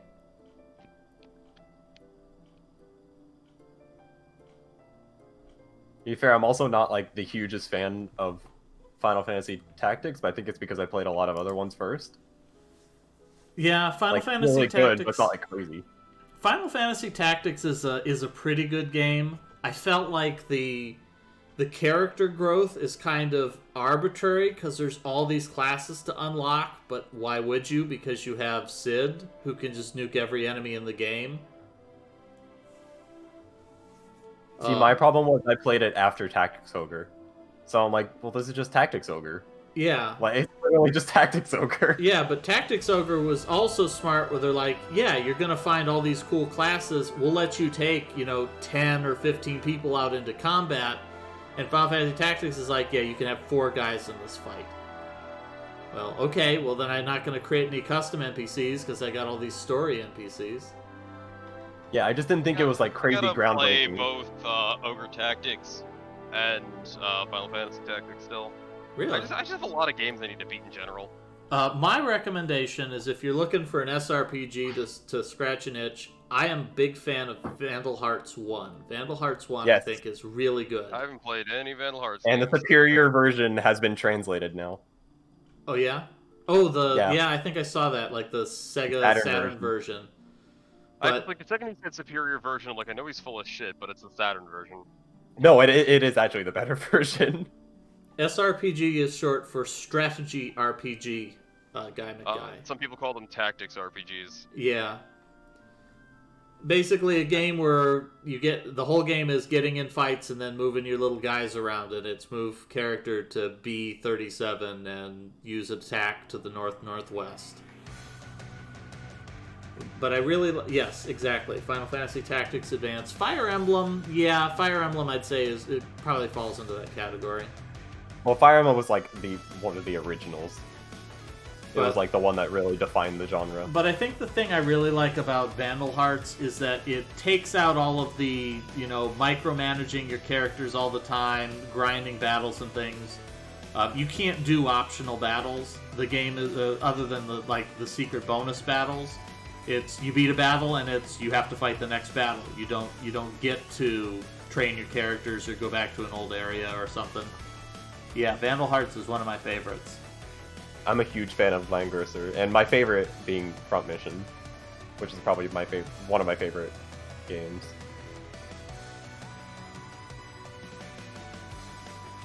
Vandal Hearts 2 is a very fascinating SRPG because it has a really clever combat system where your characters take turns simultaneous to the enemy, and you can metagame the crap out of it by thinking, okay, this is the first enemy that the enemy is gonna move, so I'll just move the guy that I know they're gonna attack, and you just walk behind every enemy as they're trying to attack you, and you could beat the game damageless.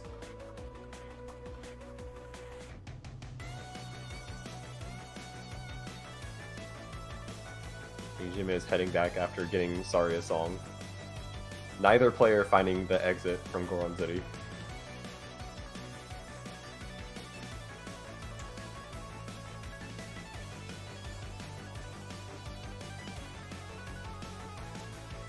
Alright, so they both need to head to the Goron City now. It's really not a whole lot of... as far as required activities to finish this goal, there's not a whole lot. Pence has to go back to the Goron City, has to play the Zelda's Lullaby, followed by Saria's Song, and then that just opens up the way to Dodongo's Cavern. Yeah, and Dodongo's Cavern is probably one of the shortest dungeons. Definitely one of the most straightforward ones. Yep. Snowdozer's fatal error is he has not talked to that Goron right there on the floor, who tells him that Durania loves to dance, and he loves to dance to forest music. Yeah, I mean, you talk to all the NPCs, and they give you the hints. I mean, I know Snowdozer had commented in the chat, how did you figure this out as a kid? And yeah, like well, I read. Yeah, like this NPC right here. He said, "Hey, there's great music coming out of this cavern. We all love it." And Snowdozer knows that song.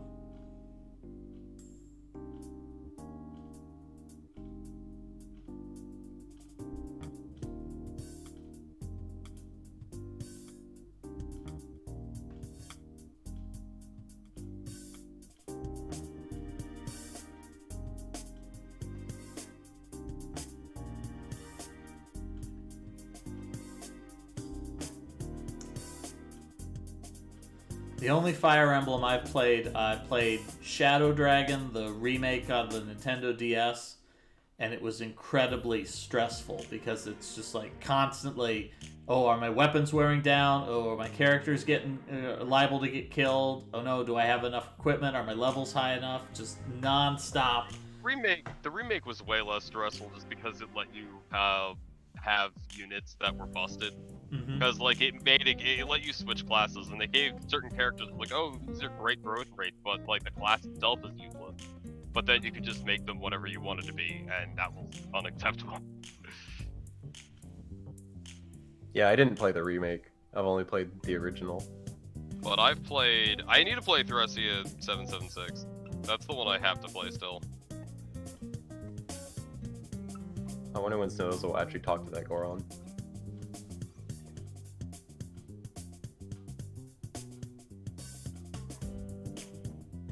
I don't know what he's trying to do with this stick and lighting the random bombs on the floor. Like, I have no idea what he's actually trying to do. Okay, sweet. I managed to cast the courtyard.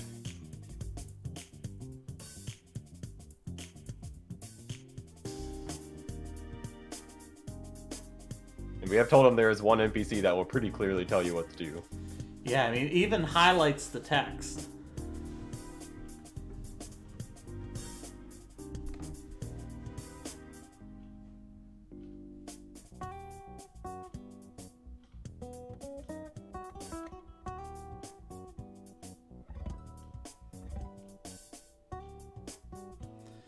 Snowdozer getting a really useful hint here that if you put away your Deku stick, you will be able to reuse it.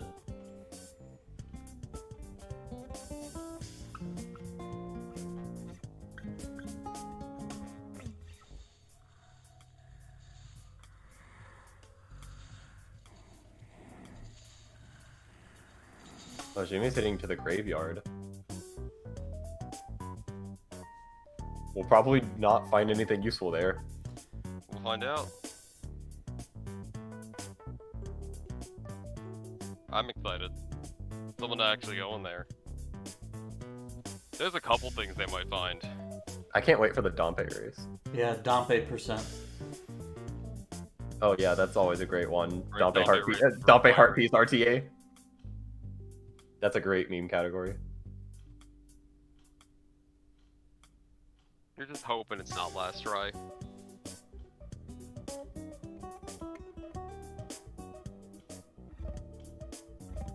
Yeah, you jump up on spawns, walking forward. There's so many like just crazy meme categories in Ocarina of Time. Yeah, this is also kind of annoying. You have two speeds for your text. You have slow speed and you have skip everything to the last line.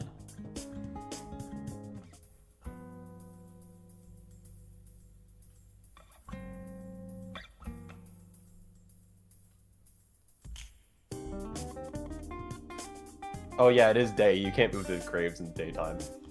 Yeah, we're giving all these hints to Maurice. Maurice is going to be spoiled. Stop mentioning. Well, that was in chat, so you can't blame me for that one. Yeah, Marie, stop watching the TV. Go away. Yeah. You can blame Exuno for that one. Yeah, just walk away for another like 5 minutes. We're playing a Legend of Zelda ROM hack right now. I have no idea what Cards are very important in Majora's Mask. We told Stonozer to talk to someone. So I would assume your solution would be to talk to someone. Specifically this Goron, who you never talk to.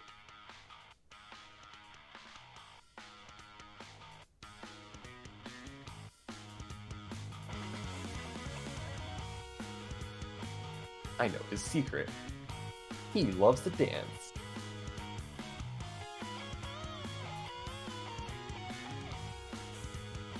And he used to always listen to forest music. There it is. You literally talk to the guy standing outside of the door and he tells you the answer.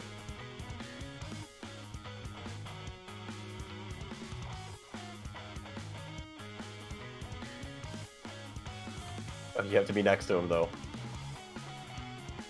You don't want to just talk to Saria. Yeah, I never used it to just talk to Saria. I'm not sure she actually says anything useful. She says something useful at one point in the game. But it's only for one thing. Oh yeah, there was another hint somewhere else that I think Impa told you. That a music staff will pop up if you're in a place where you can play a song.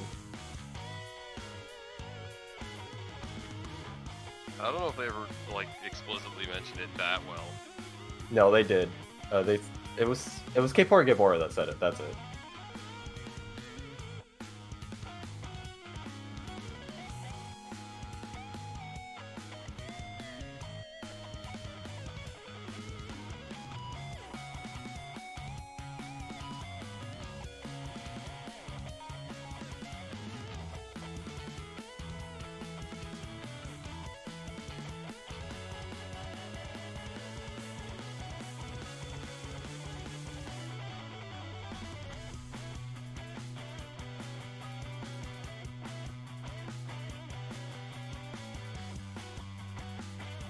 I'm the big boss of the Gorons.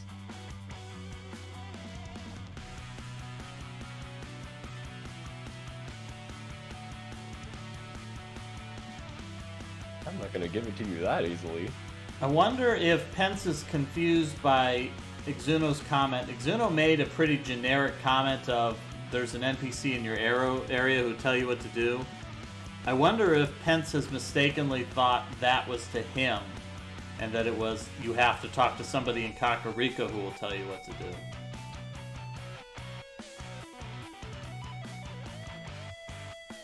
You got the Goron's bracelet. Did Pence even open the gate? I wonder if... I think Pence hasn't even gone up the mountain yet. No, that gate's still closed. But he does have Saria's song.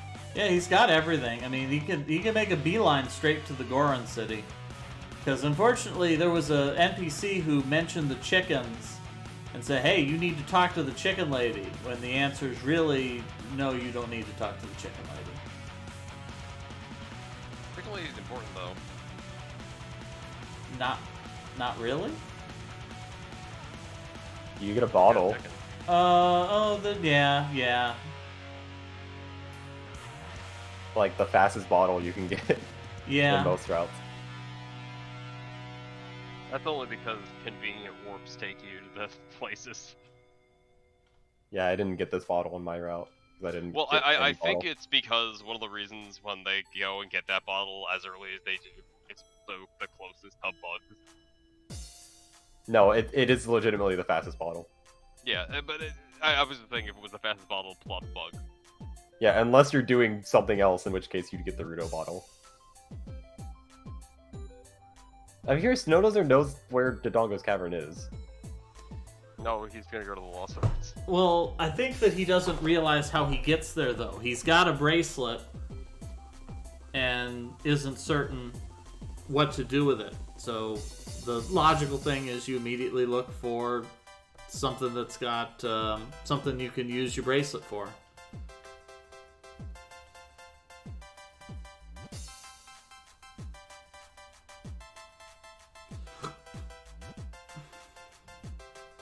Yeah, Maurice did throw the bomb in the pot. Did that. Yeah, and Maurice has no idea how lucky he was with that bomb in the pot, too.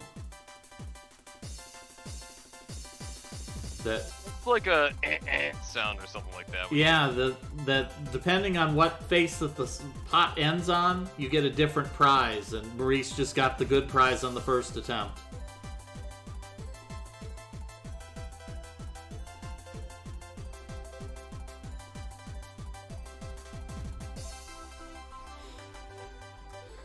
So what's the likelihood that Pence goes back to Hyrule Castle and starts doing masks? I'm so really excited. hope I not. hope he does masks. I mean, in theory, these players are all on a call together. In practice, it sounds like they're really not telling anybody anything. Well, they're all muted. Two of the except players are for muted. Yeah, it's one of those, I feel like if you're gonna trade hints and go faster, you have to trade hints and go faster. Alright, I would absolutely do it if I was blind racing this. That sounds really fun, like going through a game with a bunch of people. I can't even remember the last time I played a game at the same time as another person, like casually like this.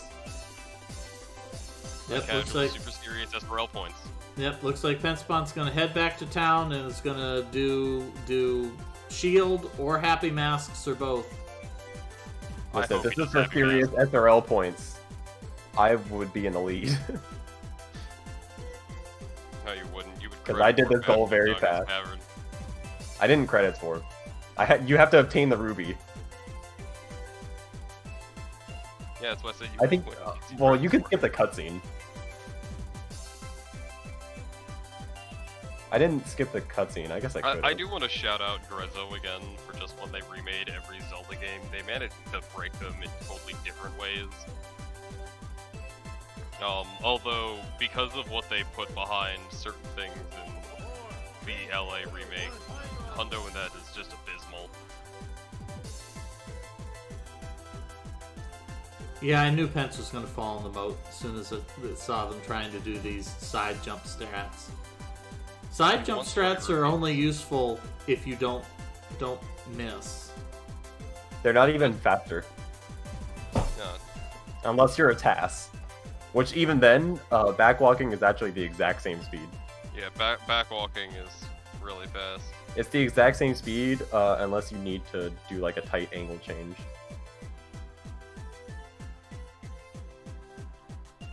Alright, let's go grab my items. It does sound kind of fun though, like auto call with everybody just going through a game casually, like this. Yeah, I'm kind of disappointed that the players aren't walking through it, because a lot of this would be so much easier if just, somebody says, hey, I figured this thing out, and everybody else says, okay, I'll do that. Like, man, there would have been no way that we would have finished Minish Cap RPG if we weren't giving each other hints constantly, Alpha. The hint of using a Google Translator. That was the most important hint.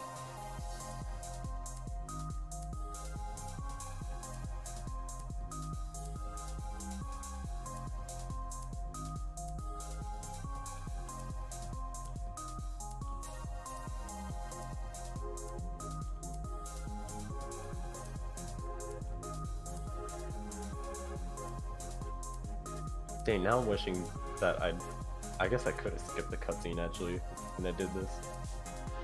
I should have done that.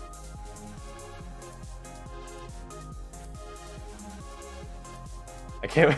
I'm putting my time on my sheet too, which is funny to me because I track all the continuation races as well, and I have them all in like a neat little sheet. I can't wait to put all my times. I mean, what, did it take you like 5 hours to beat the whole game? Well, for this goal, it took me 20 minutes. Yeah, that doesn't sound glitchless. Yeah, it wasn't. Glitchless, I could have done it in 40.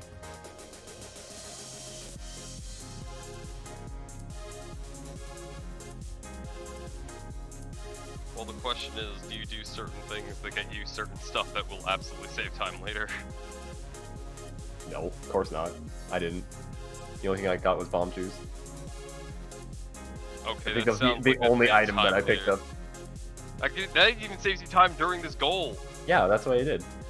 I skipped like everything. Oh, this is not how you destroy this enemy. No, BMOs are weak to things that begin with the letter B. The boomerang? Yes. Boom, death. Yeah. It respawns you like Boom, 5 rank. seconds back. There you go.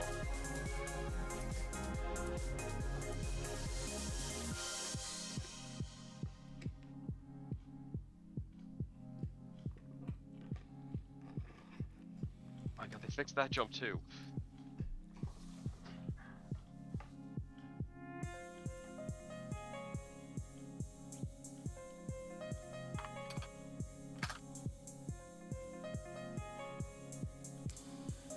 Yeah, I'm a little disappointed here with Pensbon not trying to climb the mountain. Opened up the mountain and immediately turned around to do a side quest, which I think this is not the way that you want to approach one of these games. You want to try to push forward unless somebody explicitly tells you to turn back. Although I guess he did get the hint from the guard telling him, hey, go to town and deal with a bunch of these side quests. That's why if you do Majora's Mask, it's got to be all masked because Majora's Mask is 95% side quest. Yeah, it's pretty much all. like all of the fun is the side quests. Oh, Alpha, if you think me doing this goal in 20 minutes is great, the next goal that I have planned will probably take me 2. Is it clip out of bounds and No, Go don't with worry. someone I'm not going to say what it is, because it is a slight spoiler, I guess.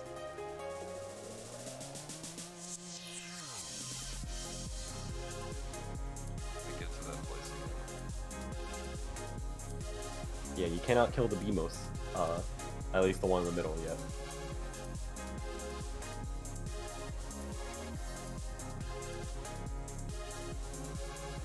I missed the throw. Oops.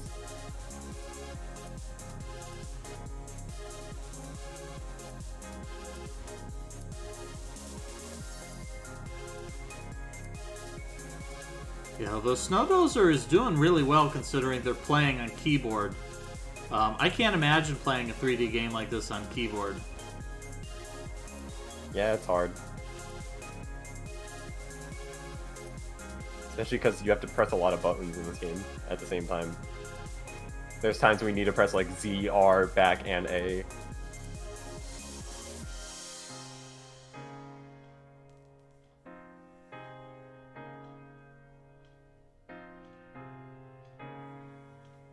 Pensbon getting completely turned around has wandered a little bit too far to the south than they anticipated.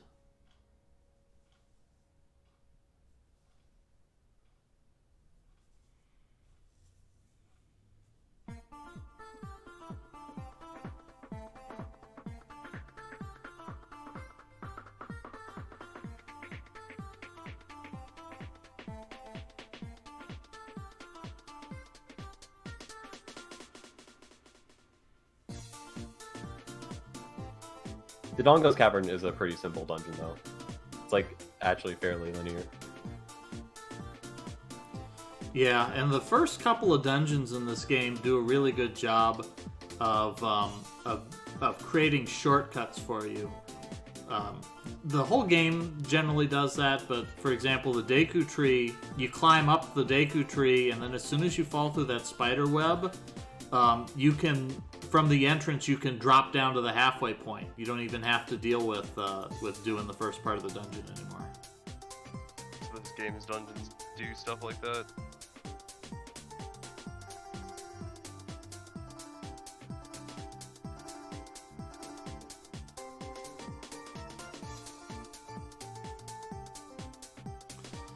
But Dodongo's Cavern's the same way. Once you've gotten up to the second floor, you hit the switch, and it creates an elevator straight to the second floor.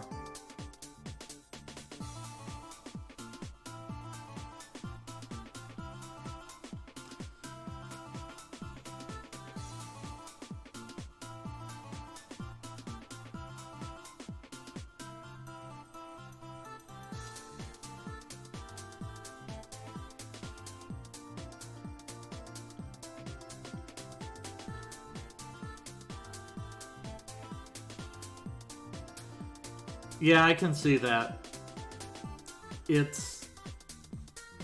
Yeah, some of the later dungeons you have a lot of potential to get lost in, and some of that may be because this is the first 3D Zelda game. That some of it may be a little bit of inexperience at how do you communicate things in a 3D world.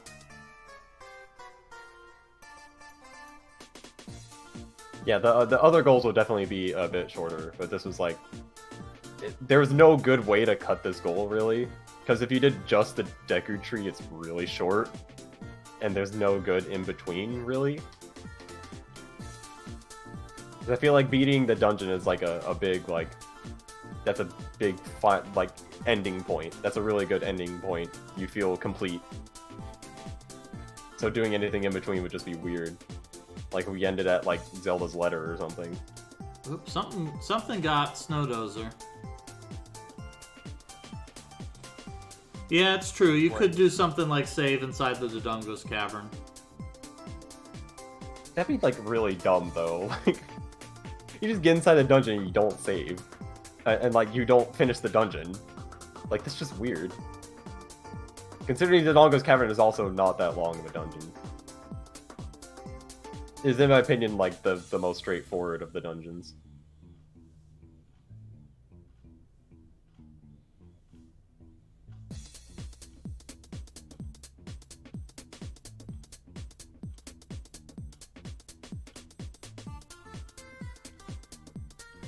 Yeah, this was the biggest risk, was getting lost on the way to Dodongo.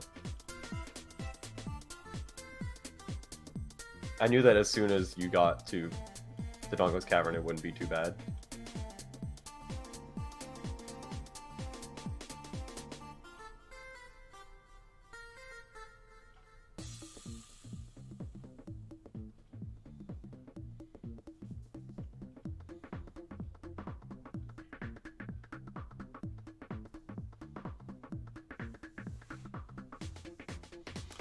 Snowdozer no longer has a shield. It's been burnt to a crisp. Does Snowdozer pick up the Hylian shield? Nope. I don't think so. Oops. Well. That's gonna make the Lizalfos very, very difficult. Oh yeah, that's gonna make that fight really hard. Just backflip, it'll be fine. He's playing on keyboard, Nico. It'll be fine. Just roll. It's just, think of it as doing Prince of Persia, but with an extra dimension. Yeah, they should make a game based off of that. Yeah, 3D Prince of Persia, that could be a thing. They could make multiple successful games based off of that. No, I think only the first one would be worthwhile. The rest of them would just be derivative. Some of my favorite speedruns, by the way. The, like, 3D Prince of Persias that aren't Prince of Persia 3D. They're all completely broken. Yeah, there was a... the first game I ever saw you zip in a 3D game. Yeah, they had a Prince of Persia marathon recently. Don't jump down there, Penspawn. Okay, alright, good. Making his way to Darunia.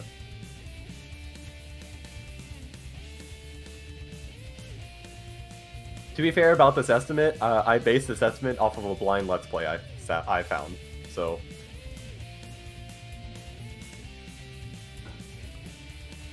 Oh, Which hey, you have no idea how hard it is to find a blind Let's Play of Ocarina of Time of all games. Look at Snowdozer here, fighting with the Deku nuts.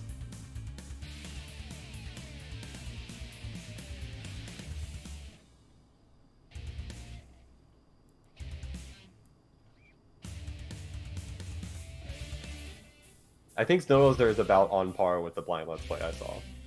Though the blind Let's Play also did other stuff in the meantime.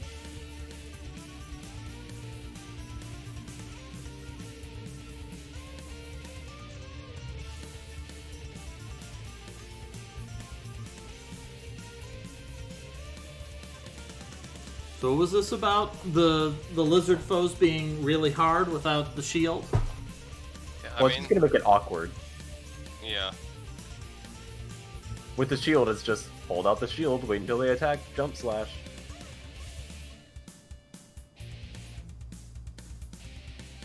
Jump slashing is a way bigger risk otherwise without the shield.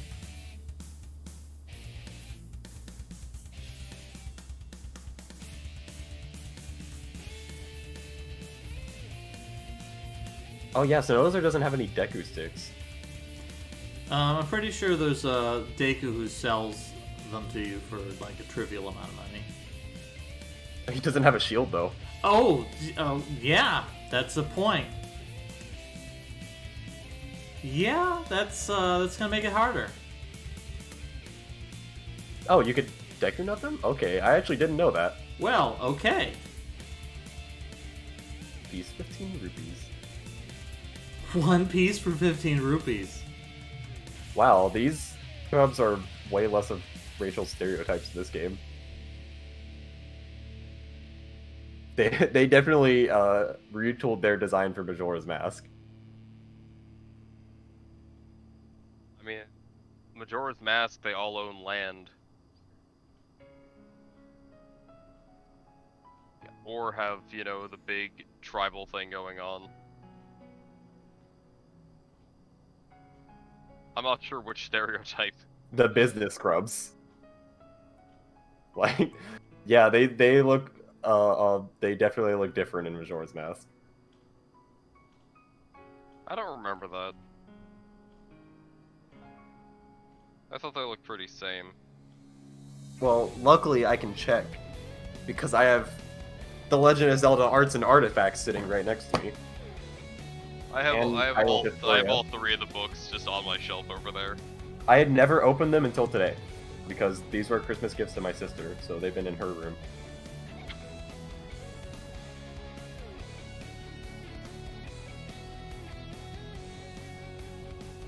I doubt that they'll be in here.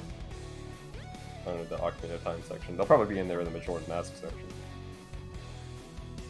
You get all the nice illustrations of all the enemies. Wow, the Zalfos look way cooler in here than in game. Almost everything does. They made this All the game just bosses. because they needed a way to turn around a new Zelda game real quick. So they came up with the entire thing for Majora's Mask, so they didn't have to create so many assets, but they could just create story. Skull Kid. I don't even care about Skull Kid. I want to see the business scrubs.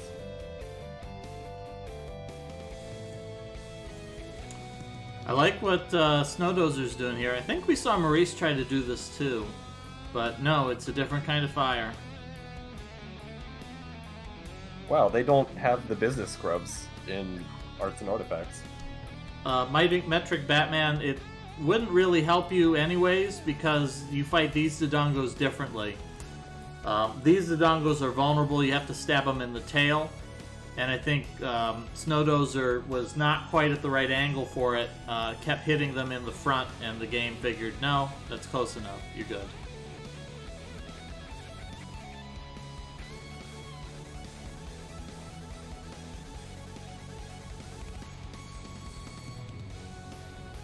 Alright, there we go. Snowdozer lit all the torches, that's good. And hits the switch to open the door.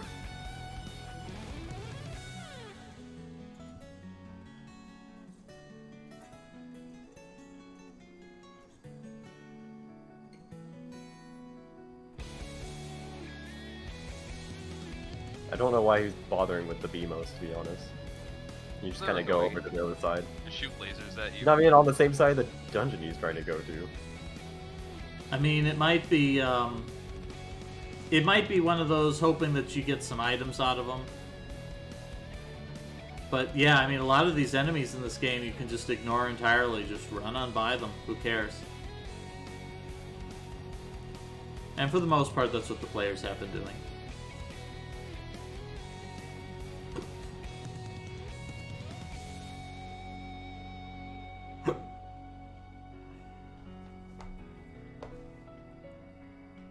Yeah, I definitely tried feeding them bombs the first time I played this game.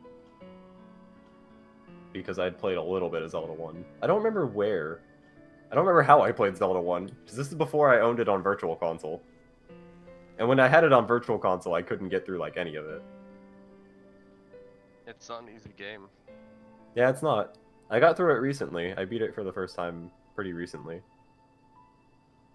Same with Zelda 2.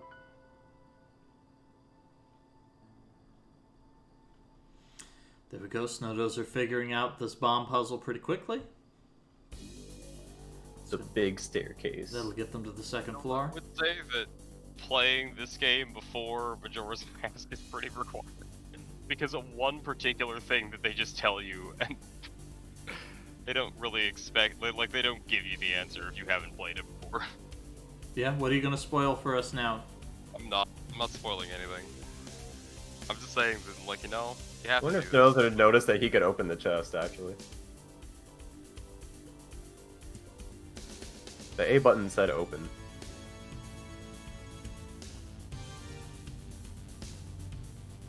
Oh, that was a good bomb throw.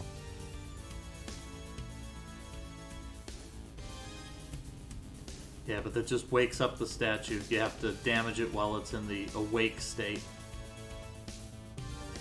Like, you might as well just go and try and open the chest anyway.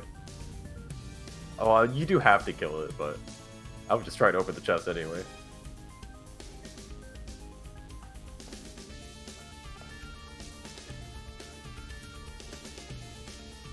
You get the compass. Probably one of the least useful items. Well, it does have a couple of helpful uses. The one really big one is this little red marker that tells you which door you entered. Because it's really easy. You enter a room in 3D, you wander around for a while stabbing monsters, and then, you know, you're like, wait, which way did I come in again? And having that little red mark that says, this is the way you came, so go through the other door, that's pretty helpful. Yeah, that is good. It's way more useful in the later dungeons. Absolutely. I can think of some certain areas in a couple of them that it's just like, how do you know what door you came through? Oh, that was a good jump slide.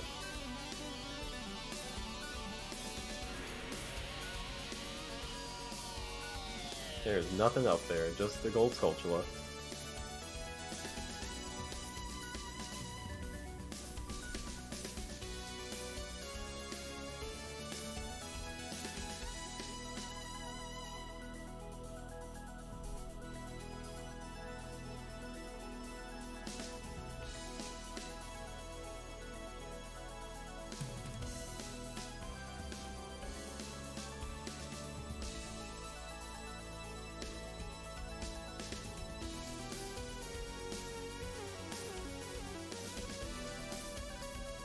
Taking care of the statues at this point. I'm pretty sure you don't have to. You just kind of climb the ladder. Yeah, you gotta find the ladder. There it is. Snowdozer sees the ladder. I don't think this is a blow-up statue. Alright, I'm not sure what Pentspawn is doing here. They've been wandering around Goron City for a while, but I think they may just be a little bit lost. Goron City is really easy to get lost in, even though it's got a map. There's a lot of side passages, they changed floors.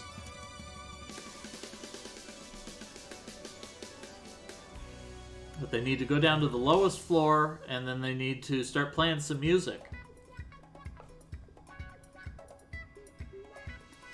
Yeah, I think that they must be just getting a little bit confused with the navigation here, which is completely understandable.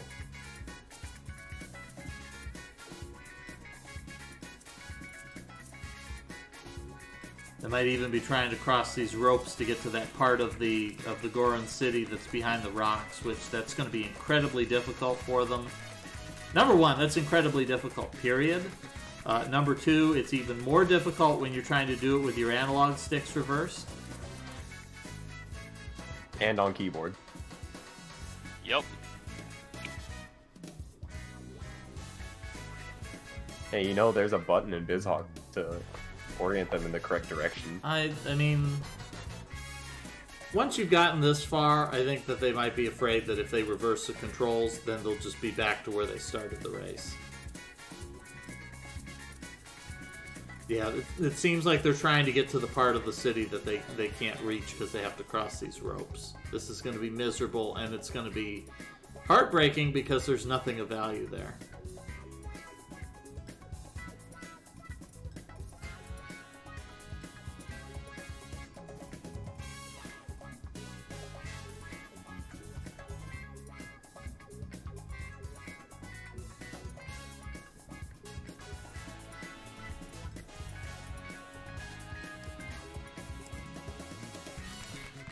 You should probably climb this ladder just because it exists.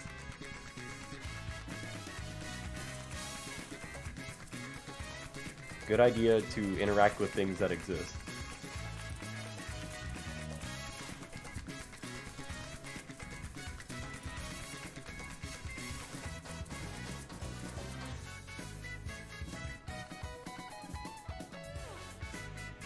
Let's see if Snow knows to throw it. I hope so.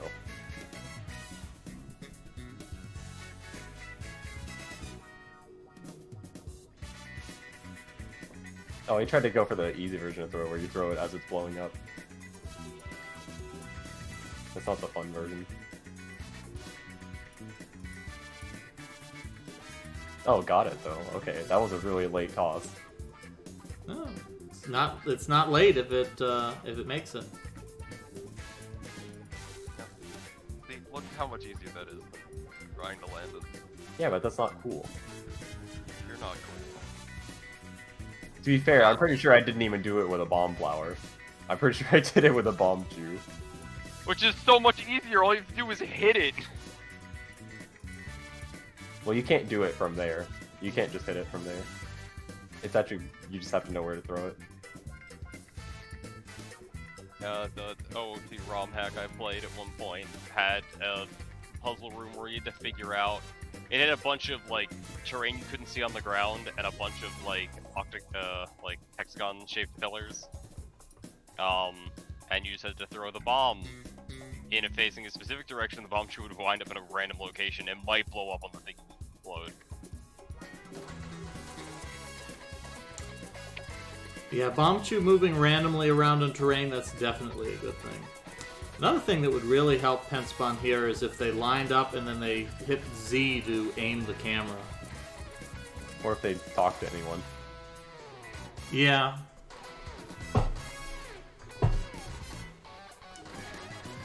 I think they're pretty fixated on getting to this part of the map that they haven't been to before.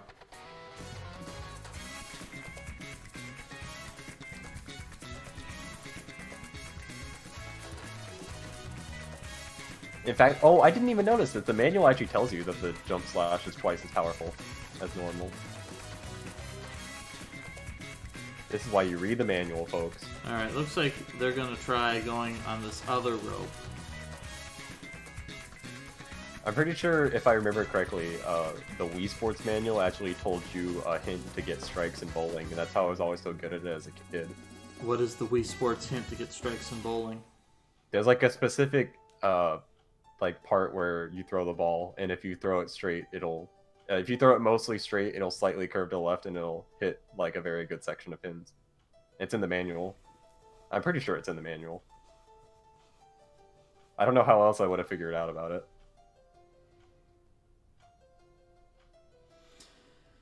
Yeah, if Penspawn is having trouble with this first rope, there's no way they're going to get across the rope that's shaped like a Y.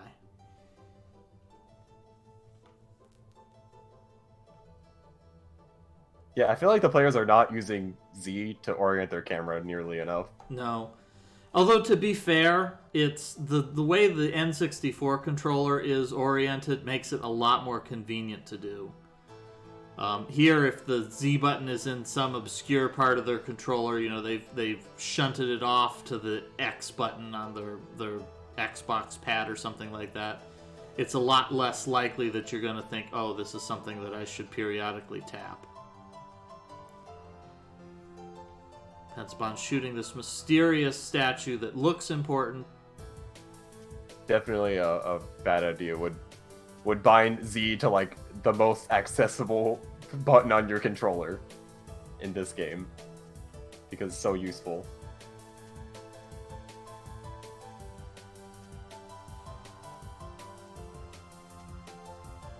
Let's see if Snowzer actually goes back and picks up the bomb bag that he saw on the map thanks to the compass.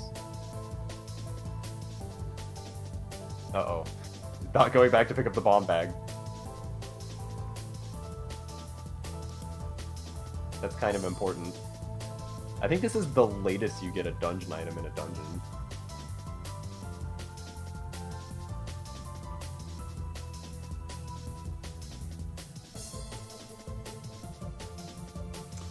Yeah, because most of the dungeon is built around the bomb flowers. It's always so weird to me. Like, they could have just given you the bomb bag earlier. Oh, here we go, using the Z targeting. I wish Snowzer would go back and look that there was a lot more of the map there. Including literally the most important item in the dungeon.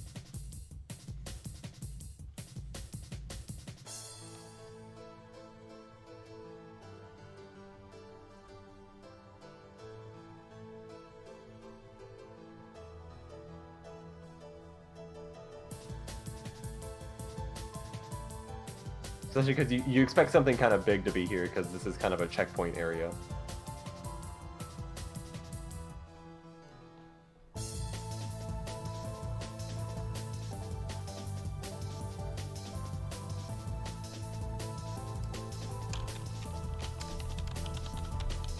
Okay, good.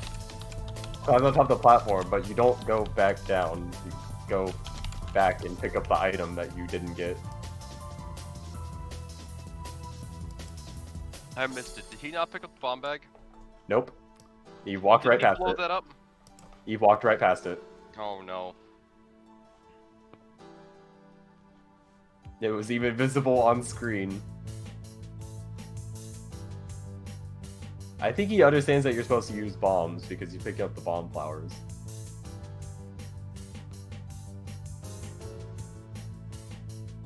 But you obviously cannot make that. You're not even close to fast enough. I changed the width of the entrance browser source. Like, what? So I just use a window capture for it. So that it's like normal size. Yeah. Because it has to resize itself to a weird size. Yeah, it's pretty much unreadable. I left it there, but it's pretty much unreadable.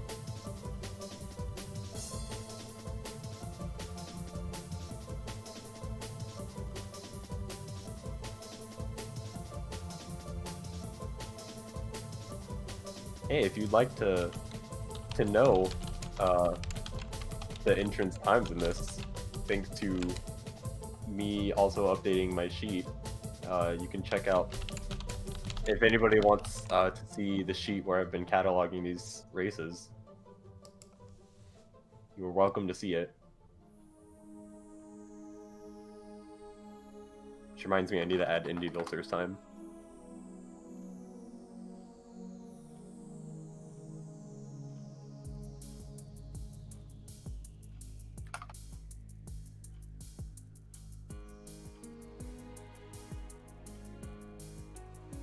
Yeah, Snowzer really should have. If you get to a new room like that, you should probably look around, especially when you have a chest on the compass map.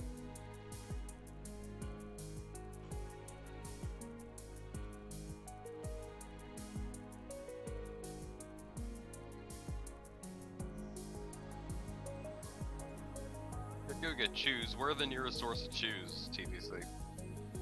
Have you tried playing far Pokemon? away. Far away. Try going to Viridian City. I don't even think you can get them yet. I So, mean, you can get anything you want in this game whenever you want it. Their closest source is bottom of the well early. That's how I got them in my route.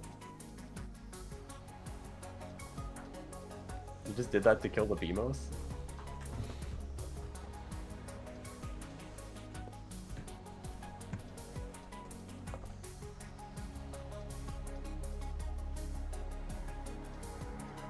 It was one of those few games where you should probably kill all the enemies in the room because it might open the door or reveal a chest. Well, in this case, you just blast it through one room without looking at anything in it. That's a You should mistake. probably look at something in it. Especially when you have the compass. It doesn't even have a new feature. It doesn't have a chime when there's a key in the room.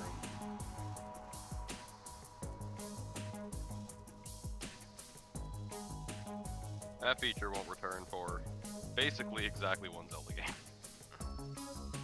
Zelda was probably gonna take a death here anyway, at half a heart.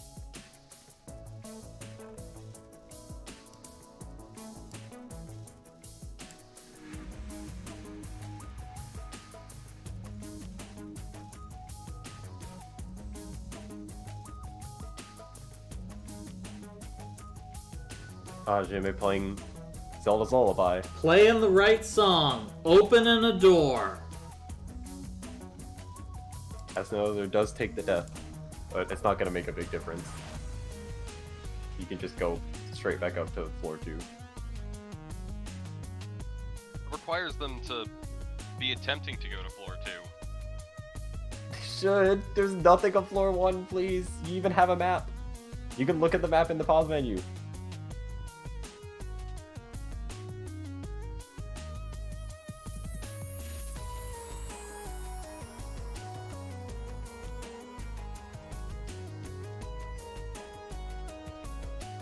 I think he's trying to know. I think he's waiting for the platform.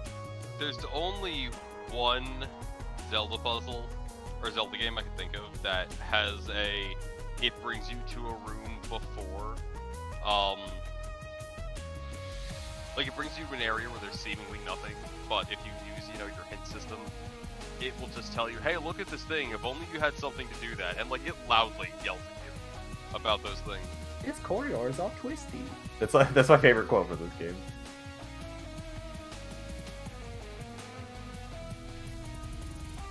Please, there's a bombable wall right there that you can't get past because there's no bomb flowers.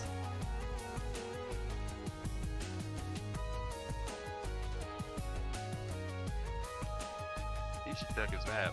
It will tell him.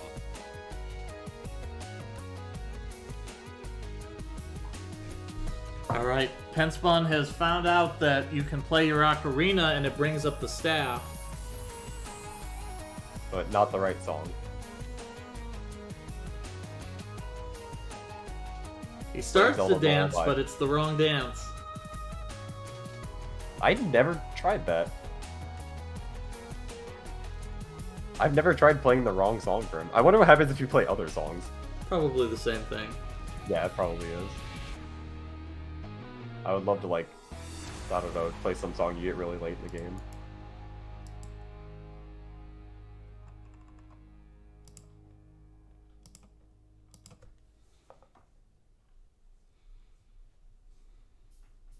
Also, great time for his stream to go down. Yeah. Oh, it displayed a frame for me. Oh, there's another frame. It looks like my stream when I'm like, oh, let me try and stream this new game that I want to play.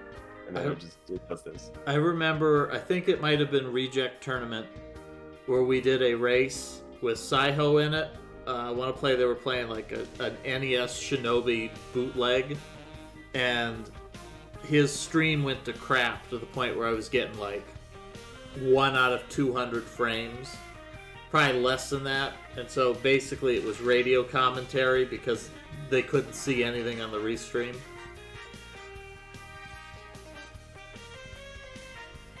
Oh, hey, Snowdozer has a bottle of milk. That'll be useful. The map! The map!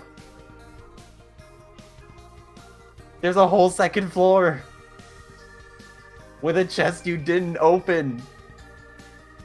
A room that you just walked straight through! Oh my god, please check the second floor! You just checked the first floor.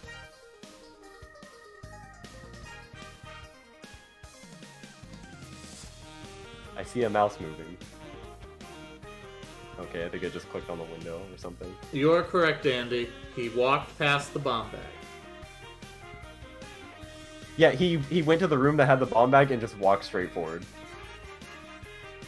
Saw a door and said, why would you not go into the next door? It wasn't. The sad part is it wasn't even a door. It was just you just walk.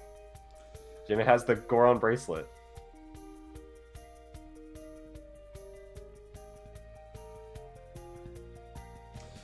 Alright, sounds like Penspawn is taking a 20 to 30 minute lunch break. Let's see if Snowdozer can finish this. He's trying to jump into the Dongle's mouth. I believe you can actually clip through. I guess I should have tried that. I just did the dungeon how I knew how. I also wanted to get the bombs.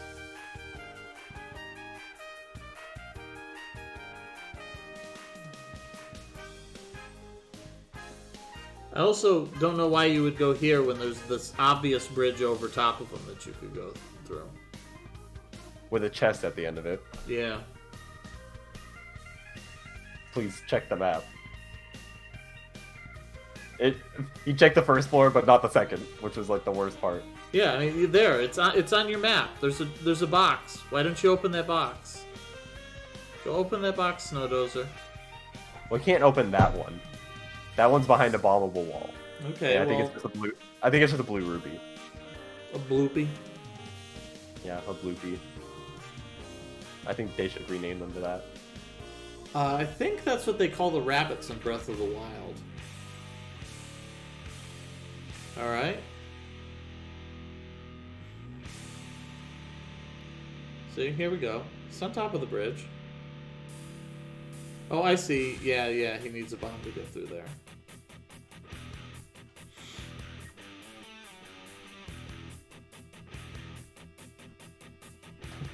You do not shoot them, no matter how many times you tried to shoot them. That's not it.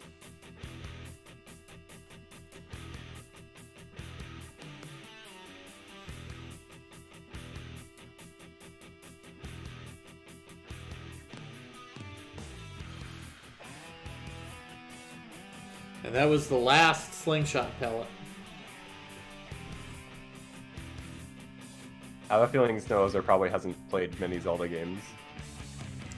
So it hasn't been, like, there's kind of a standard progression to Zelda dungeons. Yeah, I feel like that's probably a pretty regular feature too, that if you're going to get somebody who they're blind to Ocarina of Time, they're probably blind to other Zelda games. Because I feel like if you are a person who has played a lot of Zelda games, you probably are a person who plays all the Zelda games. It's sort of an all or nothing thing. Well, especially like this is like the Zelda game. Oh my god, he saw the map and just saved it instead. It had 2 chests on it. Let's see if Snowdozer figures out how to backflip. Okay, no, it just decides to walk instead. I don't know what he's trying to do, right? He's trying to get over to the other side for some reason. Yeah, he assumes that this is some kind of a puzzle. He's read the hint about the eyes, and he's probably thinking he has to figure out how to do the eyes now. Doesn't realize that there's an item missing.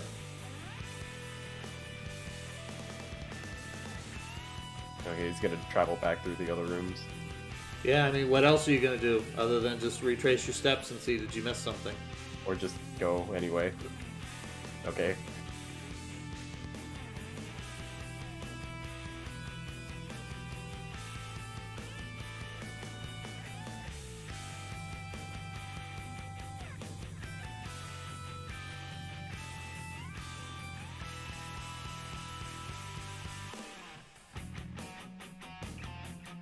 This is like the definition of fail to spot check.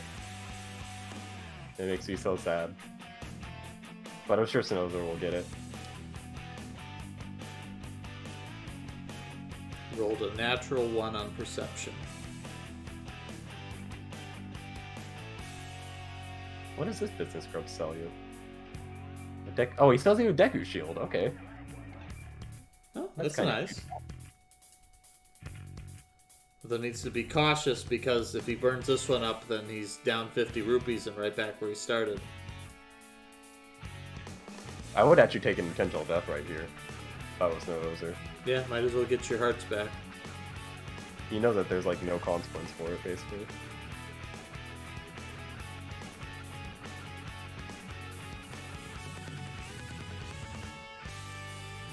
Alright.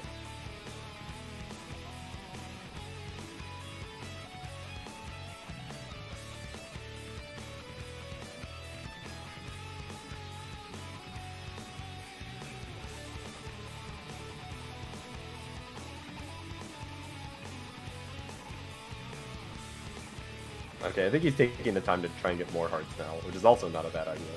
Yeah. That's beautiful.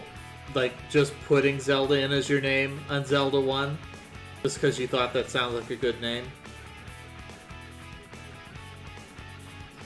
Snowdozer is out of slingshot pellets, so can't fight the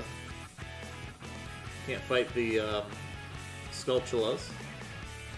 Oh, I have a great moment like that highlighted on my stream. I highlighted the first time my little brother played Mario Party 1 with me, and he had some amazing moments like that. Like, when playing Tug of War, he rotated the wrong control stick, which was like the best part for me. We were playing on emulator, so he rotated the wrong control stick. There was a lot of moments like that that were funny. Alright, here we see Snowdozer is going through the second floor again. That's good. I don't know why he's doing this. He has a shortcut up to the second floor. I mean, he's retracing his steps. This is a good way to do it. If you get lost, retracing your steps to see if you missed something obvious, that's not a bad strategy. And hopefully he'll go through and say, oh, hey, I see a treasure box on my radar. He sees it. You just walked right past it. And the sad part is if you want the... I think this is a shortcut up here, or this is the Gold Skulltula, you need the bombs.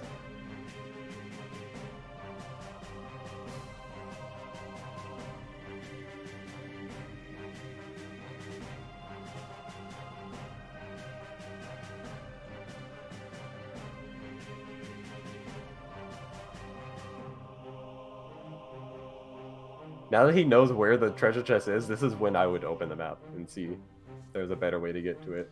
Considering I don't have any more slingshot ammo. Oh, yeah. Well, there'll be some of these plants will give him slingshot ammo. Yep, there it is. Also commenting, I think we mentioned earlier in the broadcast, but we'll mention it again. There's a couple of differences between the very first version of A Link to the Past and some of the later versions. One of them we talked about was the music. One of the dungeons does have a different soundtrack in the later revisions than it does in this one. Another change is the symbols that appear on a lot of these blocks. The push block symbol that looks like a crescent with a star. That is different in the different versions. They have removed the crescent star due to its similarities to Islamic symbolism, and replaced it with some kind of a non-denominational symbol that I can't really describe because it doesn't necessarily look like anything.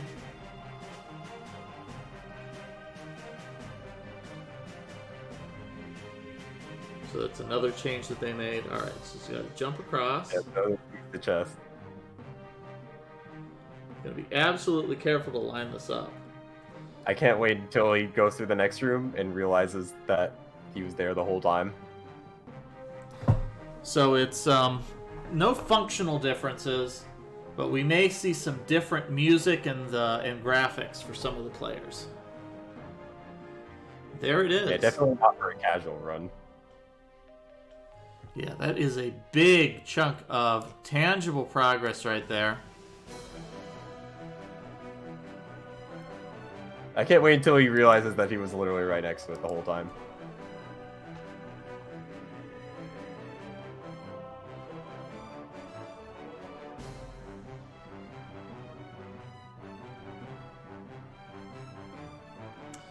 Pick up a couple more little beans for the slingshot. Oh, you can buy a Deku stick right here.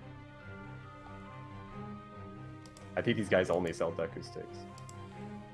They probably sell... I would say that they're going to sell different things. One might sell a Deku stick, one might sell you a Hylian shield. Deku nuts, okay. 5 pieces for 20 rupees.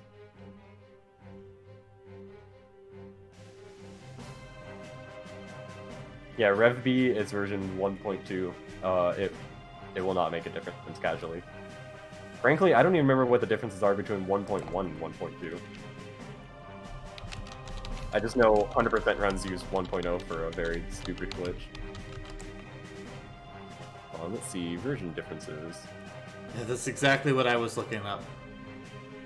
I have it on Zelda Version speedruns differences for what? for the different versions of this game. I Exclusive just- content. Oh, here we go. Exclusive content in 1.0. The rotating N64 logo upon boot up is very bright. Yes. That's a big one. And there's another one that I won't say. I mean, it won't really make a difference. Chanting is the other thing that's the big one. 1.1 has some random changes. The chanting is removed in 1.1. 1.2 has the changes that there's no blood in the game anymore. It's green. 1.2 is stupid. They fixed a lot of random bugs though. No, well, 1.0 has a certain area the way that it should be.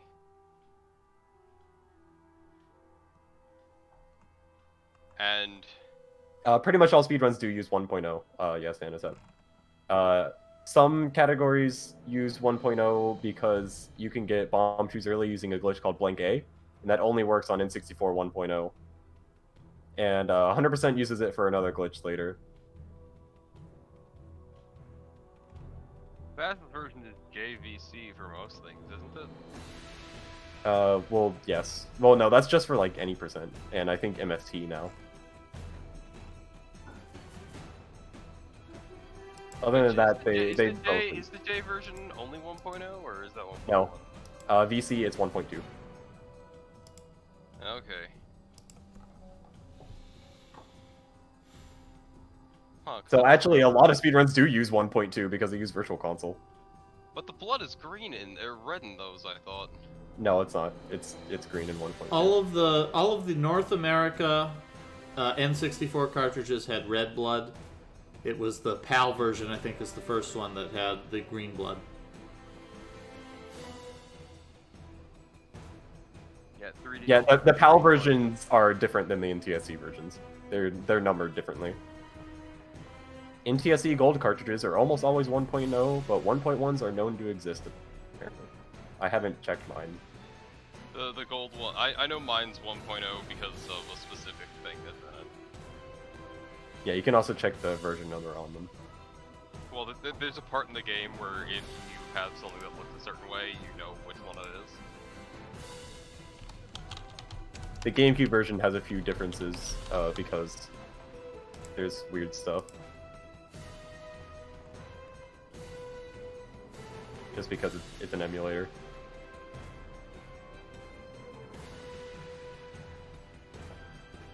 Also, the best version, accidental change in the GameCube and iQ versions is that the crash debugger that's in like N64s aren't done correctly, so the crash debugger itself crashes. The crash debugger crashes. Yeah, it does that on the iQ and GameCube versions.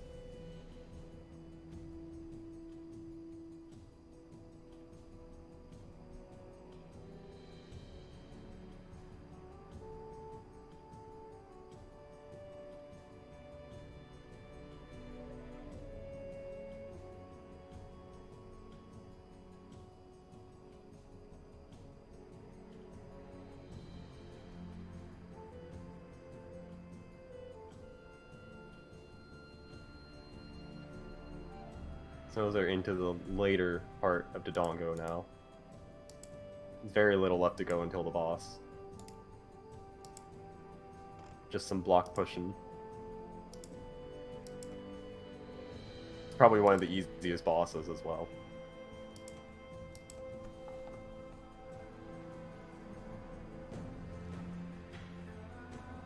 The next boss is pretty fun. I can't wait for the next one. So we didn't get to see. I wonder if Penspawn got the Goron bracelet or not, because they played the wrong song, and that might have been a hint that that was what they needed to do, just differently. I think he has. There as a kid, like he mentions, like that song's not really doing it for me, and then he mentions another song. Yeah. I think he did play. I think he does have the Goron bracelet. I remember seeing that cutscene. Stuff crash or something. Because he went out for a lunch break like right after he got it. I think so.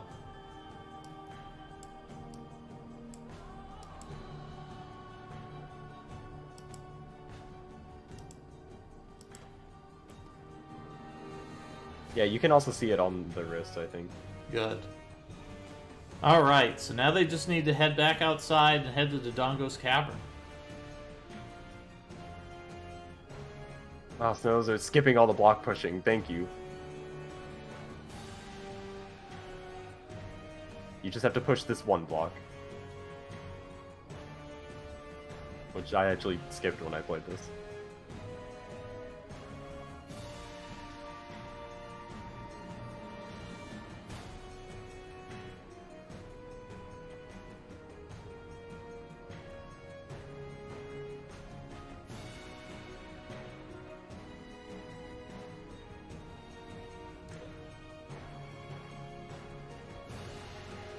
She was opening the Lost Woods exit.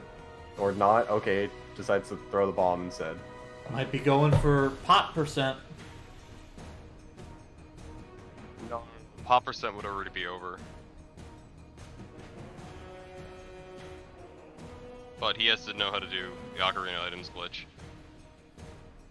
Oh yeah, that's a good idea. Reminder that 420% is actually a fucking Oh, category. dank percent, it's good. Dank percent. You do a trick while You've got having a a Dongle. Deku stick that lets you replace the Ocarina in your hand with the Deku stick, and that's time. You got bombs. So there's onto Dongo. Just has to open the door. The floor door. The I floor think if you door. talk to Navi, she'll tell you what's up, too. There's also this conspicuous hole in the middle of the room. No, why would anybody ever put a bomb there? Alpha exclusively places bombs on the floor when there's a face that talks too much. No, I put it before the face that there's a that talks too much, and then a face shows up, and then I put down 2 more bombs. Onto the Dongo. I don't fight a single Dodongo in my game.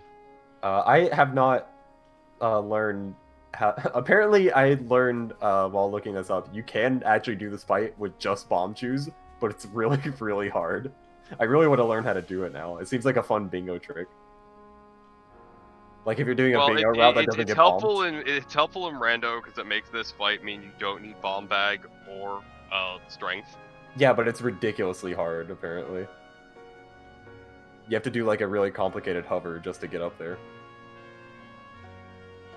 Yeah, that sounds dumb. It's apparently used in 2 categories.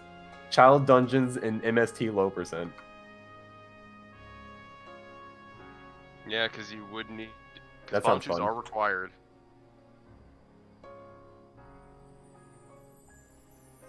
You know, things like Z targeting are probably impossible for Snowdozer.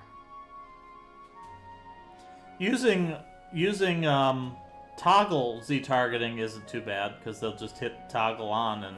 Oh yeah. You know, I realized in my route I probably could have skipped the bomb bag actually. I probably could have like just RBA'd some bombs later. Now I'm trying to think of ways to optimize this, and it's really fun. This is why I told everybody that wasn't blind that they should try and learn a few tricks to make it fast. Okay. Snowdozer, You have to go get him. Snowdozer, go get him! He's red and shaking. That's Zelda boss code for I'm weak.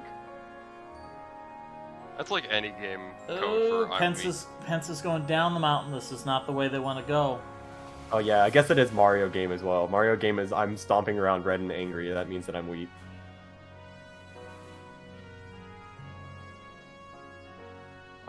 You have to attack his face. So the one thing that I believe King Dodongo still takes damage per bomb anyway. I don't know if you actually have to slash him, like, at all. I think you can do. just bomb him. I don't actually remember. I've never thought about trying to Let's get do this behind fight actively slower.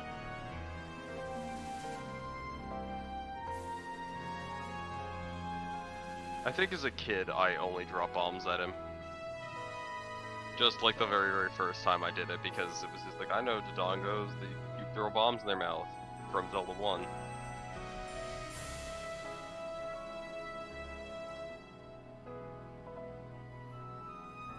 This is also the point where I really wish the players had read the manual, because the manual tells you the jump attack's really strong. I feel like you should just. I feel like that something else also mentions that too.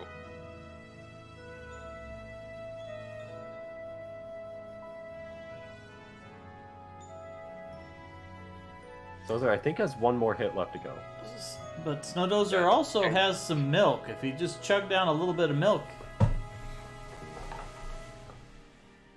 Yeah, that's also a good idea. He did go get the gonna milk. turn He's the around. only one with a bottle. Which bottle did he get? He got the Lon Lon Ranch bottle. Oh right, I was there for that. Cuckoo's bottle is a bit hard to get. I actually didn't get a bottle on my route. I probably should have. Yeah, how are you supposed to RBA if you don't have? I the could have bottle? gotten the Cuckoo bottle really fast. Yeah, There there's it King is. Dongle down. I could do it when I get the Ruto's letter bottle. Yeah, I. So when I was just running through this goal on the 3DS version, they fixed a bunch of the jumps that makes the cuckoos really fast. You just don't make them, so you have to take like a cuckoo to get a cuckoo.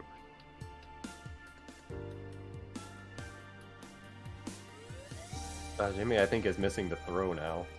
Yeah, but I think they've confirmed that this is Dodongo's Cavern down here. Got a heart container.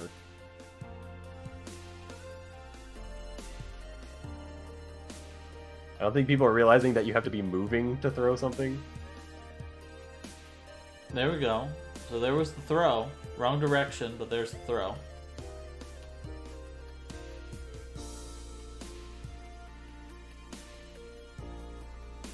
So those are finishing in right under 5 hours. Oh, and NBC does tell you does double damage. Okay. The manual also says.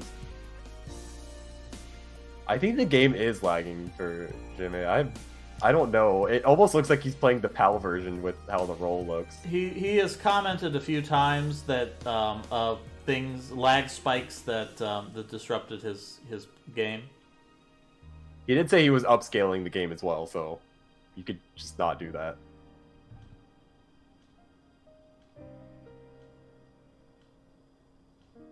I don't do that because there's a lot of weird, like, really tight pixel perfect tricks for some of them.